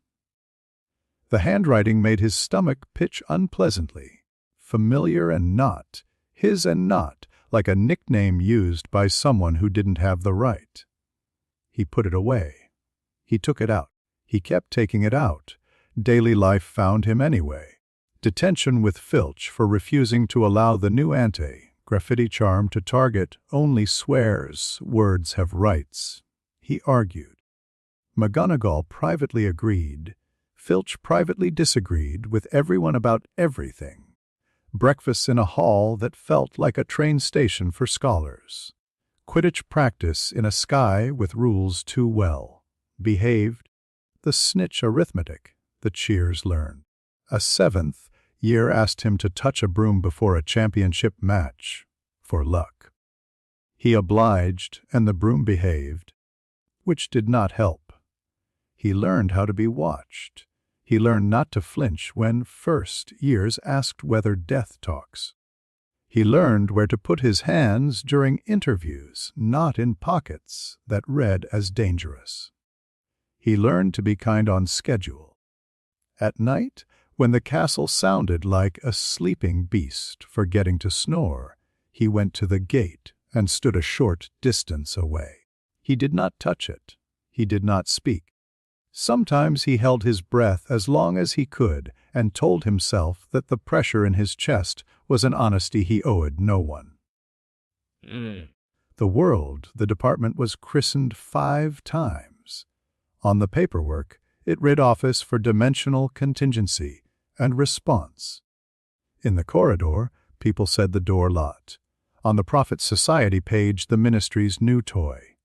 In indictments, ODCR. In the canteen, Odd Corps. The mandate fit on a placard: anticipate, analyze, avert. The budget didn't fit anywhere. In its first week, the office bought 3 artifact lockers, 2 containment charms from a firm in Madrid that would later go bankrupt for being clever at the wrong hour, and a kettle. In its second week, it hired a Muggle-born physicist because Amelia Bones had learned the hard way that some problems get offended when the wrong vocabulary is used. Reports multiplied. Most were noise. A witch in Devon found a door in a hedgerow that opened onto a field of lemons. A clerk in Prague claimed his desk changed places with another desk, and so did he. A boy in Cairo painted a square on a wall, and his sister walked through it and came out taller. ODCR filed, investigated, or wrote, in neat ink, probably lies. Some incidents were not lies. A group calling itself the True School tried tear magic in a warehouse in Birmingham. They had copied the notation from Hermione's first paper, badly, without the footnotes. The leader announced, "Fireball," pronouncing the brackets as if they were part of the spell. 3 died. 1 became a cautionary tale for healers about burns that didn't understand flesh, and 1 wept to a reporter about dreams of endless corridors. The prophet ran iamitatio and artisis sesti tiems alight and a thoughtful column 2 pages later about literacy and death. Another set of enterprising idiots rented a barn in the fens and attempted a time stop. They got the first syllable SC with feeling. Then were found 8 hours later, motionless and furious, their mouths choked with unspent seconds. It took a team from the Department of Mysteries, a healer from St. Mungo's, and a farmer's dog to get them out. The dog received a medal. The men did not. Progress argued with fear in every house that read. On one side anew, practical arithmancy that made charms lift a little easier. A proof about patronesses that helped witches who'd never seen joy grow enough of it to stand between themselves and disaster. Wards that were less superstition and more architecture. On the other, funerals with eulogies that included the words experiment and promise. Mothers cutting articles out of papers and putting them under bread boxes as if starch could make the news safer. Boakspattens published a paper on weather looms. Durmstrang quietly lost 3 boys and quietly gained a headmaster who wouldn't hide in his office when letters came from frightened mothers. Mahadokoro introduced heat, discipline anchors in a ceremony that involved students cheering and 3 dignitaries pretending not to be seasick at the demonstration. Ogadu mapped the new constellations and gave them names that translated as welcome, hold, no more. Hogwarts surpassed itself. The archivist became a school within the school. Portraits no one had bothered for a century found themselves in demand. A second corridor of frames was hung to hold 4 new commissions. The healer who had invented the pain lullaby, a muggle, born arithmancer who had discovered she could translate fear into numbers and back.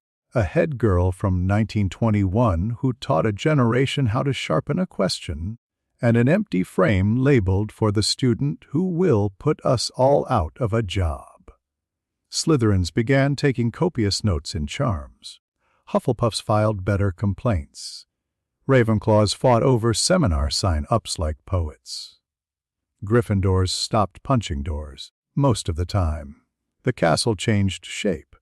A new tower, only half a story, stubbornly sensible, housed the visiting scholars and their kettle wars. Flitwick's office acquired rotation. You had to ask the archivist for a meeting slot, and the archivist obliged like a kindly aunt. Children learned to say instructional field without laughing. The gate on the wall hummed through the stones, and the headmaster had learned how not to flinch. It was not neat. Libraries argued with themselves on rainy afternoons. Old families closed ranks and opened trust funds. The prophet ran Marilyn WITH Mass one morning and WEAR Losange OUR that evening. A small, loud group staged a vigil outside Hogwarts with banners reading None o' Godes and None o' Moen Stars and None o' More, then went home because it rained. In kitchens and shops, and between friends on public benches, Britain chose sides without admitting to it. Most chose to keep the tea hot and the conversation going. A third. Hermione, she was the youngest published theorist in a century, and wished the fact would stop introducing itself before she did. On good days, the work sang. Flitwick and Vector Co. taught a seminar on formal systems, and she kept pace because she had put some of the stones in the river. The 3rd years she tolerated sternly came alive when she let them translate grief into charms that asked for fewer scars. The book she had never intended to assemble grew on her desk. On magical formal systems, a practical reader. It had too many footnotes. She loved it anyway.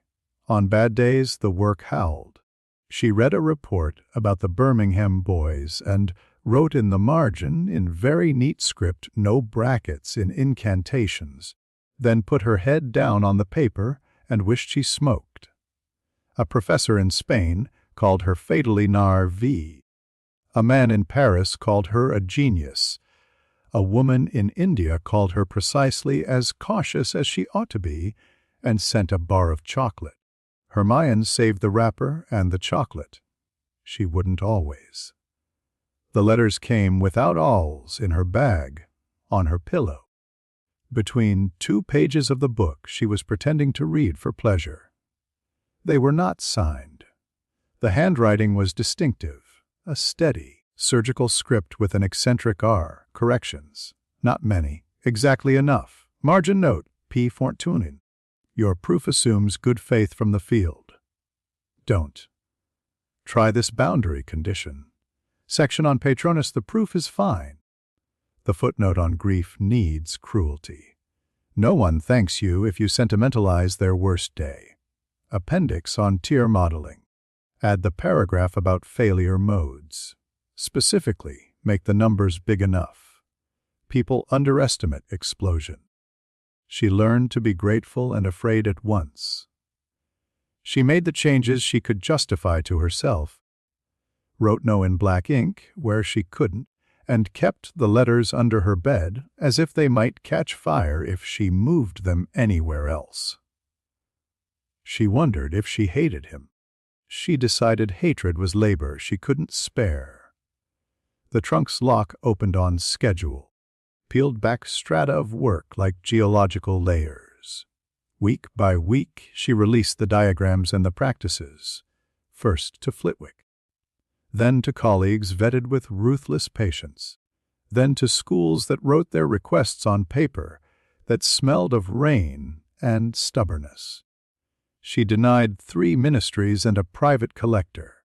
She granted permission to one small school in Peru because the headmistress's letter sounded like a woman who had put food on tables for 40 years and wanted her girls to aim high enough to be seen. Her friendships made less noise. With Harry steady, odd, honest. He watched her like a dog at a closed door, and she loved him for refusing to bark. With Ron, mended into a new shape that didn't hurt to hold often.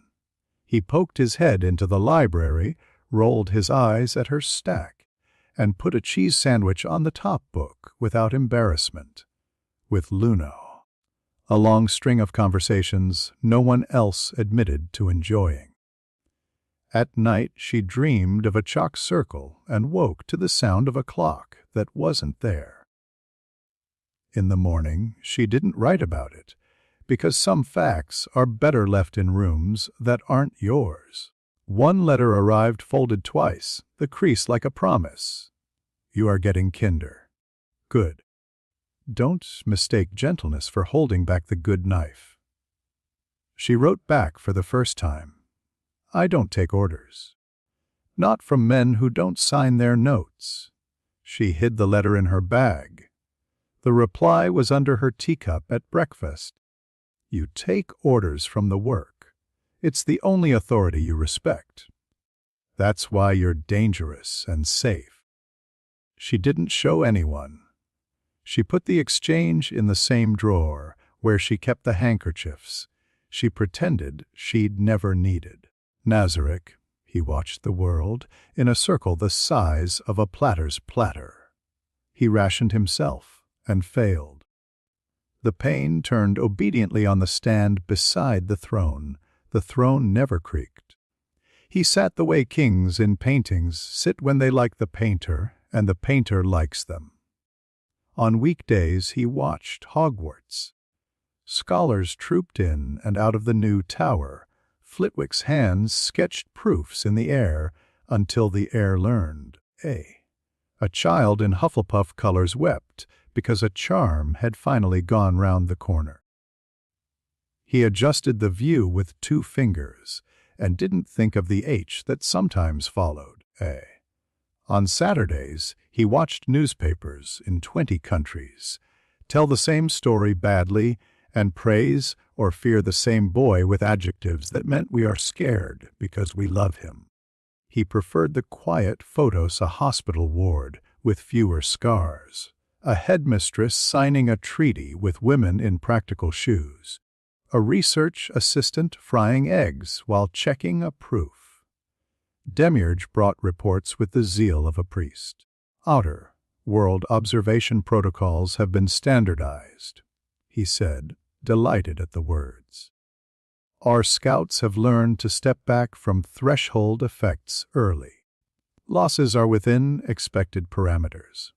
Losses will be lower, Ainz said. His voice sounded like a judgment and a condolence. We are training for surprise, not attrition. Albedo came with worry packaged as adoration. Was the trip satisfying? Educational, he said crisp. It satisfied her, which was the duty of some words. Later, alone, he said the rest to no one in particular. Insufficient. He allocated resources to research, more to anchors, less to war scenarios, more to a project Demiurge called Door Etiquette with enthusiasm and a pen. He pulled old guild notes from long, archived chat logs and wished. With the dry, bright ache that doesn't trip suppression systems because it's practical, that someone were here to argue about jokes and loot. On a morning when Nazarik's artificial sun held at patient noon, a scout's report from the world he'd left arrived. Quadrupedal Units 305 returned from Highland excursion. Contact with cold, elemental fauna encountered composition unknown, behavior polite, effect on local weather minimal. No hostilities. Observation: the castle objected to our boots. He laughed aloud once. He stopped himself. He told Demiurge to send a fruit basket through the narrowest gap, and then canceled the order with a tiny shake of the head. Best not to make gifts part of the ritual. He stared into the orb and let the restlessness rub the inside of his bones until it warmed the room. Surprise had been the drug. He had kicked it and kept the memory. He wanted it again in new packaging. He would find it. He would design it if it wouldn't come on its own. Find me other worlds that will think to say no, he said to the research team he had assembled, because hope should be scalable, not ones that will kill us, ones that will argue properly. They bowed and scattered. Albedo waited. Ainz, Sama, she said, soft and certain. You are? busy, He said. He almost said lonely. He did not. The orb showed a boy in an office standing very still near a blank circle on a wall. Excellence and boredom looked at one another across 2 universes and made no promises. The gate, the report, was thin and quiet, stamped ODCR and internal in a way that made everyone who saw the stamp look over their shoulder. Harry read it on the stairs, back against a cool stone that had learned to sympathize with boys who didn't want to sit or stand. Confirmed sightings. 2 ice creatures near Glencoe. Crystalline bodies, movement like wind remembering a shape, no sounds, no malice. Witness says they bowed at the river. Water froze and then resumed, no injuries. Head Auror notes. If they're scouts, they have table manners. He folded the paper. He unfolded it again. He refolded it in a manner Hermione would have bullied him for, and then smoothed it again, because he could hear her voice in his head getting cross about creases in official documents. He went to Dumbledore's office without thinking about the decision. Sometimes it was easier to hear the castle tell him no than to tell himself. The gargoyle stepped aside without a password, because some rituals learn new rules. The office was empty of people and full of expectation. The circle slept and hummed. The book about the hollows sat open to a page about the arrogance of stones that think they can bargain with grief. A lemon drop lay beside it, ignored. He stood near the gate, near enough that his teeth buzzed. Not so near that his hand did something before he meant it to. On the desk, under a paperweight shaped like a phoenix feather, lay the note he had read too many times. You were an adequate host. Door is open, prove interesting. He didn't lift the weight. He didn't need to. Harry, said a voice from the doorway. McGonagall. It meant, are you all right, and don't do anything alone. She came in halfway and stopped because she had learned to let boys decide without making them lonely. I read the report, he said. He didn't turn around. They bowed to the river? They did, she said. I like beings who respect water. He almost smiled. What would you do? Men, she said softly. I would put on a pot of tea, then write 6 letters to people I trust, then go and stand where I could see them. And then, she added, I would come back alive and scold my younger self for being an idiot. Would you go through? He asked. No, she said. Then, after a breath, not alone. He nodded without meaning to. She left him to the room and the hum. He felt her hand on the world, steadying it just enough that his decision didn't topple anything by accident. He took one step closer. The circle woke under the wall in the way of beasts that have been well-trained, eyes open, teeth hidden, breath in check. The humming turned to a line, and the skin on his arms prickled, as if he'd remembered an old scar he never had. He reached into his pocket, habit, and touched the note from ODCR, because paper is company when people can't be. 3 paths, he told himself. He had learned to make lists even for feelings. Close it. See him. Wait. Close it. Ordinary life, or as ordinary as a life, can be when people keep writing hymns or warnings instead of letters. Close it and anger some of the wrong people and soothe some of the wrong people. Close it and sleep. Close it and never know. See him. Walk through. Talk. Ask the question that bites his tongue at night. Why me? And why that way? And what did you do that I can't name? Walk through and come back or not? Come back changed or not? Bring war or not? Bring peace or not? Bring nothing but a better vocabulary for fear. Wait, watch the river. Learn more. Grow older first. He was 15 and already felt 90 in the morning sometimes. Be cautious, which had begun to feel like courage and cowardice in turns. He put his hand on the surface. It was not a surface. It was the temperature of decision. It felt like the moment after you've been brave and before the world decides whether to reward you. He took a breath. On the other side, if there was another side the way he thought there was, something attentive leaned in. It wasn't a person and then it was, the way a throne is a chair and then isn't. He let the breath out and another in, because a person who forgets to breathe while deciding will convince himself the world has changed when only his blood pressures has. He thought of Ron not ready, and the grace in that sentence. He thought of Hermione, letters unlabeled, and a spine that deserved kindness.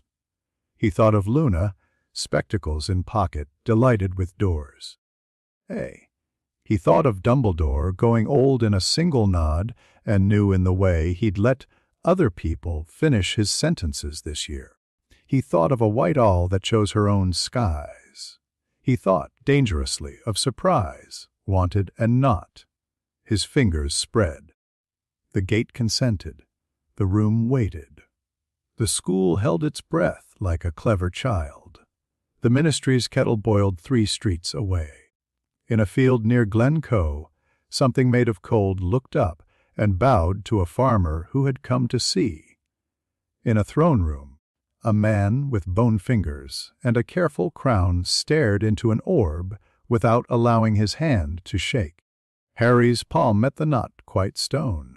He did not smile, he did not pray. He didn't speak the boyish curse, that would have felt good to say. He just reached, like someone touching a mirror to see if it's fogged. The surface flexed. The world leaned. Between breath and decision, there is a long country where neither counts. He stood there, hand on a door that wasn't a door, and let it ask him a question he would spend the rest of his life trying to answer properly. The choice held, bright and ordinary, and would not resolve on command.